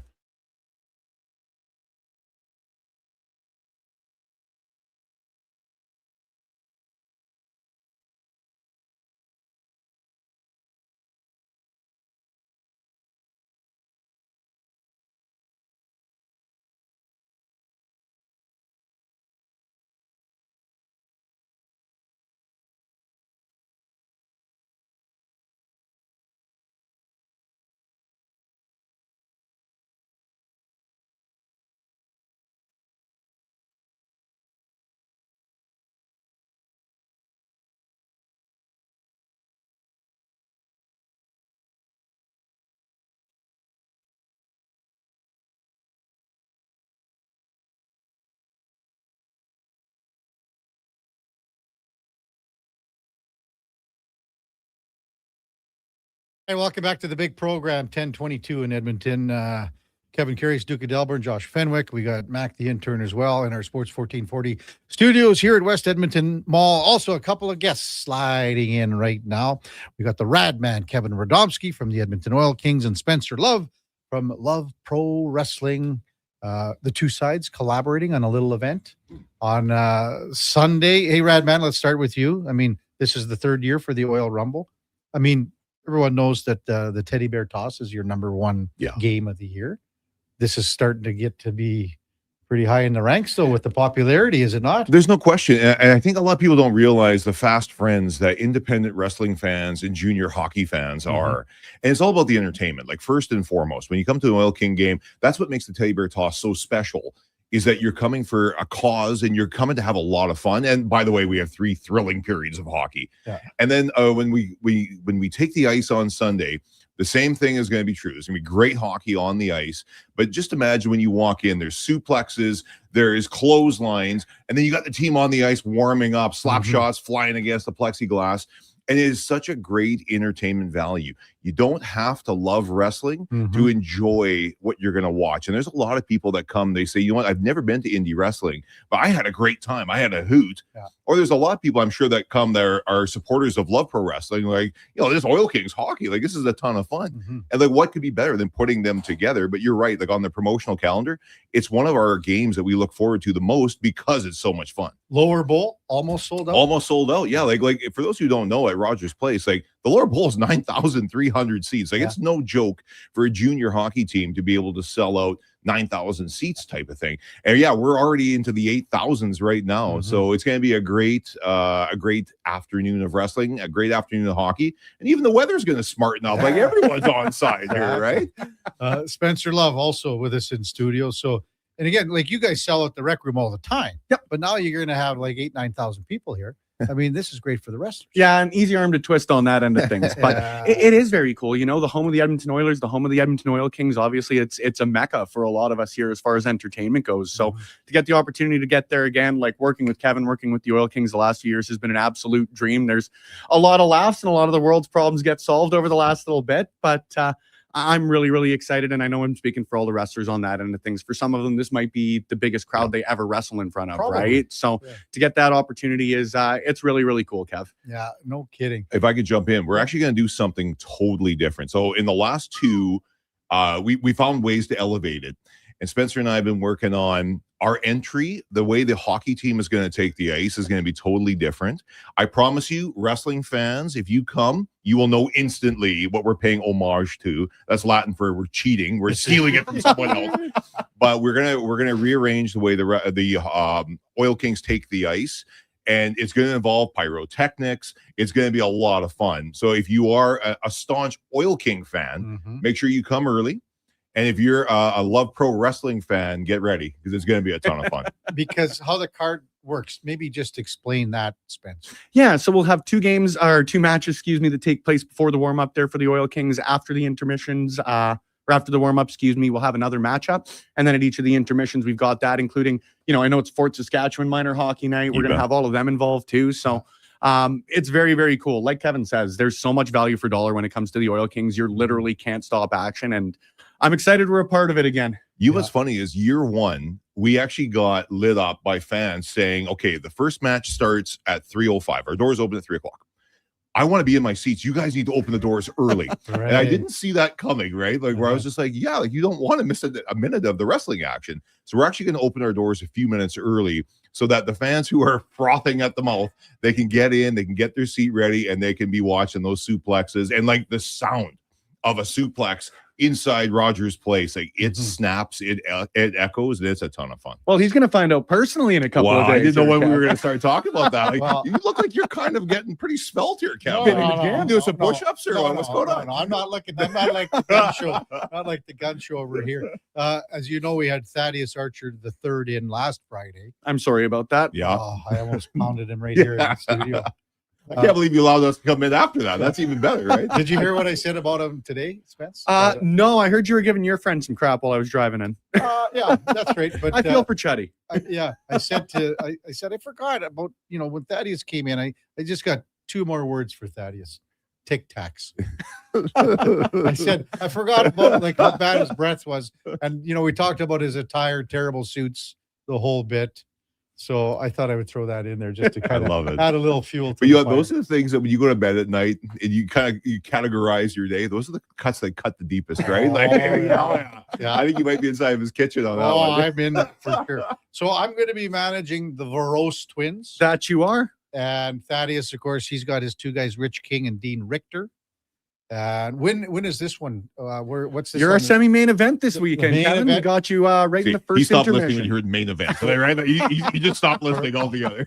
So right after the pay doesn't increase first for that intermission, one. Perfect. I'm looking forward to that. I just wanted to know about my preparation and things like that. I got asked if I was going to bring in my technically Reg Dunlop. Gregor asked me this morning. Okay. My Reg Dunlop leather jacket. There we go. Which is beautiful. Insured too. I'm imagining, right? I gotta find it first. I might have to bring that. Your finely tuned athletic machine. It'll add some pizzazz to things. I love it. So class to join up a little bit opposite Thad's suit, hey? Yeah. Exactly. So, but not only this, but Oil Kings, you guys have been doing so many promos and things. The team is really good. Yeah. It's been different this year for you, Radman, because every time you've been on, we call it cyclical. Yep. That's junior hockey. It's the way it is. 100%. And this is the fun part of the cycle. It is. Yeah. Kurt Hill, our general manager and president's done a great job. For those who watch the World Junior Championships, you had Max Curran from Team Czechia. You had Ethan McKenzie for Team Canada. And both of them would have wished to have come home with a higher medal, right? One came home with silver, one came home with bronze. But you say to yourself, like, what a great showcase of talent. And for those who haven't seen, like, Ethan McKenzie on our back end this year, like, he is tremendous out there. And it's a ton of fun. Like, this is junior hockey. They can be a great game with a 1-0 finish. It could be a 9-6 nail biter and everything in between. And what I love about where we're at in the cycle is 3 years ago, we won 10 games. And we played 68, and we won game number 10 on game 68. Yeah. And now you look, we're one of the powerhouses in our division and our conference, and it's a ton of fun. The goal horn's going off all the time, and it's great. So yeah, you never want to give this back, but it's building on the other side. You're only going to be good for a few years, and you're going to have to rebuild, retool, and you'll be good again. So yeah, we're on the high side right now, and we're loving it. No kidding. Spence, how's the season gone here? You've had a couple events. One tonight? You betcha. We've got one this evening at the Rec Room. Last night was sort of our kickoff for everything with our partnership with the Clandestine Society, but it's shaping up great. I much like Kevin, we want to elevate every year, and I think we're in a really, really good position to do it. Getting to kick the year off at Rogers Place is always a thrill, and stay tuned. I'm hoping this ain't the last time I'm in here. We got the irons in the fire for a couple of cool events coming up this summer, so it's going to be great. There's really nothing like professional wrestling. In my opinion, it's the most wonderful sport on the planet, most wonderful entertainment on the planet, and I'm lucky to play my own small part in it here in Edmonton. When Thaddeus was in last Friday, he offered me a VIP table for 8 tonight. Yeah, don't worry. That's coming out of his paycheck, too. I was just going to say, a VIP table for 8. And I was like, okay, well, I know Spencer's coming in here. Where is this going to be coming from? Yeah. Thaddeus. Yeah. So he's he's writing checks that his body can't cash. It seems to be a bit of a theme here. Yeah. Hey, Kevin. Yeah. You're going to hold him to account too. I like it. The other thing I told him, you're like this, Radman, last week, I said, you see the movie The Wrestler? He goes, oh, yeah. I said, I'm bringing the staple gun, buddy. Yeah. And totally. I'm gonna, Randy the Ram says, okay. right. The only problem is that those terrible jackets that he wears, you'd have to buy 3 to 4 inch staples to get through that. Yeah, no question. It would be like right? elephant skin. Yep, exactly. Right. As long as they're allowed in Rogers Place, I am not here to do anything. I am impartial, all to you guys. But you might turn a blind eye. But that's what's so much fun is just like the ridiculousness of it is the fun of it, right? And like the independent wrestlers, like what they do, the art form is just, it's so easy to appreciate it because I look at it and say, I can't do that. But they just the way they can kind of work together and the crowd gets into it. And there's a lot of people that come that they'll say, yeah, I'm not really a wrestling fan. 2 minutes into a match, they're a wrestling fan. And they're digging it, right? And I just love watching that light bulb go off. I've been watching wrestling since I can remember. And it's just one of those things that it's just it's a great opportunity to appreciate an athletic endeavor like that. And you don't need to be a fan to leave a fan. I can promise you that. Yeah. Everybody's got a memory, especially here in Alberta, right? Everybody grew up with Stampede, Abdullah the Butcher, Tor Kamala, like all of those guys. My dad, not necessarily a wrestling fan, and he'll still tell me stories about tuning in on Saturday mornings. So to get to really be, I think, at the forefront of revitalizing that scene out here after the PWA unfortunately folded during the COVID pandemic, like it's kind of cool to be carrying that torch in a lot of ways, so to speak. Spencer Love, Kevin Radomski in studio with us here in our Sports 1440 studios in West Edmonton Mall. Well, it's always though on Sundays, Family Fun Days. Absolutely. On Sundays too, so Yeah, like it's gonna sound crazy, but like seats start at $20 at Rogers Place to see Oil Kings hockey. And for that same $20 bill, you're going to get 5 matches from LPW on Sunday. So the doors open at 3. The matches start at 3:05. So get there early. And if that wasn't enough, you're just like, I'm on the fence, but just is there a little bit more value? We have an inflatable bouncy castle zone. It's a kids fun zone.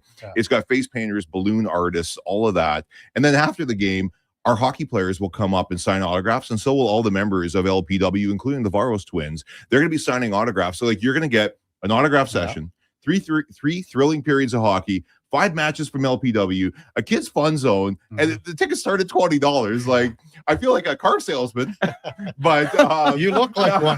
But like, honestly, it's just like that's the beauty of it is that we've got families that come that maybe the kids just love the fun zone and the parents get to watch a period or 2 of hockey, but they leave entertained, and it's so much fun. What else? Who else is on the card then on Sunday? And even talk about a little bit about tonight too, Spence. Absolutely. So your main event, it's going to be the second year we've had it, but is going to be the Oil Kings Cup matchup. So Mars the Specialist is facing off with his actual tag team partner, the Thickness Reed Matthews. That's going to be the main event there on Friday night. Thickness. The Clandestine Society are going Yeah, head-to-head with the Rads for the first time in a while. Paralira and the Mad Lads are going head-to-head. Should Paralira retain here tonight, that's going to be a tag team championship match. And then Zoe Sager and Taryn from Accounting are going head-to-head. This is Taryn's return to the ring for us. She hasn't been in since June. So you're getting a little bit of everything. If you're a longtime Love Pro Wrestling fan, you're getting to see some of the stuff that's going to emanate from the Rec Room tonight, play out there on Sunday. I'm very, very excited for tonight. Like I mentioned, we've got Paralira defending their tag titles against the Short Kings and the Mad Lads.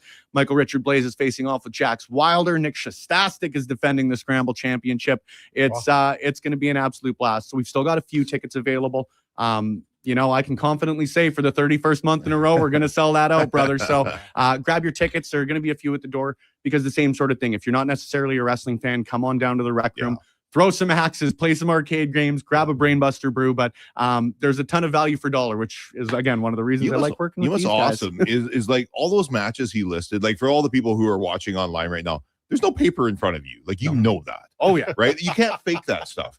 And I think that's what I love about it, right? Like, you do what you do because you love it. I do what I do because I love it, and so do you, right? And it's one of those things that becomes really easy because you just get the privilege of talking about what we love. And I just love the fact that you're nailing all of these matches, and there's no script. You're not reading it from a piece of paper and mispronouncing Taryn from Accounting. You know what I mean? Like, that's what I love about it, is just watching you roll right now. It's fantastic. I appreciate it, brother. Thank you. Yeah.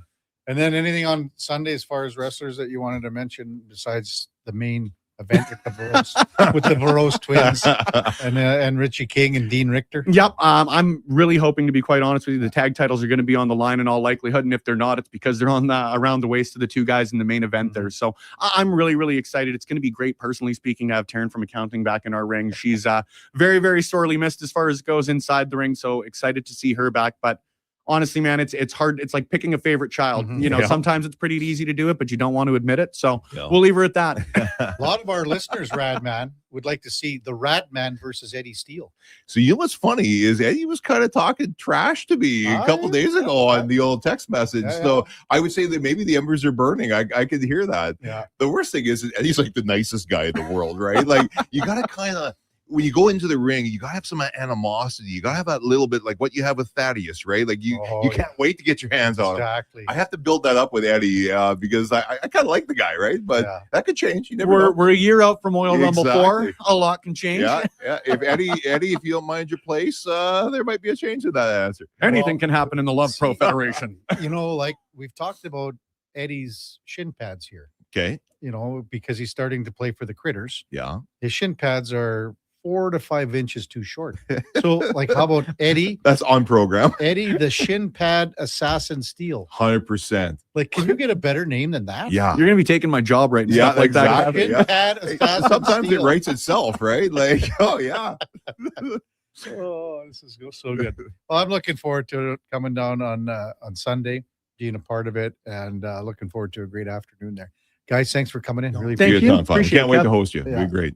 Spencer Love from Love Pro Wrestling, Kevin Radomski from the Oil Kings. It's all starting at 4 o'clock for puck drop, but get into the building around 3 because there'll be a couple of matches before the game and then during the intermissions. So it'll be a whole heck of a lot of fun down at Rogers. And again, Lower Bowl almost sold out. When we come back, we'll wrap up the show and the week. Kevin Karius, Duke of Delburne, Josh Fenwick, Mackenzie the intern, now Mac the intern, on Sports 1440 AM radio. We are streaming on YouTube, X, Facebook, Instagram, and Twitch. When the ground freezes, you wonder how anything can get done. And instead of staying outside in temperatures that would make a polar bear cry, you head inside where it's toasty and warm. But that's not what GS Construction does. Because while the ground freezes above, we plan below, rebuilding and revitalizing the systems that keep our communities working year after year. Now, don't worry. GS Construction promises to do everything safely and efficiently, and we'll wear our extra warm clothing outside. For more on what we do, visit gsconstruction.ca. Wing Wednesday at First Round. Whether you're coming for the first round, the last round, or a few rounds in between, they've got you covered with half-price wings every Wednesday night. Half-price wings. Over 35 delicious flavors like Cajun salt and pepper, maple bacon, and Inferno wings. Now half price every Wednesday night. Wash them down with a cold pint of Canadian or Coors Light for only $5.75. Half price Wing Wednesdays at First Round in West Ed and now downtown. First Round, burgers, beer, sports. At Fountain Tire, success is a team effort. They're committed to their team members and their customers. And that means treating your vehicle like it's their own and finding solutions that suit your needs. Because whatever the road brings ahead, they're on it with you. Visit FountainTire.com today. Big guests, bigger takes. Jason Greger brings the names you know and the stories you don't. Weekdays, 2 to 6 on Sports 1440. Don't miss a minute of the action on Edmonton's sports leader, Sports 1440. Reason number 37 why Nissan is built for our winter. Because winter adventures should never mean compromise. Kick's standard heated front seats and available all-wheel drive help keep you warm and confident. That's winter ready. Now, lease a 2026 Kicks S all-wheel drive for $398 monthly at 2.9%. Visit your local Nissan dealer today or nissan.ca for more details. Lease term for 60 months with 0 down. Conditions apply. Visit your local Edmonton and area Nissan dealer for more information. Action Electrical's projects team takes the field, folks. Ready to execute the entire play for new commercial builds. Absolutely. They're masters of design build, sketching strategy from initial blueprints to core electrical infrastructure.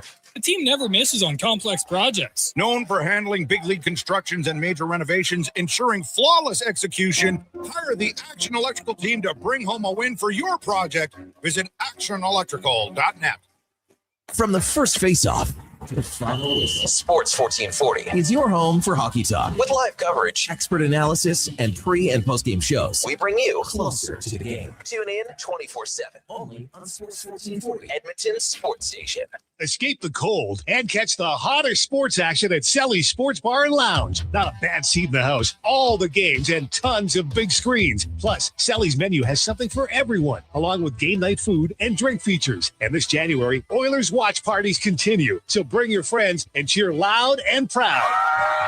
Selly's Sports Bar and Lounge at all 3 Century Casino locations: Edmonton, St. Albert, and Century Mile. Every day is game day at Century Casino.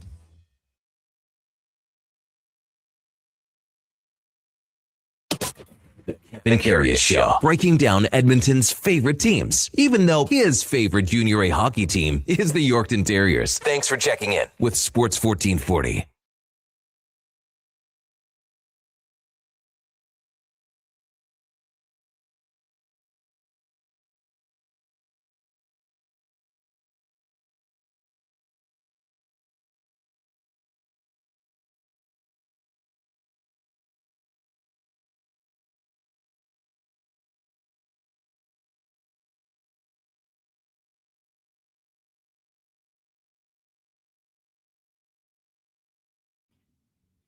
All right. Welcome back to the big program, 1042 in Edmonton, home stretch.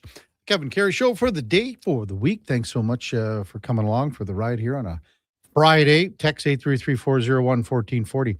MTR says, Eddie becomes a forward and now he's gutless? I'll tell you what, MTR, come on down to the studio and tell Eddie that to his face. I'm not going to call Eddie gutless for not blocking shots as a forward, because this is the Critters. There's as Gregor said to Laddie a couple weeks ago when they were on together about the Critters game, there's no off the glass and out or shot blocking at Critters, at least not intentional. I've worn a few off the laces and then I get mad afterwards because it's like, why'd you shoot that at me? Yeah. I took another one yesterday too, like at your skate. Yeah. Just above the. How about this one, Kevin? You can weigh on this. I'm going to skate for one of Walker's groups again today. I'm going to go throw the pads on right after we're done Frenzy. And it's not so much at that one, but some of the others I go to, the occasional, the goalie wears one off the face or off the head. And guys are always very apologetic. He's like, oh, sorry. I was like, it is still a hockey game, right?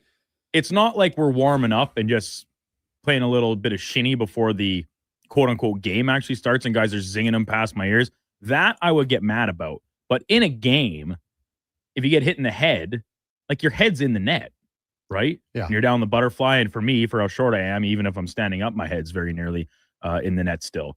So I don't get worked up about that. But some goalies, if you hit them in the head in like a drop in or even beer league, they like lose their minds.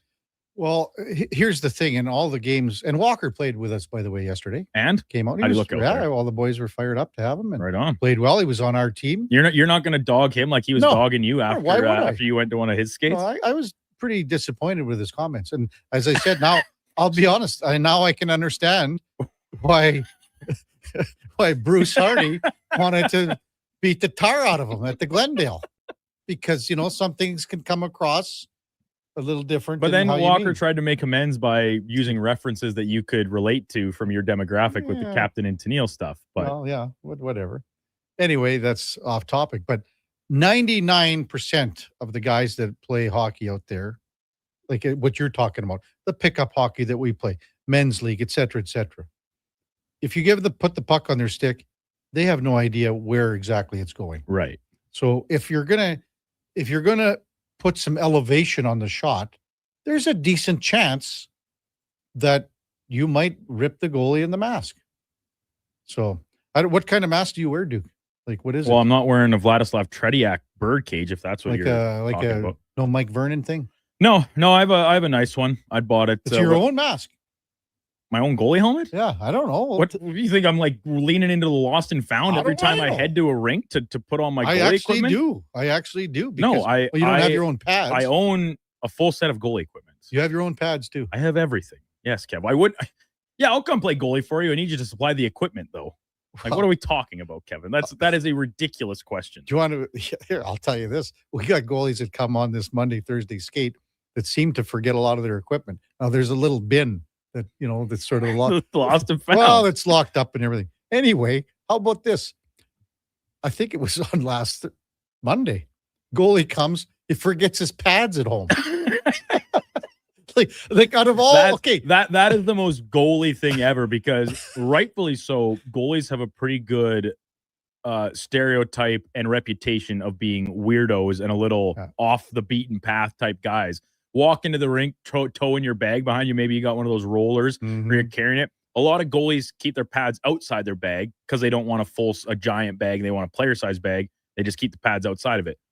You show up without your goalie pads? I just tell you, like a lot of guys, maybe somehow a blocker or a glove, jocks are a big thing. Yeah, maybe the smaller stuff, right? Sometimes, but pads, okay.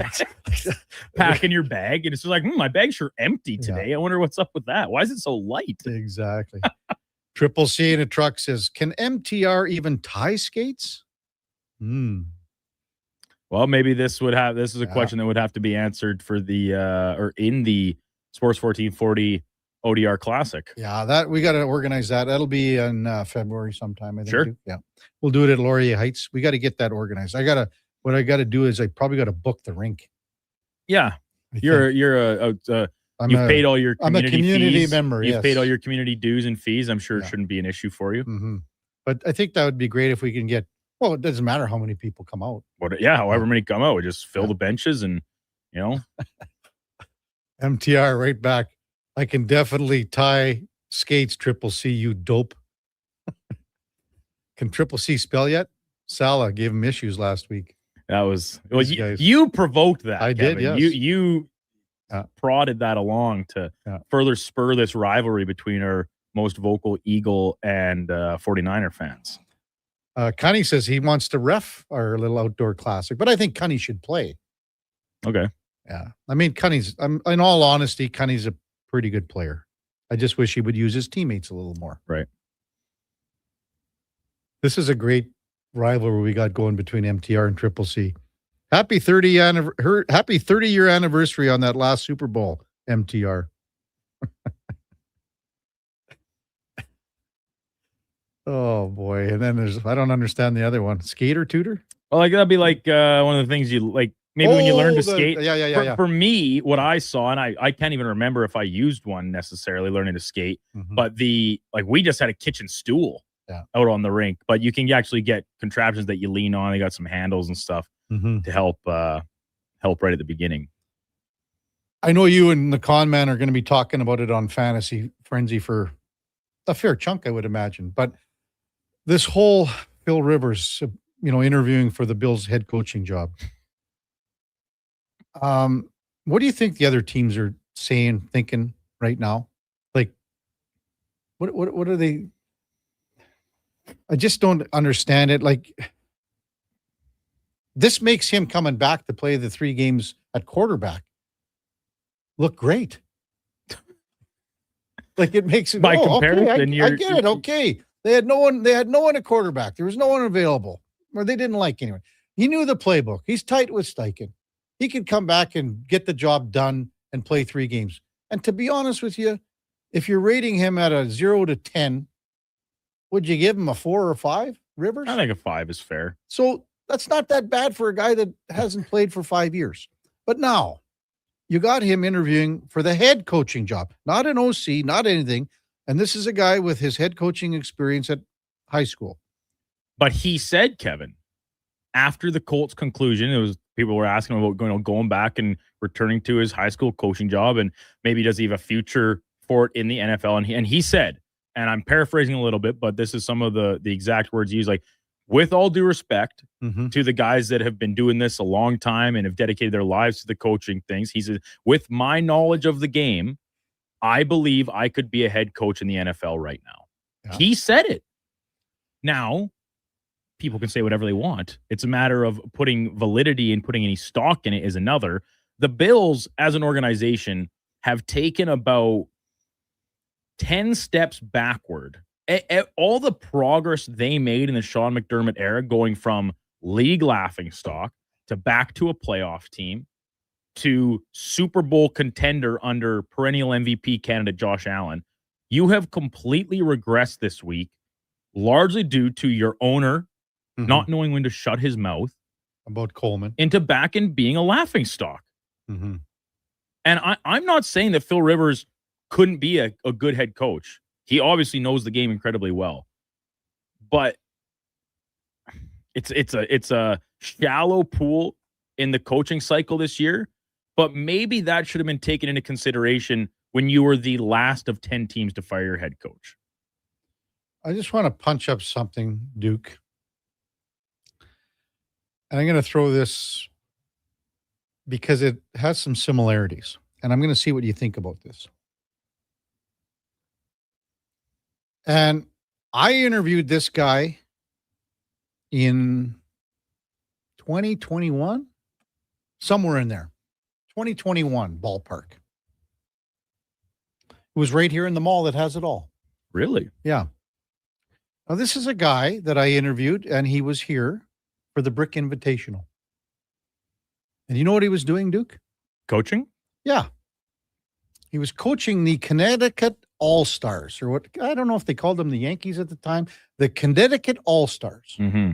And it might, maybe I'm off by a year. I'm not 100% sure.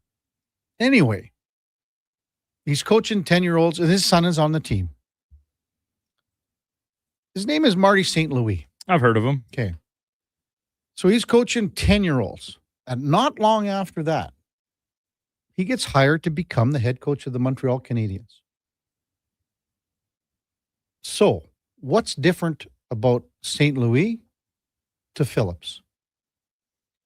Honestly, Kevin, nothing. Mm-hmm. And that's why I'm saying I'm not totally condemning this as an idiotic move to entertain the notion of it, because maybe he could be a good coach. Mm-hmm. But I would say the odds are against him. For a guy, at least he has coaching experience, even if it is at a high school level, as opposed to, like, it's better than Pee Wee football, I guess. But hasn't coached in college. It's back. He was essentially brought back in as a player coach almost to the offense with the Colts this year. Mm-hmm. But I don't know. I Marty, just think Marty St. Louis learned a lot on the job. So he learned a lot on the job, which Rivers would have to do as well. I'll probably get in trouble for, well, I hope I don't, but who knows with some of the things that have come in today with what I've said. If Marty St. Louis is Anglophone, he doesn't have a sniff at the job. Fair.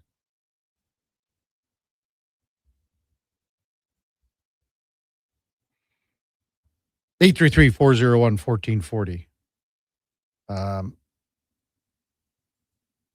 MTR says the difference is that the Bills are in win now mode. The Habs weren't. It's a fair point. Like Josh Allen is 30 years old now. 28. Thank you, Josh. 30? You 29 or 30? Yeah. Um, here's the thing. If Phil Rivers gets the head coaching job, he's 29. If Phil Rivers gets this head coaching job in Buffalo, I would say Josh Allen would have had about a 50% say in it. Because he's going to be they are asking his opinion on this next head coach. I think they have to. So, well, you guys got lots to dissect here coming up. Oh, I'm sure Connor will be pumped. Oh, yeah. He's so torn because not only is now his boyhood hero and favorite quarterback of all time possibly going to coach a division conference rival, but the guy they just hired as their offensive coordinator is also interviewing for that head coaching job and could immediately vacate the job he just got for that one. Mm-hmm. I hope you guys also mentioned the return of Mitch Marner. Thank you, Kev. You took the words right out of my mouth. I was just about to say, between Rivers, McDaniel, Jesse, and for Connor, cherry on top, his DC left. He's head coach of the Ravens now. Minter. Poor con man. Poor con man. Have a donut, con man. You need it.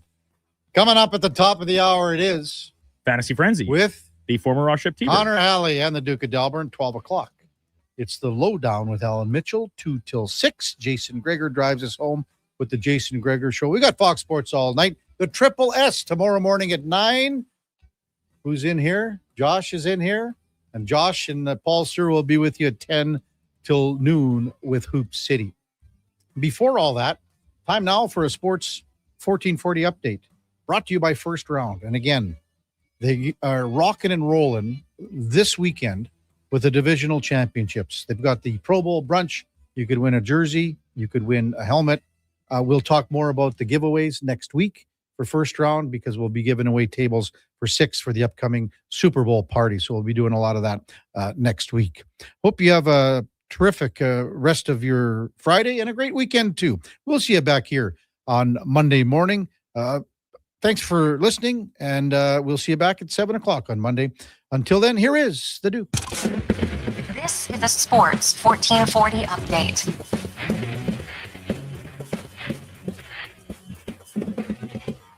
Eight-game slate in the NHL tonight. 2015 Cup Final rematch with Tampa Bay in Chicago. Dallas taking on St. Louis. The Flames host the Caps. Mitch Marner making his return to Toronto with the Leafs hosting Vegas. The Avs take on Philly. Ducks are in Seattle. Sharks host the Rangers. And Vancouver playing New Jersey in the nightcap. In the BCHL tonight, Spruce Grove Saints are down in Okotoks while the Sherwood Park Crusaders are out in Cranbrook. And in the AJ, Camrose and Bonnyville, both with home games just outside the city. On the hardwood, 8 games total, including the Raptors, continue their western swing with a stop in Portland, tip-off at 8 o'clock. Elsewhere, Pistons host the Rockets, Celtics are in Brooklyn, and it's a rematch of last year's NBA Finals with OKC taking on the Pacers. At the collegiate level in town tonight, Pandas hockey hosting U of S at the Drake, 7 o'clock puck drop. Griffins men's hockey playing Manitoba at the DCA at 7. Ooks men's hockey going up against RDP from the Nate Arena at 6. Bears, Pandas, and both Griffins volleyball teams are at home, getting underway from the Saville Center at 6 and the David Atkinson Gym at 5, respectively. Ooks basketball, they play Augustana at the Nate Gym beginning at 6 o'clock. Coming up on Sports 1440, it is Fantasy Frenzy with Hallie and Douglas. I'm Brandon Douglas at your Sports